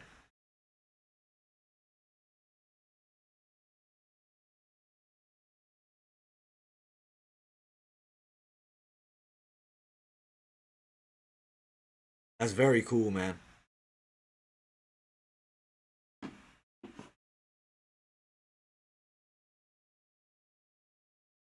Yeah, I was iffy on the Usman pick. I didn't say Usman was a lock by any means, man. Fuck it, that's the game, right? PFL is wild. Sayles literally looks like he's a super heavyweight. Let's see what he says here. Let me hear what he's saying. Sayles versus Olenek, I'd watch it.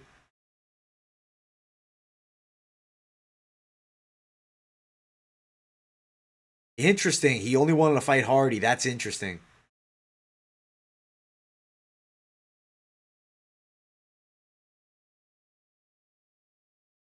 Locks are like unicorns.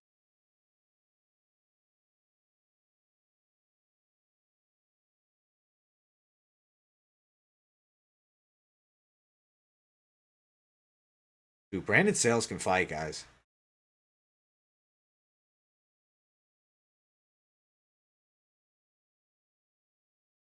Sayles can fight. I'm so surprised at how good he looked. Even in winning, he's good.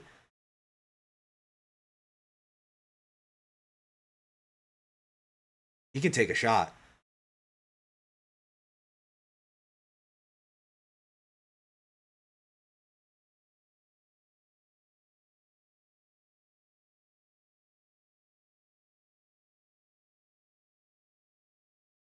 Sayles versus Romanos, the canvas would break. Yeah. No, Sayles got hit a lot. I think Sayles is a good fighter. Um, he's hittable. Usman just doesn't have the technical skills to find the openings. He has. He weighed in at 290. That's insane. Hunter, you're probably right. Sayles isn't winning the tournament, but hey, he's getting a fun chance here. Let's bring up the next fight. You're right.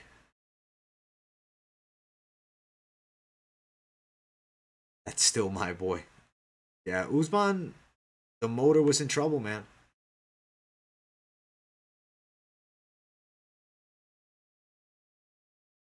Kayla Harrison, Mariana Morais here.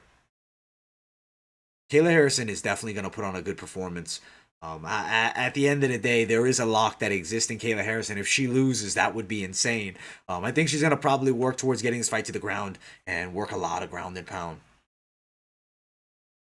I think that the thing, TJ, what I will say about Sayles, he'll run into a bit of trouble. A guy like Capoloza, a guy that really has explosive dynamite power in the hands, could potentially put him out of there. But I will say he's a big boy and he's gonna give a lot of fighter problems. I don't know what's next for Usman. Yeah, he seems like a nice guy. He's a likable guy. He's a fan favorite type of guy.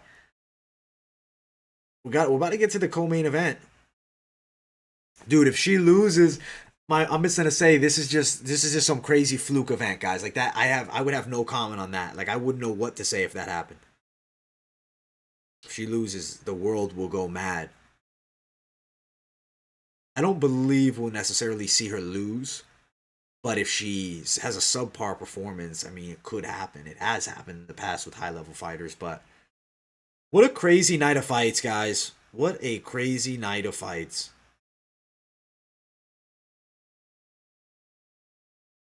Dude, I think Werdum should win, but we can't say anything because who knows, right? We're picking Werdum, but the fight game is the craziest of games, and that's what we love it for. Is the fact that it's as wild as it was. If it was so predictable, if every fight you knew it was gonna happen, no one would tune in. This is great. Crazy card is Harrison lose. Honestly, if it happens, this would be the night of the upset. This would be go down to history for MMA.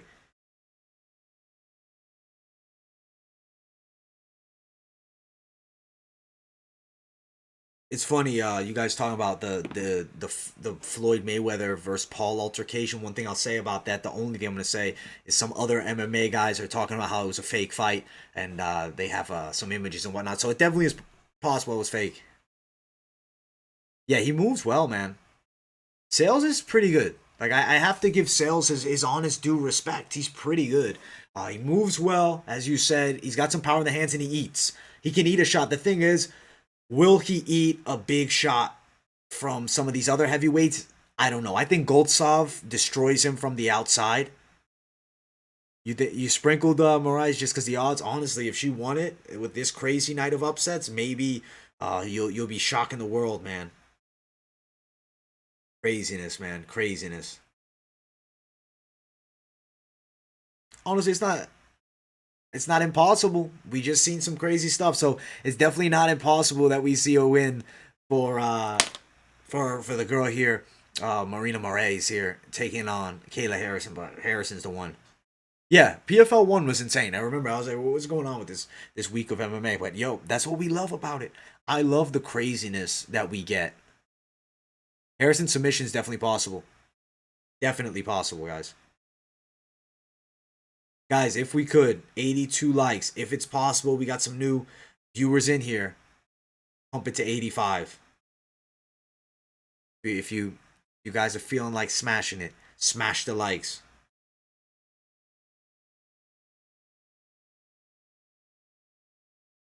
All right. Marina Morais, Kayla Harrison, co-main event. It's hard to bet against Kayla, right? A $1 bet, that's going to make you a ton of money if somehow she came through on that. Harrison submission is definitely highly possible here.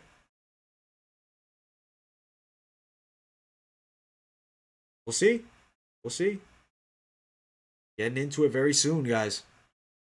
Moments away from this co-main event of the evening. We've been watching these fights for over 4 hours now, and we've seen some crazy outcomes. And God bless the MMA game for giving us these crazy outcomes. It's the craziest sport on the planet, and that's absolutely why we love it. Yeah, Larissa is probably the only one with a small chance, but that is small. And Larissa's awesome. She's very good. And also, I appreciate you guys for the 85 likes. Thank you all so much. Everybody who's tuned in. If you're new here, also subscribe. We're covering all things MMA, covering all the fights. We got exciting action tomorrow for Bellator we'll be covering. We have the UFC card this weekend. Lots of big things happening here at MMA Experts, so stay locked in here. Yeah, she has pretty much no chance here. She's significantly outmatched. Screw it, might as well.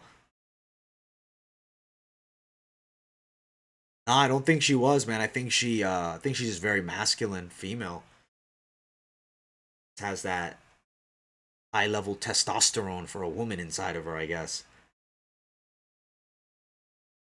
The PFL back with another crazy ass card, guys. What a card we've seen. Up next is Kayla Harrison, Marina Morais here.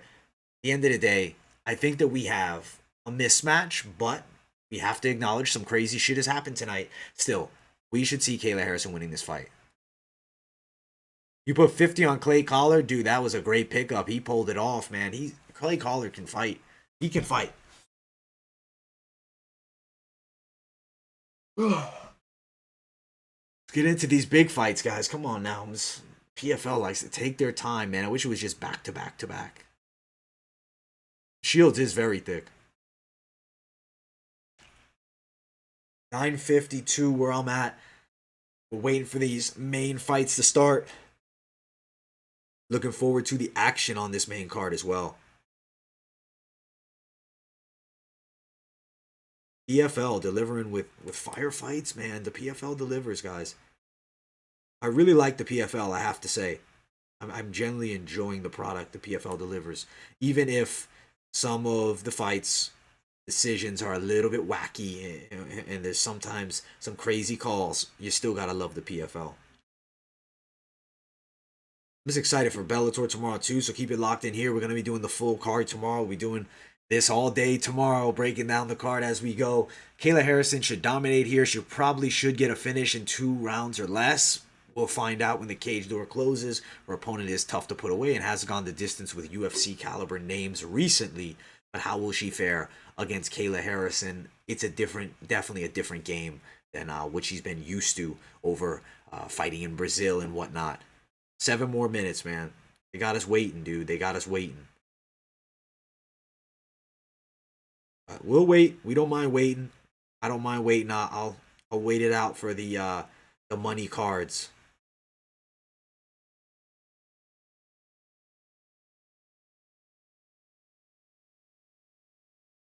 I'm pumped, guys. UFC this weekend, Bellator tomorrow. What a time to be alive for fight fans. Yes, sir. I'm going live for Bellator tomorrow. Doing the same thing as today. You'll see me here all day tomorrow, sitting talking about these fights, breaking down the Bellator card, which is going to be straight fight action. Very exciting matchups.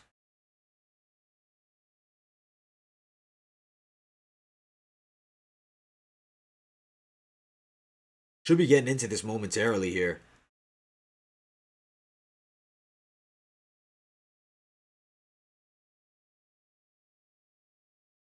Toughest call in UFC, aka stay away fight. Maybe Ryan Benoit taking on Zaruk Adeshev. Also, even the main event, Marino Rodriguez and Karate Hottie is going to be tricky. That's a crazy fight. Yeah, Robot Chicken Wings. Make sure you come through, man. We're going to be live. We're doing the full Bellator card. We're doing the full UFC card. You're going to see me here live doing commentary for a while. It's gonna be back to back to back nights. But honestly, there's nothing else I'd rather do than chat it up with you guys for the fights, break down the best sport on the planet, and play some bets live. And hopefully we deliver. You know, we definitely delivered early, but there's been some crazy upsets tonight at PFL. Hey, I cannot show the stream, my man. I cannot show you any PFL content that is against copyright, my man. It's against copyright, buddy. Not going to be doing it. Sorry, my man. If I could, I definitely would. I wish I could, but unfortunately not capable of doing so. Can't wait for Ludovic Klein, dude. That Ludovic Klein fight's going to be fantastic. All right. At a mutually agreed weight, Kayla Harrison or Nunes, you got to go Nunes knockout. I think Harrison's good, but Nunes is just so well versed.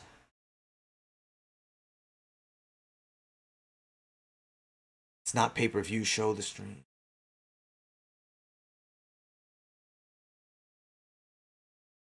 Ah man, we can't show the stream, bro. It's on ESPN.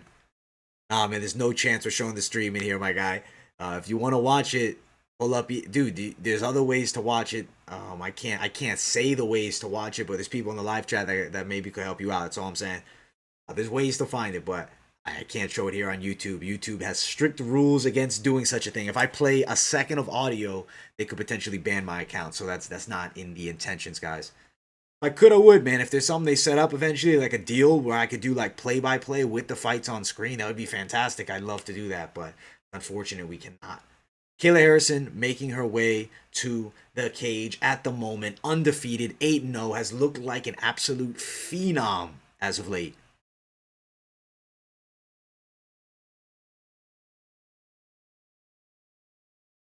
That's the PFL owner, don't show it.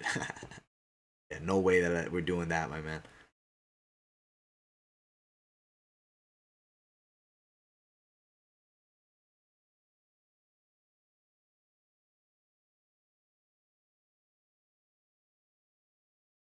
Dude, I don't know what the hell you're talking about, bro.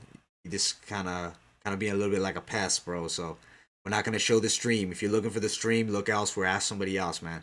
We're trying to cover the fights here, man. We're doing real MMA action, bro. We're not trying to do this crap over here.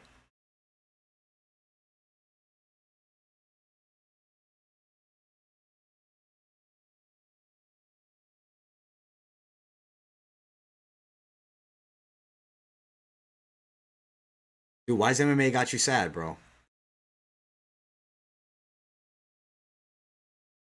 Don't be sad, man. Got our guy blowing up the chat, begging for streams. What the hell is this guy doing over here? Dude, don't be sad at MMA, man. Whichever way the fights go, win, lose, or draw, gotta love the fight game. Kayla Harrison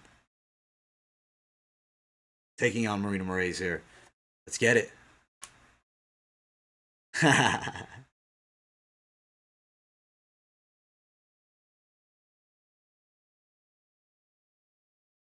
Yeah, there's always dudes that be spamming out here, man. It is what it is.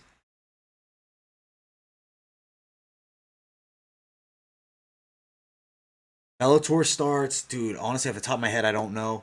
I don't have my phone on me. I believe the main card is gonna probably start around 10. Prelims at 7, I believe. Thomas, I'm 99% sure on that. Luke Joe, you're the man, bro. I appreciate you, man. Appreciate you, dude. Yeah, I don't worry about the trolls, man. We got. I actually laugh at the trolls, man. Dude, I don't even have like anything on Tapology. I use it, but I don't really usually post my comments. I honestly should start. I should just start linking the videos on Tapology.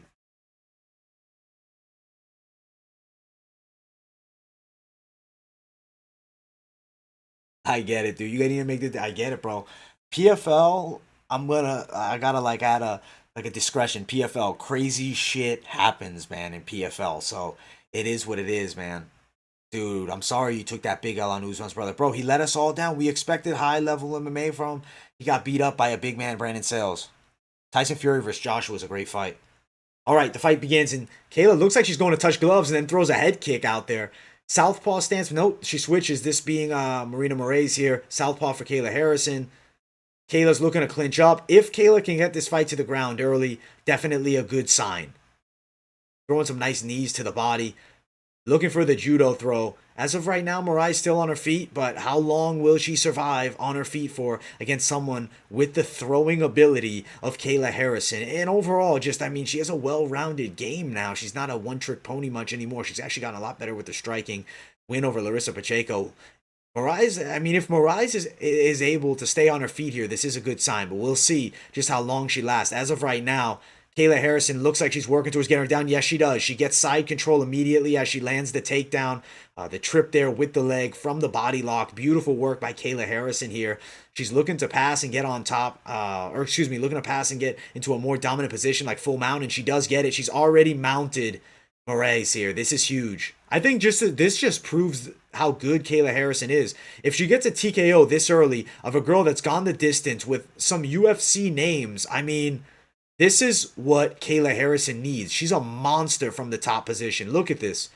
Beating the brakes off of Marina Morais here. That's it. Ref calls the fight. TKO. She's a monster. She is a monster.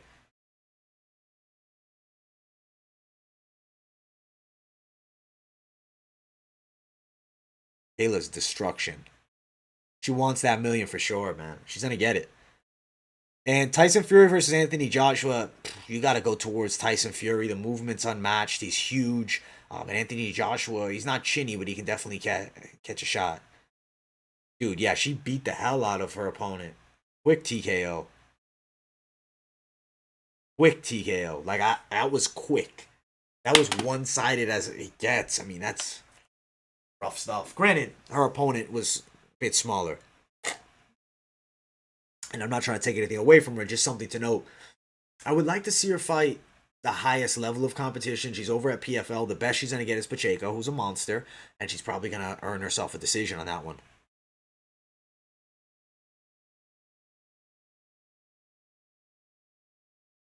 Yeah, that was smash work. Kayla's gotten better and better. She trains at a good team. She's putting in a lot of work, and you can see the high-level skill set.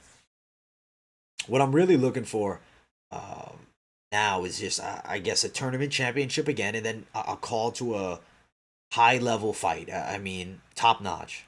Yeah, that wasn't really a cool move, but Kayla Harrison don't care, man. She's coming to beat your ass. She don't care about respect. She don't care about it. She's coming to win. I'd like to see her fight Cyborg. Like, I would like to see her in Bellator after this tournament. She'll have over 10 fights by that point. I think that's the fight. Thoughts on Lorenz Larkin and Carvalho? Well, if you watch the UFC prediction, or excuse me, the Bellator weigh-in recap I did before this, you know Carvalho is somebody I'm high on. Somebody good. Carvalho has good skills and is very, very, very technical with his kickboxing. Dude, the PFL does get crazy, man. The PFL is crazy stuff. And Robot Chicken Wings, you're on Fury? Dude, Fury's the man. Dude, honestly, man, you're begging, dude. I don't know why you think begging is gonna get me to show something that's just not allowed. Like, I don't really understand the point.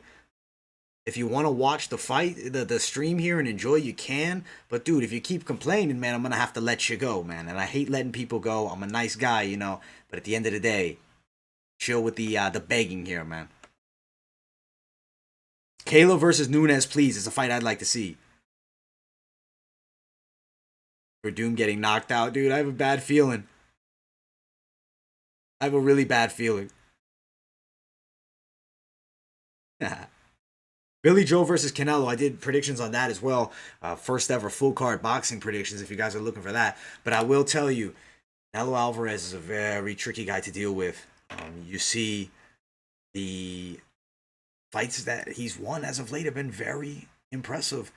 And honestly, you're good, man. You're good. At the end of the day, if you don't keep trolling, we'll chill out. But bro, you just being kind of like a nuisance in the chat, man. We're trying to talk fights over here.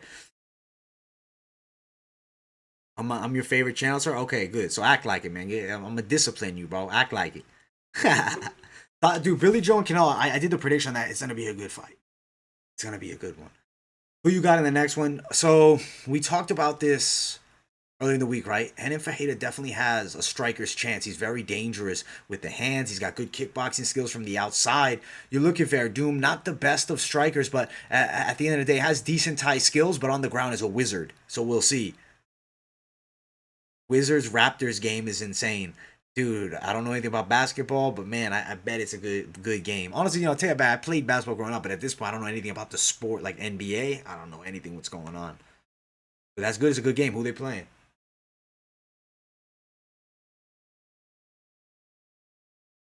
Kayla Harrison's a freaking problem. And if Fajita trains at Team Noguera, that's interesting. That's something we got to know. That's something we really have to know.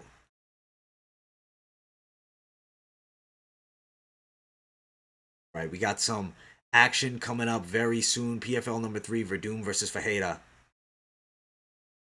Dude, I'm gonna watch all the pre-fight stuff for that Canelo fight probably sometime later tonight because I'm pumped for that fight.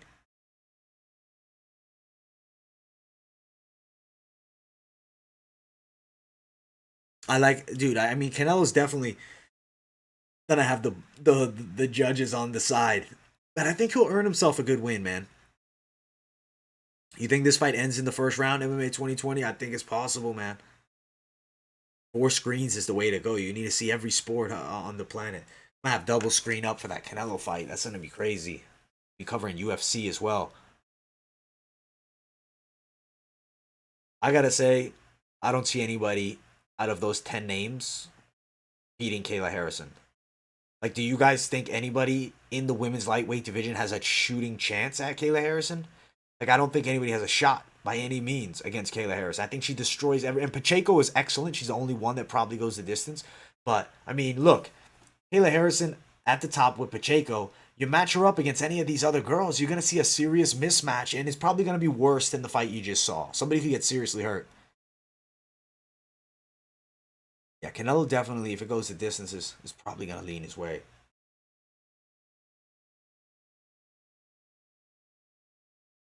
We'll see, guys.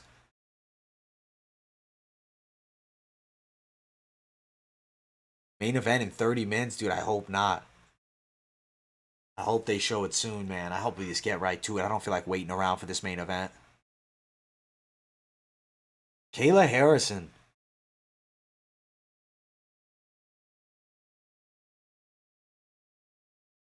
said it's a coronation. She's the queen. She's funny.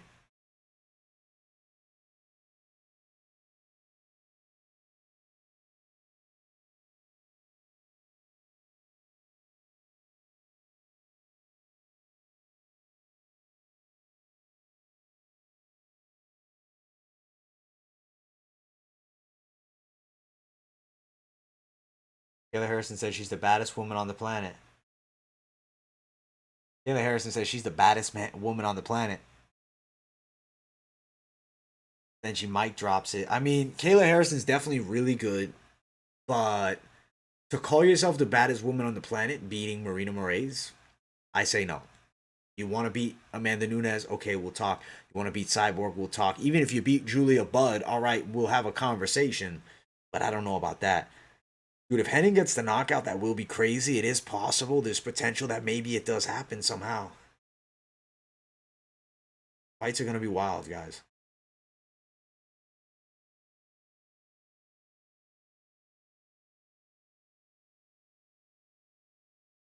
Dude, Kayla Harrison beat the brakes off of Marina Morais. They're like bad. That was a bad fight for her. Beating. But this matchup here is going to be exciting. Yeah, tell her to fight Amanda Nunes. You're right, Mr. Donut King. Yeah, Amanda does beg to differ. And at the end of the day, she's saying it, she's carrying the ego of it. But at the end of the day, until you've really gone to war with some of these best girls in the world, you can't claim that. And that's the honest truth. At the end of the day, the competition level in PFL, she's going to run through everybody. She's the baddest girl in that room by far. She's going to beat Pacheco again. And Pacheco's really good. But let's see her fight against some top flight competition. I would like to see it. Does she? I mean, she should beat Felicia Spencer, but maybe that's a good place to start. Have her fight Felicia. She beats up Felicia. Okay, now she's the real deal. But Felicia Spencer obviously signed to the UFC and whatnot. We'll see what happens with Kayla Harrison. I'd like to see her in a high level organization. Not saying PFL isn't. PFL is high level, but PFL's level of women's divisions is a little bit subpar. not at the same level as, let's say, the UFC women's bantamweight or even the UFC featherweight women's division. She got that cute buff look. That's funny, man. She's definitely buff, man. She's in incredible shape. She's a monster. We're getting towards the main event. I believe it should be starting momentarily here. Been a great card so far. A lot of action. Some crazy stuff has happened. I know you guys definitely have enjoyed some of these better fights on the card. There's been some crazy victories, some upsets. I mean, man, good card. And then some expected outcomes, like Kayla Harrison smashing her opponent. But the main event is coming up soon. Very soon. Yeah, Werdum's opponent is monstrous. This guy's a monster. At 6'8", he's listed. I believe he's more like 6'7", but he's still monstrous. He does have legit striking. It's a fearful fight for Fabricio. He could be knocked out, but if he gets inside, clinches up, gets the fight to the ground, Fabricio Werdum, it's his world. His grappling is phenomenal.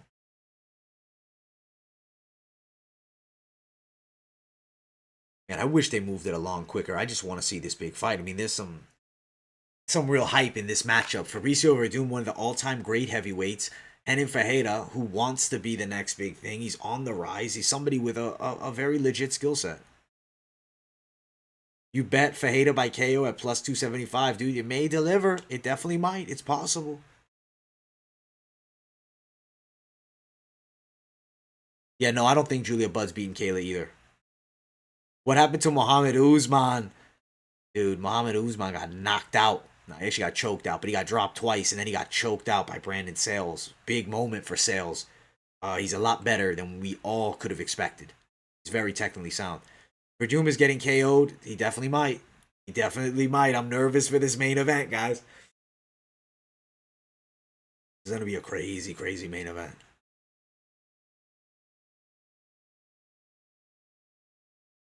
See what happens.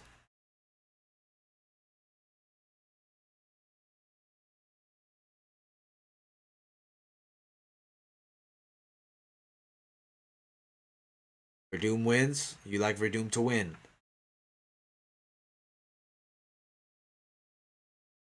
Biggest female MMA fighter tier list. That's funny, man. Definitely some of them. It's definitely some of them. I'm excited to see this heavyweight fight. This is huge.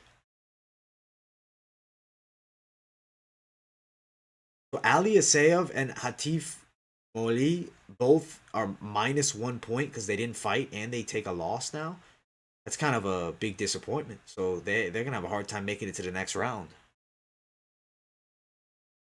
I mean, Werdum is good in the clinch, right? So his takedown game is not going to be like a traditional wrestler. He will shoot for doubles on occasion. Has the height advantage here over Renan Ferreira, so I wouldn't be shocked to see it. But there's a lot of clinch trips, a lot of work from the inside. And honestly, sometimes his opponents take him down, then he does very good work from the top.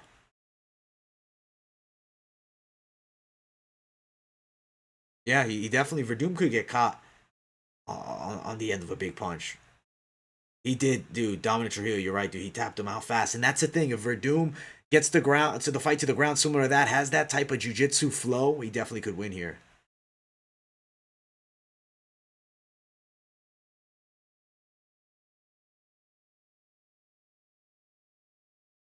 Werdum by submission. A lot of mixed picks for this main event.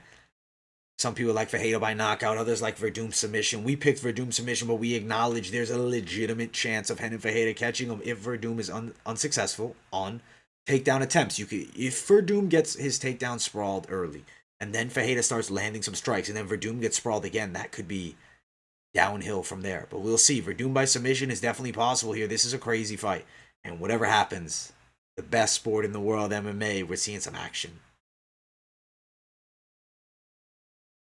The Gustafini choked out was debuting at heavyweight. You are right. It's not his natural weight class. Could be a factor. He's fighting a real full-size heavyweight.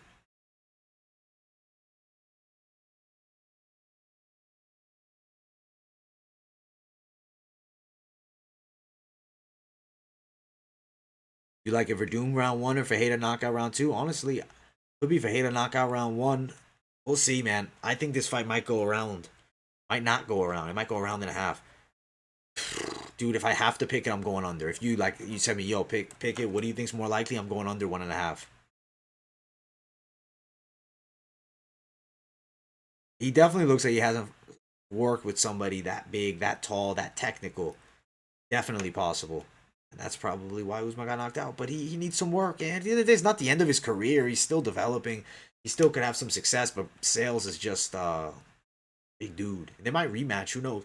How the tournament works, they could be running it back soon. All right, come on, guys. Skip these ads and let's get into the fights, guys. Let's go. Coming up upon the 5-hour mark that we've been here talking about these fights. Hoping this main event starts somewhere before.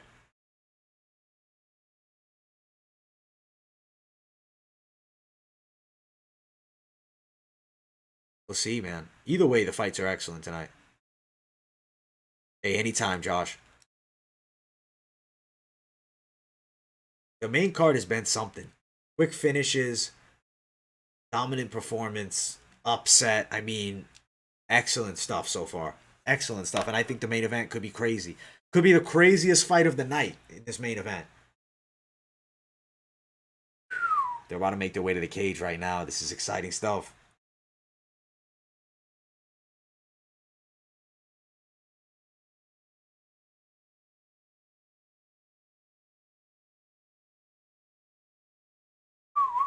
Let's get it. The main event is starting very soon. Werdum versus Ferreira. We've seen a crazy card so far. Anything can happen, especially in heavyweight MMA. And we're going to find out now who gets the W here. Dude, Sebastian, we had Deliha as well. He got knocked out bad. And Usman, another disappointer. But it is what it is. Sayles is legit. And as is Capoloza, his knockout power is for real.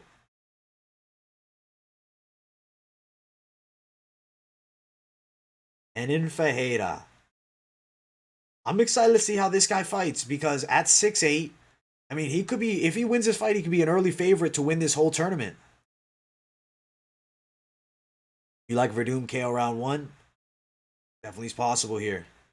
Appreciate everybody for tuning in to the main event. We're at the live stream. We've been here for hours now covering the best sport on the planet, covering PFL regular season event number 3 of 2021. Make sure you guys smash that like button if you have not already. Looking for 90 likes before this fight starts, so smash the likes if you haven't. Thank you all so much. Whether you're new here or you've been around for a while, keep it locked in at MMA Experts. We're covering all things MMA. Got some big things coming the rest of this week. Going to be live tomorrow for Bellator and Saturday as well. Sayles is an absolute beast. I like Sayles, especially at 6'5". He's a supersized heavyweight. He's fought at super heavyweight before. Someone in the comments was telling me about that. And he's a monster. A monster.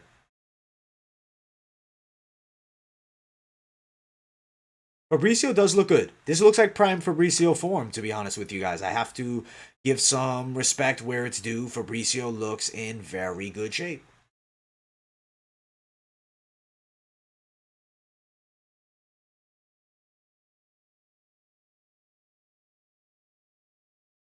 Dude, when Weidman's leg snapped, I was watching it. I didn't do a live. I was watching with my brother. I was freaking out. That was crazy. Yeah, the point system is definitely brings out something different. I like to see the finishes, man, and I think the point system definitely encourages that. If you fight to finish, you definitely can earn yourself a place in that playoff round, which everybody wants. The fight's starting right now. Real Cat, Thomas Howard. Here we go. The main event of the evening. Let's get it. And if Ferreira, Fabricio Werdum. Let's find out who wins this fight. I mean, at the end of the day, there's some things to like about both men. Ferreira, very good striking from the outside. 6'8", long reach. He's a dog in this fight. Also has 5 knockout wins out of his 6 wins. 1 win by submission.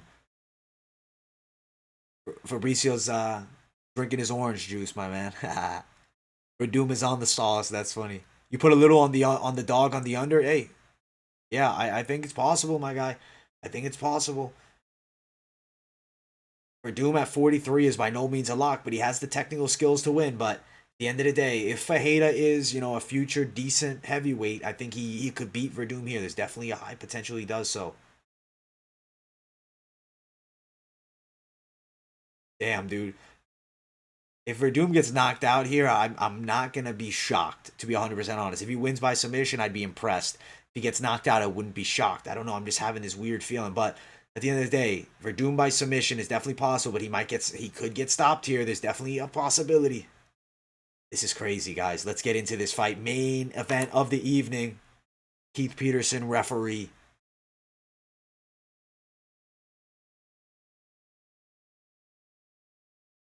All right. Fight starting momentarily on my end here. Leaping kick from both. That was crazy. Werdum gets the takedown. This is huge. Werdum with the takedown this early is very big. Seconds into the round, you have Fabricio Werdum on top of you. Very risky business being on the ground with Fabricio.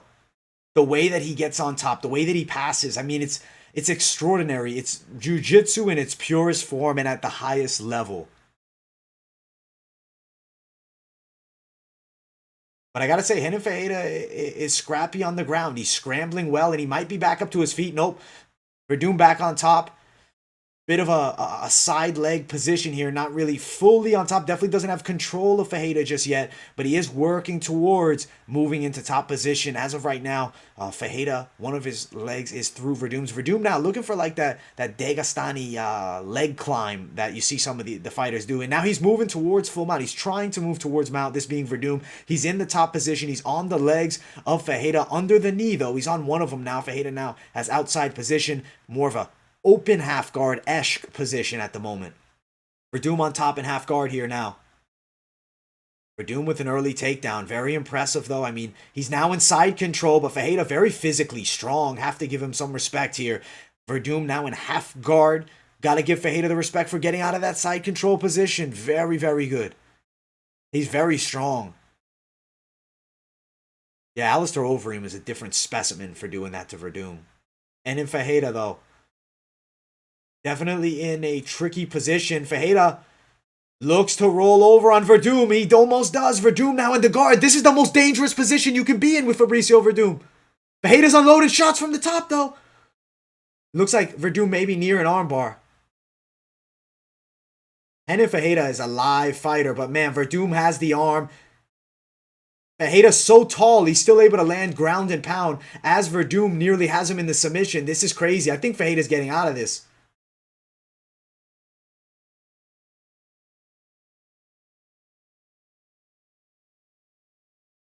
Ferreira's going to knock him out, I think, guys. I think that might be it. Werdum's out, guys. I think he's out. I think this is it. He's out. Werdum's spinning on there. Werdum is in big trouble. This might be it. Werdum's getting knocked out. That's it. Good pickup if you bet. That's crazy. Wow. Wow. 30K for Sports Investment Group, bro. I'm so happy you picked that up. Listen, right before the fight, I felt something in the air. Like Werdum was going to get knocked. I cannot explain that feeling. There's nothing like it right before the fight. Congrats to Sports Investment Group 1, bro. Great work on that one. We said, sprinkle something on the dog by knockout. We might deliver. He gets it done. That's crazy. MMA 2020. Good call on that, my brother. Wow. As soon as Fabricio had the triangle, had the arm, and his opponent still landing, I knew this kid was the real deal. This was the true dog of the night. This was the real dog, and this guy might win this whole tournament, guys.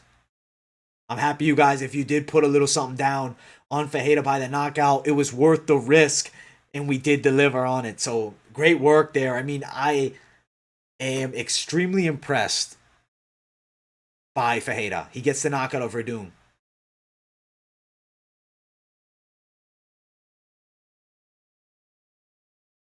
Werdum saying, oh, he tapped. He tapped. That's funny. Werdum saying he tapped. That's funny. No, but it did look like he tapped for a second, but I don't necessarily think he actually tapped. He just kind of touched the arm. Quick stoppage, Keith. I don't like Keith much, dude. To be honest, I've never really been a big fan of him. It's kind of like weird vibes.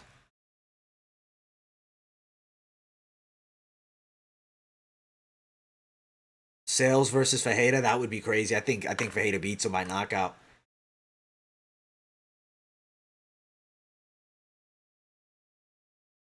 48K in profit, dude. Sports Investment Group 1 bringing some big profits. Congratulations, my man. Congratulations. Werdum did say he tapped, and it did look like he tapped. But at the end of the day, don't stop until the ref pulls you off, guys.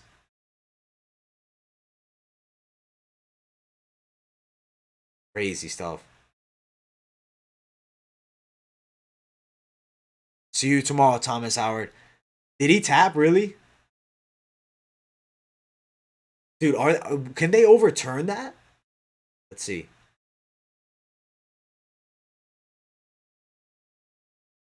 Dude, Hannon's a monster.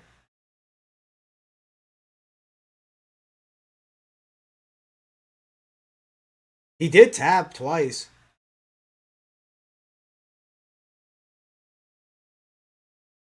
Yeah, he did tap. Jesus. Good night in the UK, guys. Good night to everybody. Thank everybody for tuning in. Appreciate everybody that's been here. We're not done just yet. We're still going to be talking for a little bit longer. And I'll definitely see you guys tomorrow for the Bellator live stream. Fabricio was done, though.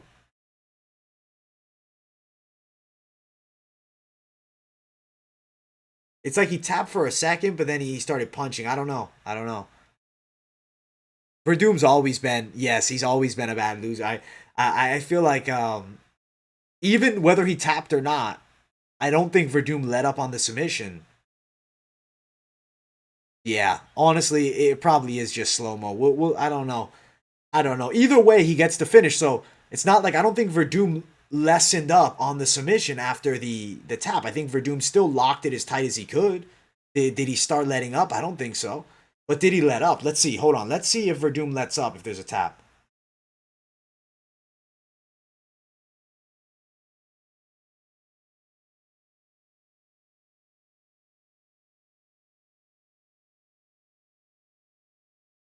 Yeah, but it's a tap, it's a tap, but here's the biggest thing that I have to say. It's a tap, but it doesn't look like Werdum let up on the submission at all. I don't know. Tricky situation for the ref. He did definitely tap, though. Are they going to call that a no contest? If you just bet money down, this is crazy, guys. There might be Werdum by submission.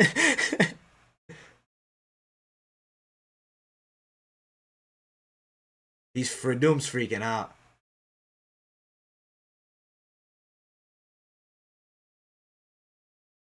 Werdum's pissed. Yeah, that could be it too, Trent. Yo, I appreciate you, man. Thank you for the donation, Seaside. Love you, bro. Appreciate you constantly tuning in, covering the best sport in the game, MMA, man. It's great action. Yeah, it definitely looked like it was like just a panic quick tap, but that's so weird. This is a weird situation. I don't know what's gonna happen. Again, shout out Seaside for the donation. Thank you so much, man. Love you, buddy. Appreciate everybody for tuning in. We're not done yet because we got to find out what happened because we don't know what they're gonna do. This is crazy. This is a wild fight, guys. This is wild.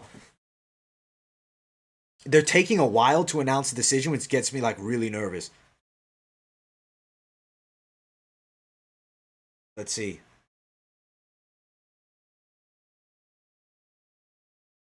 I think they're gonna call it a TKO still. Yeah, they still kind of knockout. Okay.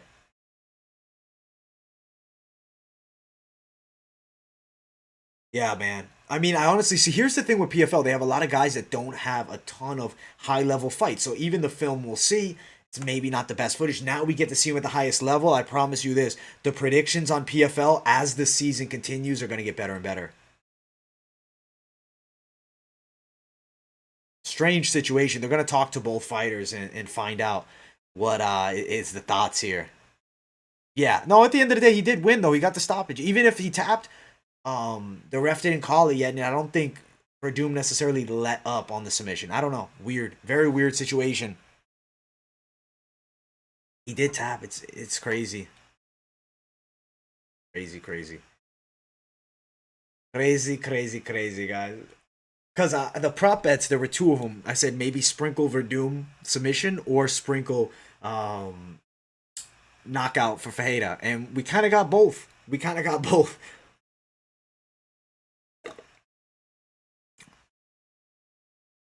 Crazy, man. Crazy. Looking forward to covering PFL for the rest of the season, though. Definitely going to be fun. Um, now we know more about these fighters.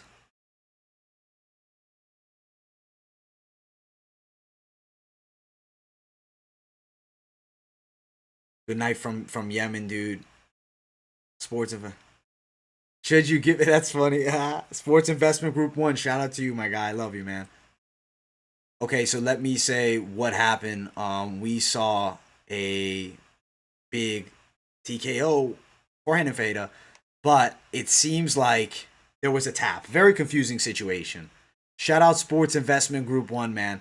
He's a good dude. He made some donations today, and he's constantly supporting the channel. So shout out to you, my brother.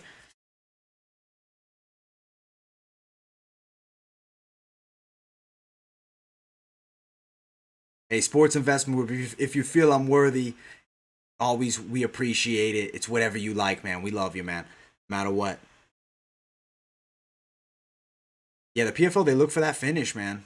PFL is fun.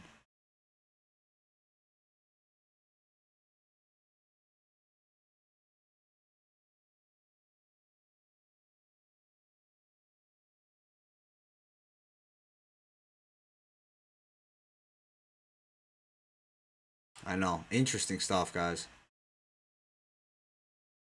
Just saying controversial now. I don't know.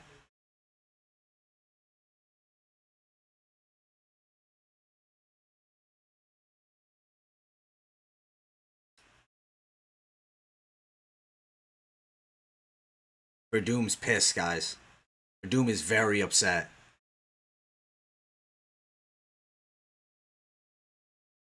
Werdum is saying something. Let's hear. He tapped, he said.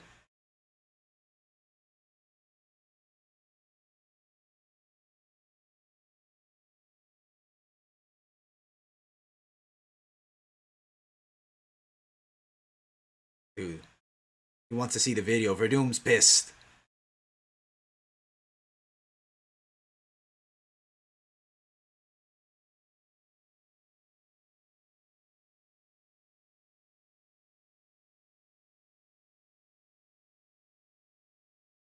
Strange. Yo, you follow me on Instagram, bro? Let me follow you. Oh, I don't have my phone. I'm gonna follow you back. Your Instagram is Sports Investment Group 1. And yo, Harsha R. Flair, you're the man for the donation. I thank you so much. I appreciate you, man. Harsha R. Flair, shout out to you. Dude, I do grind hard, guys. I love the MMA game. I'm trying to give you guys the best content possible time and time again. I want to give you guys the real best predictions. Obviously, we can't go undefeated every night, but I definitely will be giving you my best shakes every night. You guys know I'm studying this. I'm diving deep into this. I've been here all day covering the game. Sports Investment Group 1, I definitely got you. I'll give you I'll check you out too, man. You can message me on IG as well anytime, dude. I'll definitely follow you back. You made some dollars watching the stream? Hell yeah, bro. I'm glad that you did. Hell yeah. I appreciate that donation so much, Harshar Flair. Thank you. Shout out to you. 50-50 with Werdum getting screwed. Yes, but he should have just kept going. I don't know. Tricky. We'll see. He kind of, but it's not like he couldn't have kept going. I don't know. He did feel the tap. Weird situation here, guys. Opinion on undefeated Ukrainian kickboxer Yorak Hunt. I'm gonna have to watch some footage on him. I don't know anything. I don't know much about him. I don't know anything about him really. Yeah, supposedly the other guy did tap. Even PFL said that he tapped. So tricky situation right now. Let's hear what to tell him.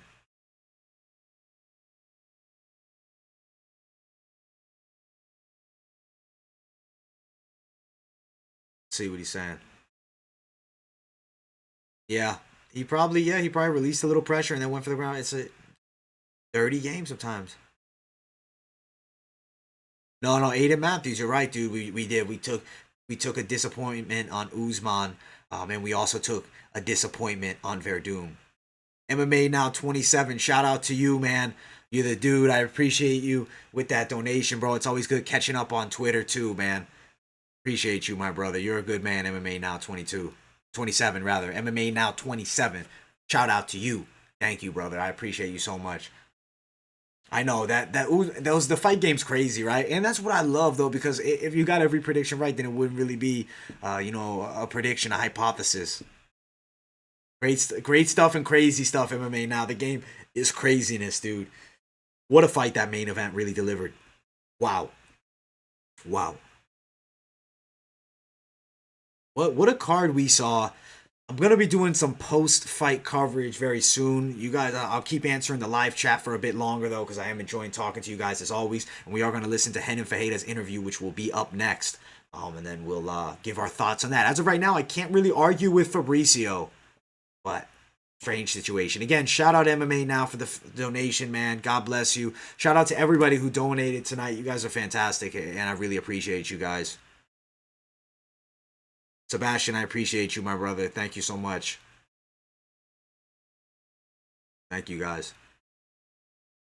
Let's make some money tomorrow, baby. Hey, I appreciate you for that. Uh, DBLS03 cards and more. Hey, the stream, we're locking it in.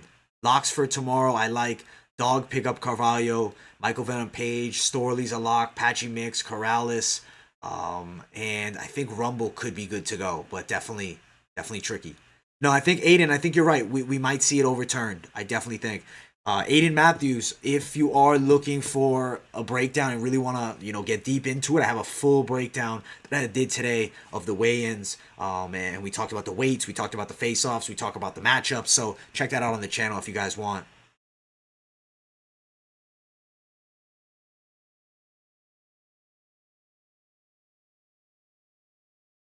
Sports Investment Group 1, shout out to you. Multiple donations. He's doing his own thing. He has his own group, Sports Investment Group 1. Check him out. He has his own page. He does good things and good work from there. So you guys got to check him out.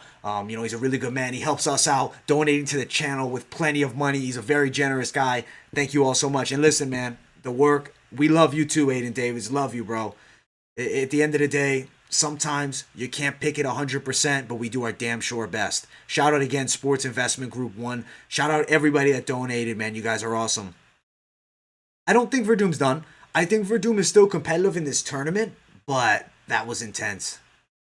Yeah, bro, the weigh-in recap, it's because I literally did it right before this video. It should be up on the channel. If it's not, you can find it probably in the playlist.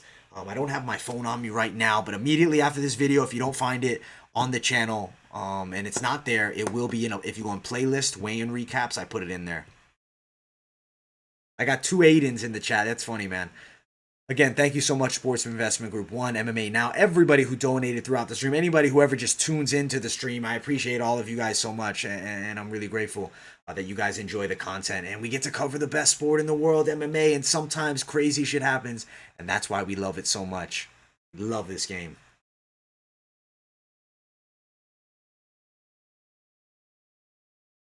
Yo, what's going on, Charlie? How you doing? Aiden, I appreciate you for supporting, man. I really do. I love this game, and I'm just glad to find people that also love it. Lugo A1 on IG, bro. Give me a follow, bro. If you're not, just send me a DM if you're already following me and like you want to chat it up anytime, bro. Just send me a DM. I get to my DMs normally. Sometimes if you find me on Twitter, sometimes it gets backed up, but I should be good on there on IG. What's going on, Charlie? How you doing, my brother? They're doing so many commercials. I'm really just trying to talk about Renan Ferreira here, but unfortunately, we haven't even gotten to the point where he's come up yet. I don't know. We're gonna wait a bit longer, and then we'll hopefully get some insight from him because I'm very curious his take on the victory. Like I'm really curious about it, and I don't want to end the stream without giving a deeper dive on that.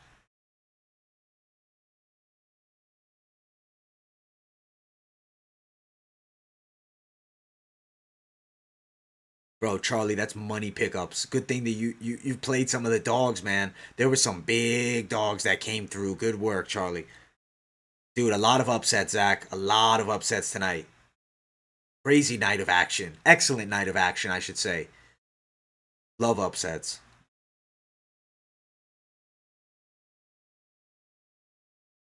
Oh, you missed the card. Hey, at least you saw a good movie, man. Hey, you missed an excellent card. weird fights early on the prelims weren't the best, but there were some crazy knockouts. The main card absolutely delivered. PFL's main card shows why it's a high level product. Some of the undercards were a little oof. I hope Romero fights in Bellator, but I know Scott Coker was talking about it, so I'm gonna have to check out his interview after this, man. Wrath of Man, I'll check that out. Honestly, I don't know. I'll be honest. I've been like cut out from the outside world outside of PFL because since like I don't know what 4 o'clock I've been on live stream. There was an upset with the chicks. Was there? No. There were some dominant performances by all the females that were expected to win. I did think we'd see Helena Kolesnyk with a better performance, but she didn't show up very well against Gardo. Yeah, he did still tap though. You're right. I'm waiting to hear what he has to say, but I'm waiting, man. They got us waiting for this interview. Hopefully, they're even doing one with Henan Ferreira. No, the plus 13 girl didn't catch. She got beat up out there. She got beat in the first, I think, minute, less than a minute. She was good looking though. Yeah, you know what, Zach? I'm gonna have to agree, man. I think that his brother is a different breed. Usman, I mean, your brother's elite. You can be decent, but he's also too small. He's too small, man. Too small. He needs. I think 205. He's better at. I don't know. We'll see though. I think Sayles is just the real deal because that was a very tricky fight for him. All right, PFL is back after about 5 hours of commercials here. We've been live for 5 hours too. Yeah, she was winning on the feet at moments for sure. It's just takedown defense was inadequate. I expected more out of her. Yeah, it was, dude. I think that you know what it is. It's just he needs some work. He's a very raw talent, and he definitely needs some work.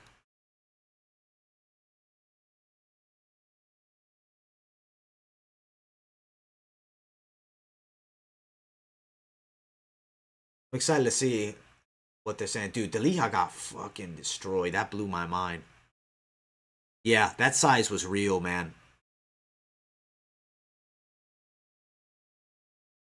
Yeah, you can't teach wrestling. You're 100% right, Aiden. You're 100% right.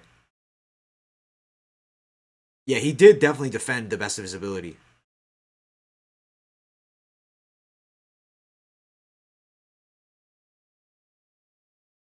Yo, shout out to you, Sports Investment Group. Good night, my brother. Great chatting it up. Appreciate you for everything you've done. Donate to the channel and stuff, and we'll chat it up on IG. And I expect to see you in the live stream tomorrow. And we'll be doing Bellator live.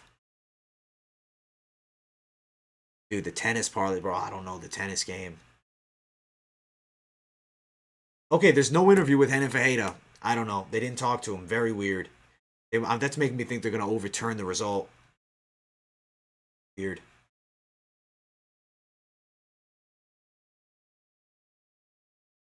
That's it, guys. That is PFL tonight. Overall, was a good show. We had a lot of fun on the live stream. We had some crazy fights. Hey, man, appreciate you, Zach White. Appreciate all of you guys for tuning in. That's pretty much it for me here. I'm going to be doing some post-fight coverage of this card. I'll be doing the full post-fight card breakdown. We'll talk about the main event. We'll talk about the co-main. We'll talk about all the craziness on this card. We'll talk about what's next for the fighters there. Yeah, Sayles did look like a giant, man. Sayles is good. Sayles is good. He tapped, man. Everybody, I mean, he did tap. He did. Weird situation, guys. Make sure you guys smash that like button if you have not already. Appreciate everybody for tuning into this.